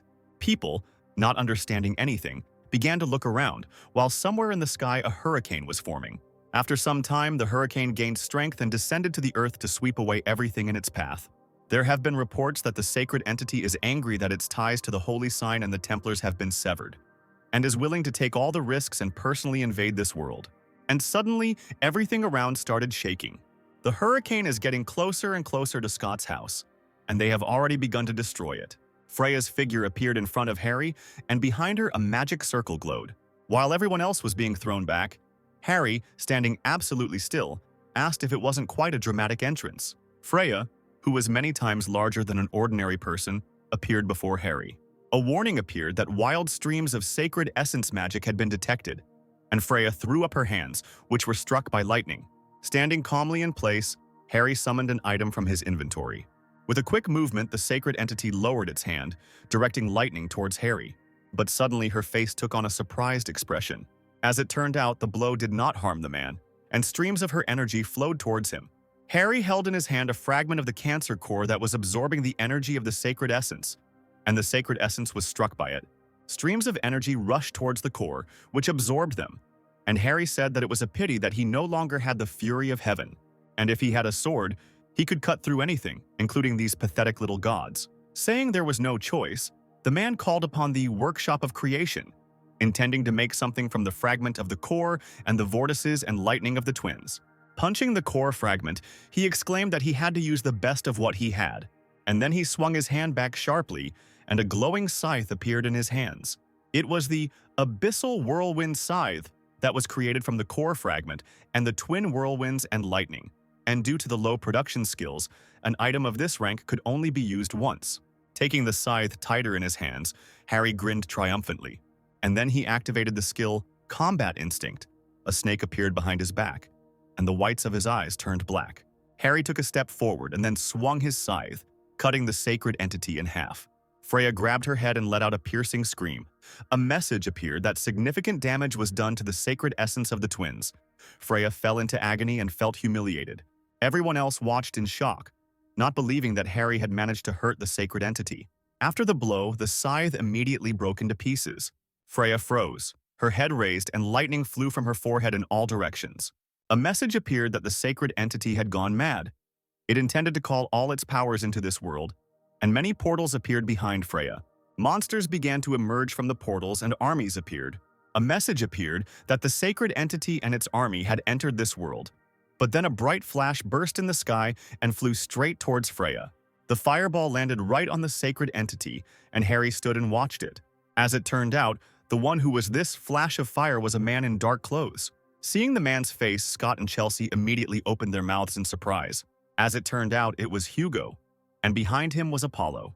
Freya turned to look at the new arrivals, and Hugo told her to stop her intrusion immediately. With a menacing face, he said that a little more, and this would be regarded as a violation of the rules. The man waved his hand, asking the sacred entity if it had forgotten that they were forbidden to invade this world in their true form. There were reports that the sacred entity of the Gemini constellation believed that the pathetic Sagittarius constellation was incapable of stopping her. She burst into laughter, asking what such an insignificant constellation and one awakened one could do to her. Hugo looked down and said that, of course, with his current strength, there was no way to stop him. And then he asked her if she really thought they were the only ones who didn't like her intrusion. There are reports that the countless entities that watch over this world are stopping the constellation of twins. They express their displeasure, accusing her of violating sacred rules. The army of force is thrown back. Then, a bright magic circle shone in the sky. A message appeared that the remaining sacred entities, who were dissatisfied with what was happening, activated the seals, and many chains descended to Freya. There have been reports that in order to continue to live in this world, one must invest a lot of faith, experience, and characteristics, which will cause the hostility of other entities to increase to the limit. Chains of different colors bound Freya, immobilizing her. Hugo noticed that it seemed that the other entities didn't like her antics either. He asked her if she was willing to take on even more risk. Freya's face twisted into an angry grimace as she couldn't find what to say. And then she let out a deafening, inhuman scream. The glass of the houses that were nearby immediately shattered into small pieces from this scream. The boys who couldn't bear it covered their ears and screamed in pain. It was reported that the sacred entity of the Gemini constellation bared its teeth and declared that it would never forget this day. Giving her the middle finger, Harry told her with a smile that he bet she felt like shit, so next time she should bring an adult with her. These words made Freya even more angry, causing the capillaries in her eyes to burst. And then the body of the sacred entity turned into a clot of light and began to dissipate. There were reports that Harry had finally trampled the pride of the sacred entity. He had secured a high reputation among the countless entities that watch over this world. Upon reaching level 10, he will have to undergo a special test, a special quest, awakening the triple S rank Ophiuchus. Chelsea, Charlie, and Scott sat on the ground, exhausted. Throwing his arm over Hugo's shoulder and patting him on the chest, Harry told him he was doing well, to which Hugo replied that he still felt uneasy. Gritting his teeth, he said he couldn't believe Freya had treated Scott like that. Clenching his fist, he exclaimed that even an arrow to her head would not be enough. Harry chuckled and said that the man would just have to wait. And then he said that he would teach his children well. Hugo didn't answer, but only smiled weakly, and gratitude sounded in his thoughts. Suddenly he remembered why he came and began to rummage in his pocket, saying that he had taken that little thing from the Yin-Yang Palace, as he had asked. And then he took out some kind of scroll from his pocket, which was a register of souls. Then Heiji spoke up again, asking the man how he got it, since the registry was well guarded. Hugo replied that stealth and infiltration were the most important skills for any archer, and he himself thought that he didn't have to mention the icon. While Heidi was arguing with Hugo, Harry stepped aside and opened the register. There have been reports that the list that holds avatars has been revealed. This list included avatars such as Berserker, a mad, one-eyed warrior who belonged to the legendary class. There was also Jotun, the king of giants, who was also a legendary class, and also the warrior king Jarl, the account of the brightest god, also a legendary class. There are reports that the twins' avatars are now under the control of Ophiuchus, and Harry can get them as slaves or as his own avatars. The patron avatar, who is imprisoned deep in the sea, beneath the Yin-Yang Palace, also comes under the power of Ophiuchus. Harry asked why he should believe that they had actually surrendered to him, and then he told them that they should first show their loyalty. And after these words, the register lit up with purple light, and then the light flashed upward, creating a portal above Harry's head. And the next moment, Heiji's head appeared from the portal. The sight surprised Harry, causing him to stare up with his mouth wide open. The spirit of Heiji and Hugo were also quite surprised, and soon the rest of the woman's body appeared from the portal. A report has emerged that the avatars of the Gemini constellation are presenting Harry with the body of a saint, and the woman's body fell to the ground with a dull sound. Harry held his forehead and laughed out loud and said he couldn't believe it, and then he said it counted.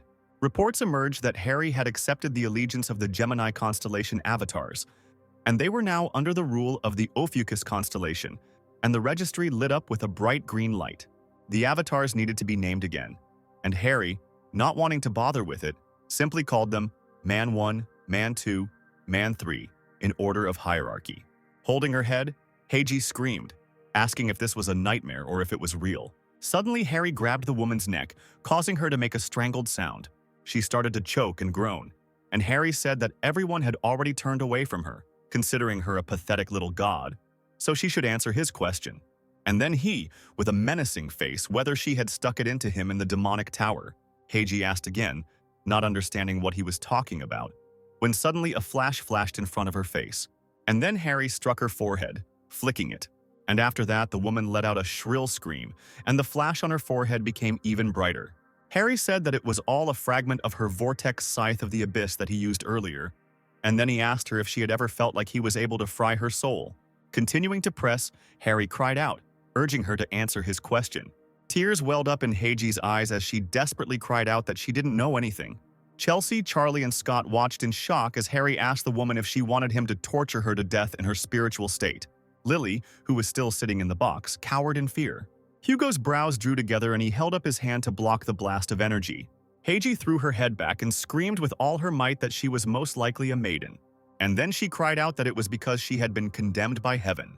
The next moment, the coma fragment crumbled into even smaller fragments that flew out of the woman's head, and Harry let go of her neck, the whites of his eyes black. Smiling, he said that there was nothing complicated she could have told him at the very beginning, and then she would have avoided the torment, and then he said that he would give her back her body. She grabbed her head and thought with relief that she was still alive, while the flash in her forehead slowly burned out. Suddenly, Heiji's body rose to its feet, but the woman's spirit had not yet had time to move in. It turned out to be Lily, and she thanked them for giving her freedom, albeit in this form. Harry chuckled and realized that he had made a slight mistake. Lily rushed to hug Harry, who mockingly said that he accidentally gave Lily's body. After some time, they all returned to Hugo's house. Victor, who was still in the toy bunny, told Lily that it was pointless to try to restore them, to which she responded by asking him what that meant, whether he could imagine how many tricks and erroneous arrays she noticed at just one glance. In front of Victor and Lily lay a spiritual contract that was created on the basis of the contact of the Aries branch, and from now on Harry owns everything that belonged to Victor. Lily asked Harry to lend her the soul registry so she could upgrade these contracts to SS class, to which the man agreed. Suddenly, some sounds were heard and Harry turned around irritably. As it turned out, these sounds came from a box where various figurines were collected. And the source of the sounds was Heiji, who was begging for release. A message appeared that a new skill, Snake Contract, is available. Here, various cries were heard, which said that they were very happy to become avatars of Mr. Harry. As it turned out, these were the same avatars that had previously belonged to Heiji, and now they were screaming that just one look from their master was exciting them. Hugo noted that this was the first time he had seen something like this, as avatars were usually very proud, which his friend agreed with. The avatars asked Hugo in unison, pointing a finger at him, how dare he, a human servant, interfere when Master Harry was in front of him. This position struck Hugo right in the heart. But then Harry told them that they had gotten it a little wrong. And then he said with a grin that he was his slave, which further broke the man's pride. The avatars then asked how this slave dared to open his mouth in front of their master, which only made Harry laugh. And then, changing the subject, he asked them why they decided to turn away from the constellation of the twins in favor of him. The avatars replied that it was because they could no longer stand her fiery temper. And then they were amazed at how he finished the sacred essence. They said that not only they but also the other avatars, including the commander, want to serve him. But unfortunately, he is imprisoned deep under the sea, so he cannot be present here. At the moment, the attractors have already taken half of the entire planet from humanity. At first glance, it may seem that the power of the parties is approximately equal, but in reality, people are not even able to regain their lost territories. Harry thought that since the Avatar was trapped under the sea near the Yin-Yang Palace, it must be the Pacific Ocean, and it is located close to the territory of the attracting ones, and it looks like I'll have to visit there. But then the avatars spoke again, tearing Harry out of his thoughts, and they, kneeling, said that since the man was their patron, they swear allegiance to him. Smiling, Harry replied that he would rely on them then, and a thin line of energy glowed around him. Scott, who was standing near the man with his sister, said that nothing less could be expected from his uncle. He exclaimed that even avatars of such a high level were afraid of him, which was so cool, which Chelsea couldn't help but agree with.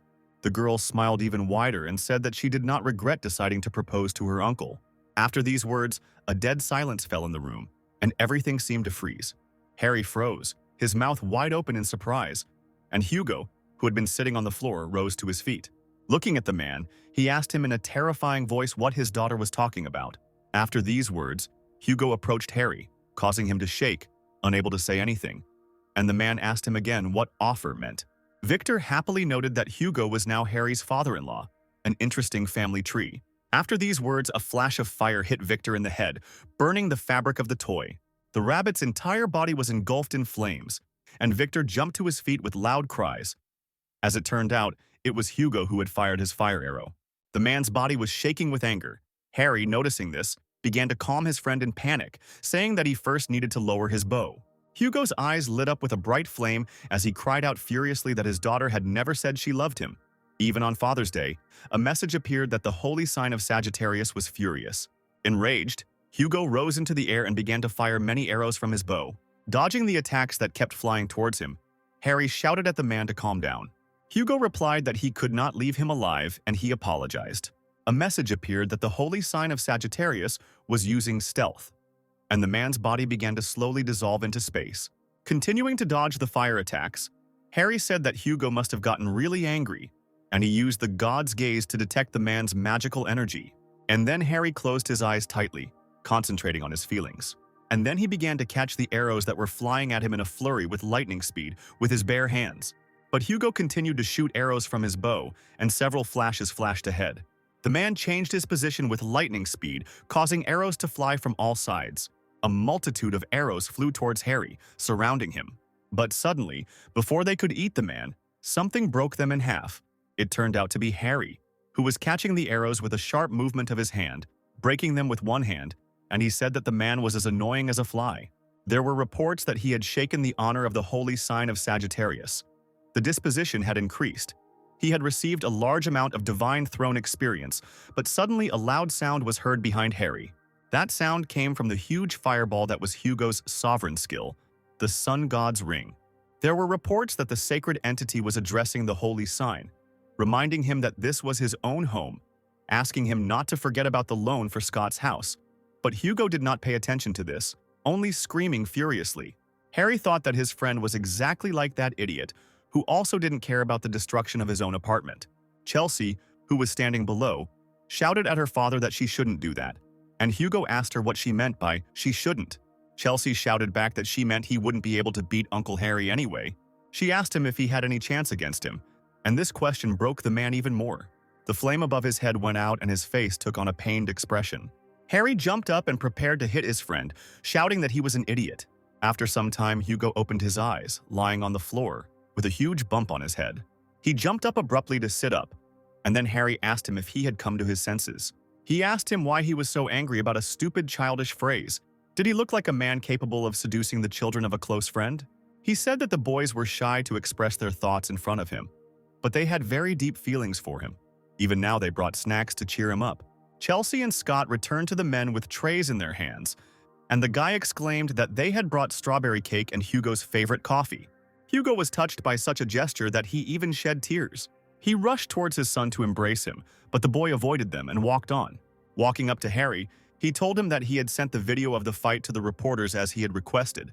The man patted the boy on the head, telling him that he had done well. Scott exclaimed that his uncle had stroked his head so that now he wouldn't dare wash his hair. Hugo turned around to look at this. Scott asked his uncle to try the cake, to which his uncle asked him why there were so many strawberries on it. Hugo then looked at his piece of cake that was on the tray that Chelsea was holding, and as expected, there were no strawberries on his piece of cake. The man looked up and asked his daughter where the strawberries had gone on his piece of cake. Smiling, the girl apologized and said that she gave it to her uncle. In response, Hugo screamed desperately again and rushed to Harry, who had already started eating the cake. Hugo tried to take his strawberries from Harry, but he skillfully dodged the man's hands. Once again, a loud scream was heard, which could be heard even on the street, because the roof of the house was destroyed. Meanwhile, Lily was sewing up Victor's head, who said that Hugo didn't know a thing about raising children. Hugo screamed desperately, asking Harry to give him back his strawberry, to which he responded by screaming that he couldn't give him back something he had already eaten, while Chelsea watched with a smile, until suddenly her phone rang. She took her phone out of her pocket to see what they had written to her. When she looked at the phone, her eyes widened slightly in surprise. As it turned out, it was an urgent order for mobilization, which announced that the Red Class had appeared. The 1,000-legged one. After some time, many Templars gathered on the coastline of the city of Manila, in the Philippines. Lightning was raging in the sky. Lined up on the shore, the Templars wondered if everything would be okay with them, because it was a Red-class monster after all. But there were a lot of them, so they had every chance. One of the Templars cried out that they should not give in to fear. Hard times are just another opportunity to prove themselves. He cried out that since their boss had not yet shown up, they had to defeat the enticement of the Red Class themselves, the 1,000-legged one. The man shouted that they had to show how powerful the lion's branching was, and that humanity had another opportunity to make a leap towards a brighter future, and the crowd erupted in shouts. Standing in the middle of the raging crowd, Chelsea thought wearily that she wanted to go home. Meanwhile, somewhere in the distance on the shore there was a hut, in front of which the Templars were also standing. There was a man sitting in the hut with a magnifying glass in his eye, and while he was rummaging around in something, he said that these uncouth barbarians were making a noise out of nowhere. And then he grinned and said that it wasn't important. But what was important was that he should have received the parcel by now. At this time, a woman arrived at the door of Hugo's destroyed house. Hugo opened the door and greeted the woman with a smile, wearing a construction helmet. Emma, Hugo's assistant, also greeted the chief joyfully, holding a box and a suitcase in her hands. And then she asked what happened to his house, to which he, sadly hanging his head, told her not to ask. Upon entering the house, Emma noticed that the man was following the news about the thousand-legged man, to which he replied that Chelsea had personally gone there. The man asked the woman what kind of package she had in her hands, to which she asked him if he had been expecting the package, since it was just lying by the door. Suddenly a voice came from the box asking where Harry was, and Emma let go of the box. Meanwhile, Harry was busy with his craft, and a message appeared that the materials were destroyed due to the low class of the tool. Harry swore under his breath and asked how many times this had happened. He was wearing Hugo's apron with the bear on it. A message appeared stating that in order to create the desired item, he needed a higher class tool, and the man then noted that this was apparently the limit of his craft hammer. He thought that it was a shame that he had lost his hammer of understanding. It would be difficult to find out where it had disappeared to in the last 20 years. He thought that with lime it was quite difficult to make relics larger than average. But before the battle with the maiden, one way or another, you need to prepare better. A message appeared that a follower of another constellation had made its way into the domain of the great Ophiuchus and the miserable Sagittarius. Something in the box asked if this was really Hugo the Archer, and then it greeted Hugo and said that he was Sergeyevich. Hugo told Capricorn that it was a ridiculous joke, and that such things were more in Victor's spirit. Harry came out of the room and leaned on the doorframe and said that he had been wondering who had gotten in. And it was this old man. Sergeyevich greeted Harry, saying that he was glad to see him in good health. But Emma was surprised that Harry had actually returned. Sergeyevich asked the man if he remembered him. Harry responded by calling him Sebastian, to which the old man shouted that he was Ivan Sergeyevich. Ivan Sergeyevich is a holy sign of Capricorn. Like Harry, he specializes in crafting relics. After the disappearance of the strongest awakened, he had the opportunity to put his hand to all the combat relics. Ivan Sergeyevich said through the statue that he had a reason for which he was looking for it. He said that he would like to apologize for what happened earlier, but then Harry's hand fell on the statuette. The man began to toss the figurine, and it began to say that he would like to build new mutually beneficial relationships. Harry didn't listen to what they were offering him. He threw the statuette into the air and then smashed it into small pieces with his hammer. Hugo asked the man if he shouldn't have listened first, to which Harry replied that he wouldn't have heard nonsense, but that he himself would be filled with peace. Harry said the bastard wouldn't share even one tiny detail with him, so it was foolish to believe he was looking for cooperation. Ivan Sergeyevich said that Harry still had the same bad temper, and it looked like it wouldn't go away without a headache. A man in a gas mask approached the man's tent and said that it was time for them to move out. Ivan Sergeyevich threw back the fabric of the tent to go out and said that it was time for them to see what this thousand-legged one looked like. Meanwhile, a journalist was standing on the shore, reporting live from the city of Manila, the capital of the Philippines, and she said that they would be broadcasting a raid on a red-class monster. She said that the thousand-legged one was a huge monster that Harry had defeated 20 years ago, and it seemed that a descendant of that terrifying beast had appeared here, near Manila. Since this monster is a red class, forces from several branches have gathered here at once, such as the Lion Branch troops led by Vice Chief Chelsea and Bishop Oliver. Also gathered were the Fish Branching, masters of naval combat, specializing in transformation magic, and the Calf Branching, frontline troops with invincible defense. The Capricorn Branch is a specialist in creating and improving all kinds of weapons, and also the branch of Aquarius, priests on the battlefield, capable of neutralizing even a nuclear threat with holy magic. The reporter said that all these branches gathered in this location to destroy the emerging threat. The holy sign of Capricorn even came here in person. Hugo and Harry were watching the live broadcast on TV in the meantime, and the latter asked what the old man was doing there. Ivan Sergeyevich raised his hand up, and the reporter noticed that it seemed he had not come empty-handed. A moment later, a shining hammer appeared above his hand. The man grabbed the hammer with a sly smile, and the reporter noticed that he had summoned the sovereign relic of Capricorn, the Hammer of Insight. Hugo asked Harry if it was his thing. Meanwhile, Ivan Sergeyevich set to work, and the reporter said that the great inventor began to improve the relics of his troops right before the start of the battle, and the whole world knows about his skill. On hearing this, Harry went absolutely nuts and asked what the hell it was, and then he exclaimed that it was his thing. Pointing his finger at the screen, the man screamed, saying that he was irritated by the mere fact that his instrument had been stolen, and this idiot was also acting up. Harry quickly ran away from the house, shouting that they had to move immediately. They had to teach this old man a lesson. But then the reporter said something appeared, and Harry stopped to look at the TV screen. As it turned out, something was coming out of the ocean. Something huge was rising from the very depths of the ocean, overturning boats, and a huge monster appeared, towering over everyone. Many small red eyes shone on its head, and its claws seemed to be made of steel. It was none other than the thousand-legged one. The masters of all branches immediately stared at the monster. Some looked with surprise, some frowned.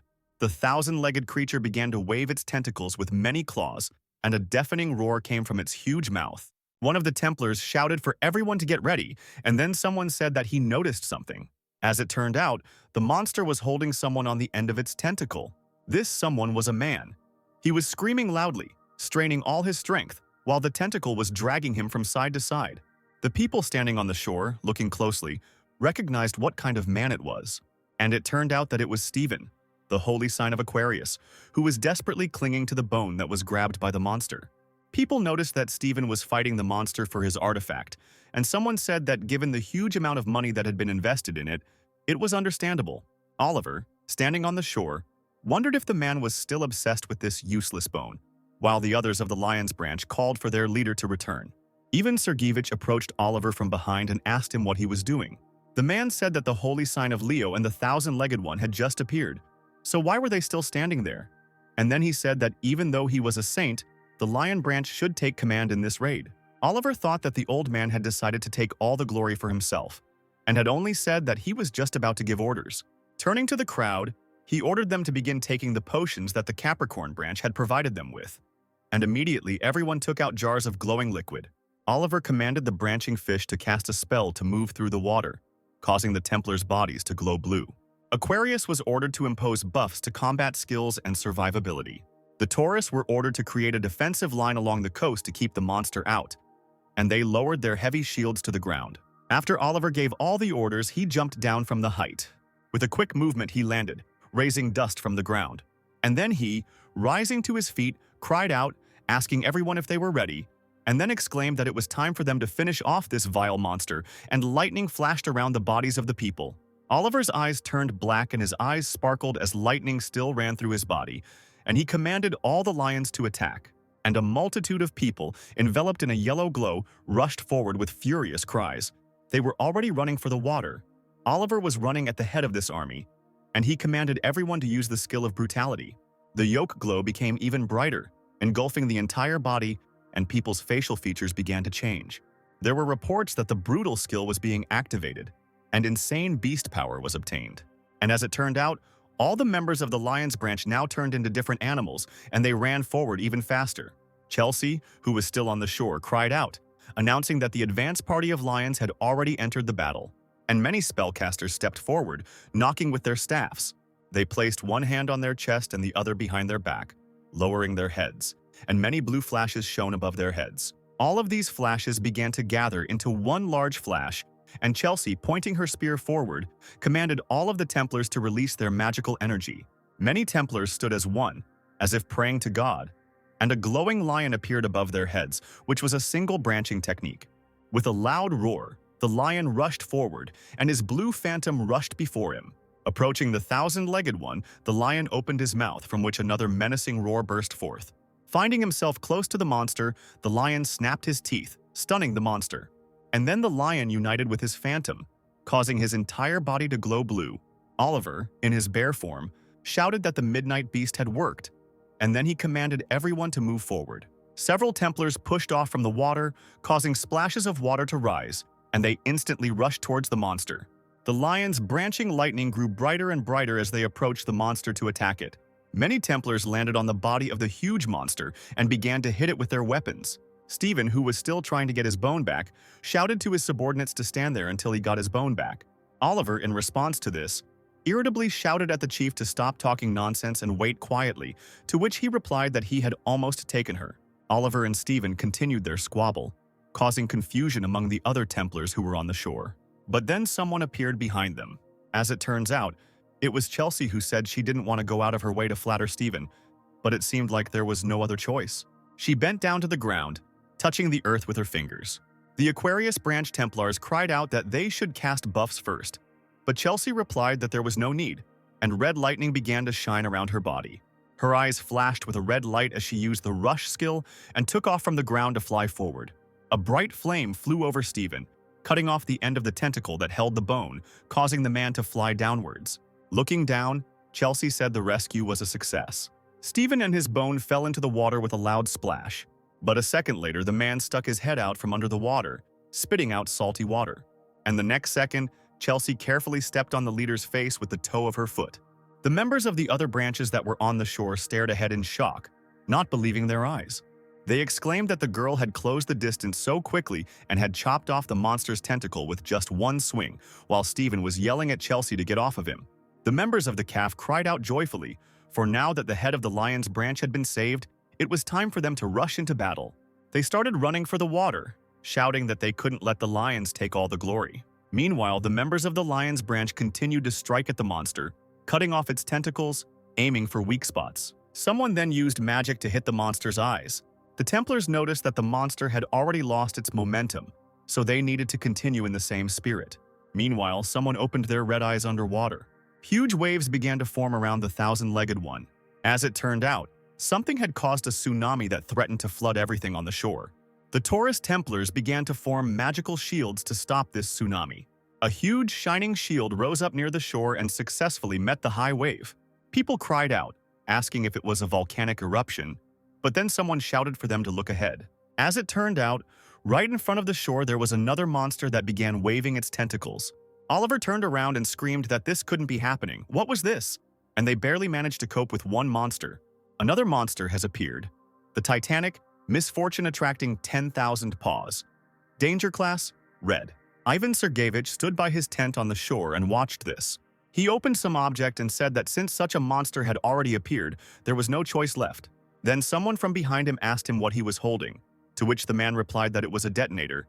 He had prepared the Mormont missiles in advance to strike the coastline.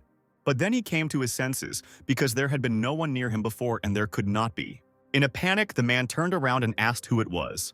And then a dagger flew into the detonator and into Ivan Sergeyevich's hand, breaking it into small pieces. The dagger pierced the man's hand. He turned his head to look at his hand, and immediately Lime appeared in front of him, rushing forward with his mouth open. And then Lime took the man into his mouth, riding on the ground. A portal appeared nearby, from which someone asked the man, calling him Sebastian, if he knew that he was a real pain in the ass. Harry, throwing his sword over his shoulder, said that he still understood that those kids were just splashing around in the water, unable to kill the octopus. But didn't he think that destroying them along with the monsters was too much? The man hit the ground with his sword, telling him to sit on his ass straight. He grinned and said that this would be his first lesson in 20 years, and that he would show him how to properly cut meat into sashimi. Meanwhile, someone was running quickly across the water, leaving a trail of splashes behind them. It was Chelsea, red lightning streaming around her body as she ran quickly alongside the two monsters. She noticed that the main forces were already exhausted after the first skirmish. Several thousand-legged ones had already appeared, and the girl thought that she could deal with the smaller ones later. But first she had to take out the strongest one. Using the Lotus Dash, the girl rushed forward, causing the water to glow red.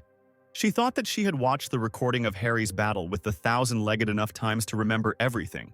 In the past, he had defeated countless monsters, and among the many recordings, one stood out as one that absolutely everyone admired when watching: the raid on the thousand-legged one. First, you need to break through the smaller tentacles as quickly as possible, and Chelsea, as if repeating Harry's movements, rushed forward, avoiding the tentacles. She remembered that she had to cut through those that couldn't be dodged with one blow, and the girl twirled her spear with one hand. She began to move forward, cutting through all the obstacles in her path. Pieces of tentacles flew into the water as she landed on one of them. She raised her head and thought about what she needed to do immediately after successfully closing the distance. She pushed off the tentacle with a sharp movement and flew up, raising her spear above her head, and she thought that now she needed to plunge the weapon straight between the eyes. The spear flashed brightly above the girl's head as she arched even more. And then she let out a battle cry as if gathering strength for the attack. And using the Lotus Flash, she threw the spear forward. The spear flew forward in a bright flash, illuminating everything around with its red light. However, it turned out that it did not reach its goal, and the monster caught it with its tentacle.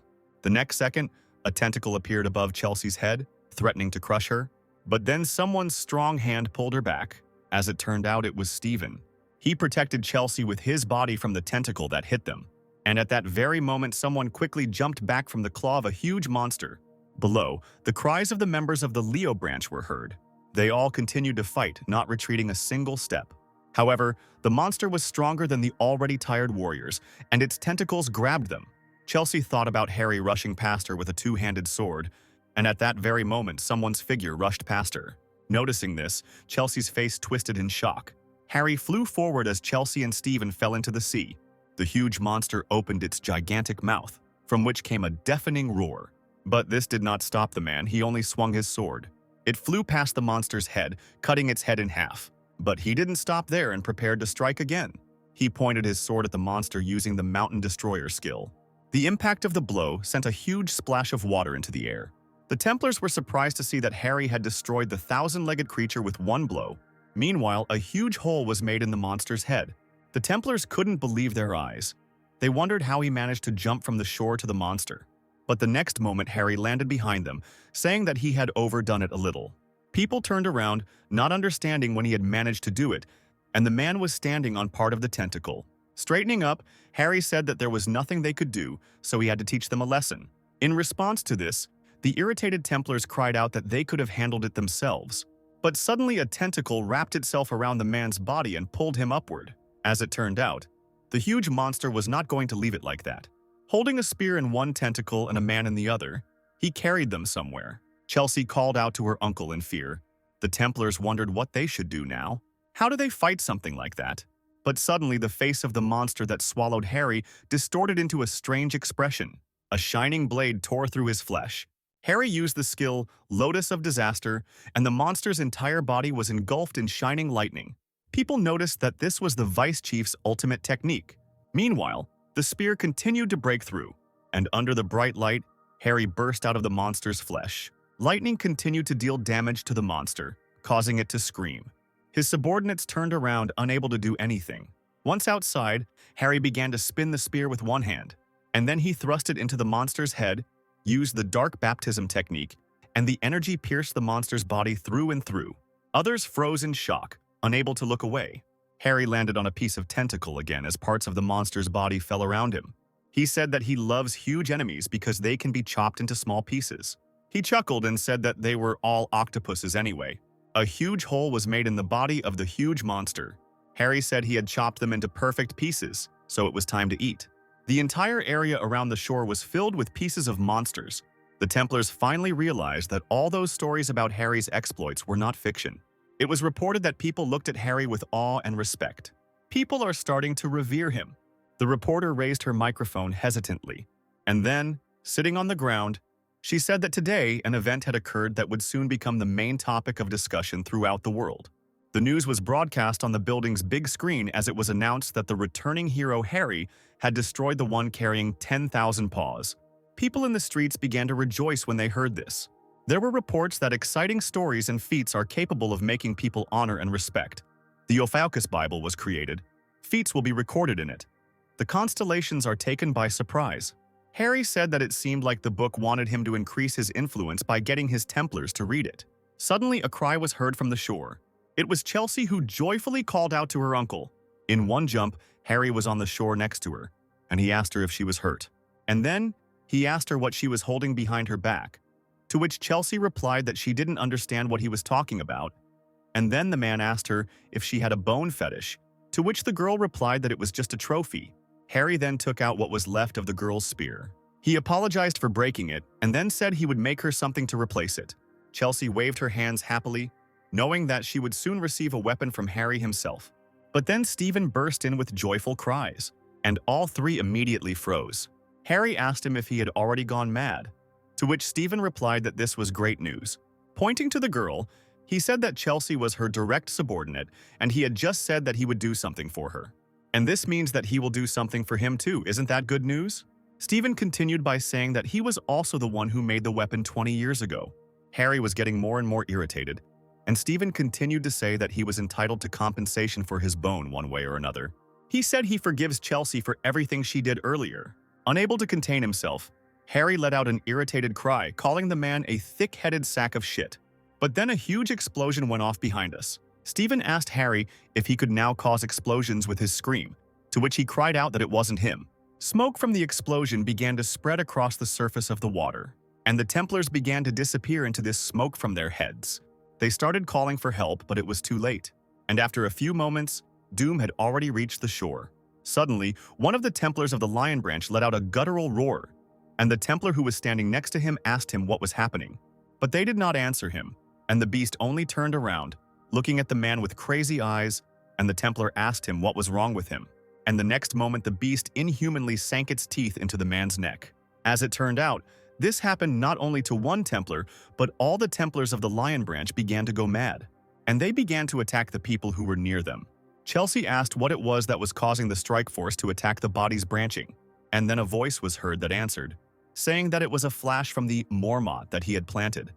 But unfortunately, the explosion was not that big. And then the robot's foot stepped on the ground in front of them. Chelsea and the men immediately turned around to see who it was. As it turned out, it was Ivan Sergeyevich, dressed in mechanized armor.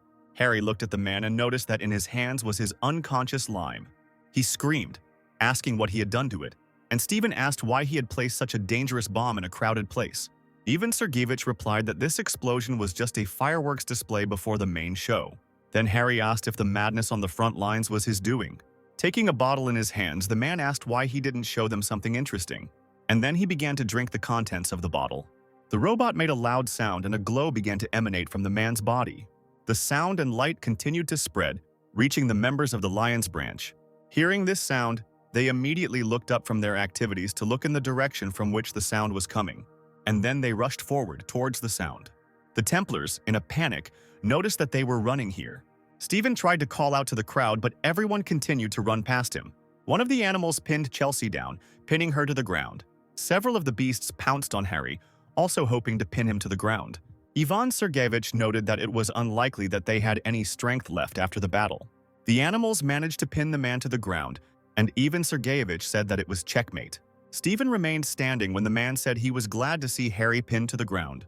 Stephen cried out, asking what had become of his people and why he could not reach them. Ivan Sergeyevich, with a grin, noted that he and Charlie had not drunk his potion. What a pity. And then he said that his people were only slightly excited because of the potion and the influence of the Mormont. In their current state, they only heard him. Stephen cried out, demanding that they be returned to their previous state, to which Ivan Sergeyevich replied that he needed to listen carefully if he wanted his people back. And then he threw Harry's sword right at Stephen's feet. Stephen asked if the sword didn't belong to Harry, to which the man replied that it did. He forged it himself. And then he said that he had a guess that he couldn't give up. He told Stephen to kill Harry with this sword. With his arms folded across his chest, Stephen asked him why he should obey him. Ivan Sergeyevich replied that he had no choice because he did not want to lose his people. Extending his hand, he said that everything was fine, because they should understand each other perfectly. After all, they have something in common. Enormous envy of this bastard. Stephen cried out that this was all complete nonsense, to which Ivan Sergeyevich asked how he would then explain his obsession with artifacts. Didn't this prove that he was trying his best to get rid of his inferiority complex? Witnessing Harry's strength was like hitting an insurmountable wall. The same goes for his artifact creation skills. The harder they fight, the higher and stronger the wall becomes. It is simply impossible to destroy or jump over it. Ivan Sergeyevich cried out that such a chance would only come once in a lifetime. He said he wasn't as petty as Harry, and it wasn't a one-sided offer. He will create for him the most powerful weapon in the history of mankind. He said that by joining forces they could get rid of Harry, and then it would only be a matter of time before they became the most powerful saints. And then he repeated once again that he must kill Harry by taking his sword into his hands. And Stephen finally took the sword in his hands.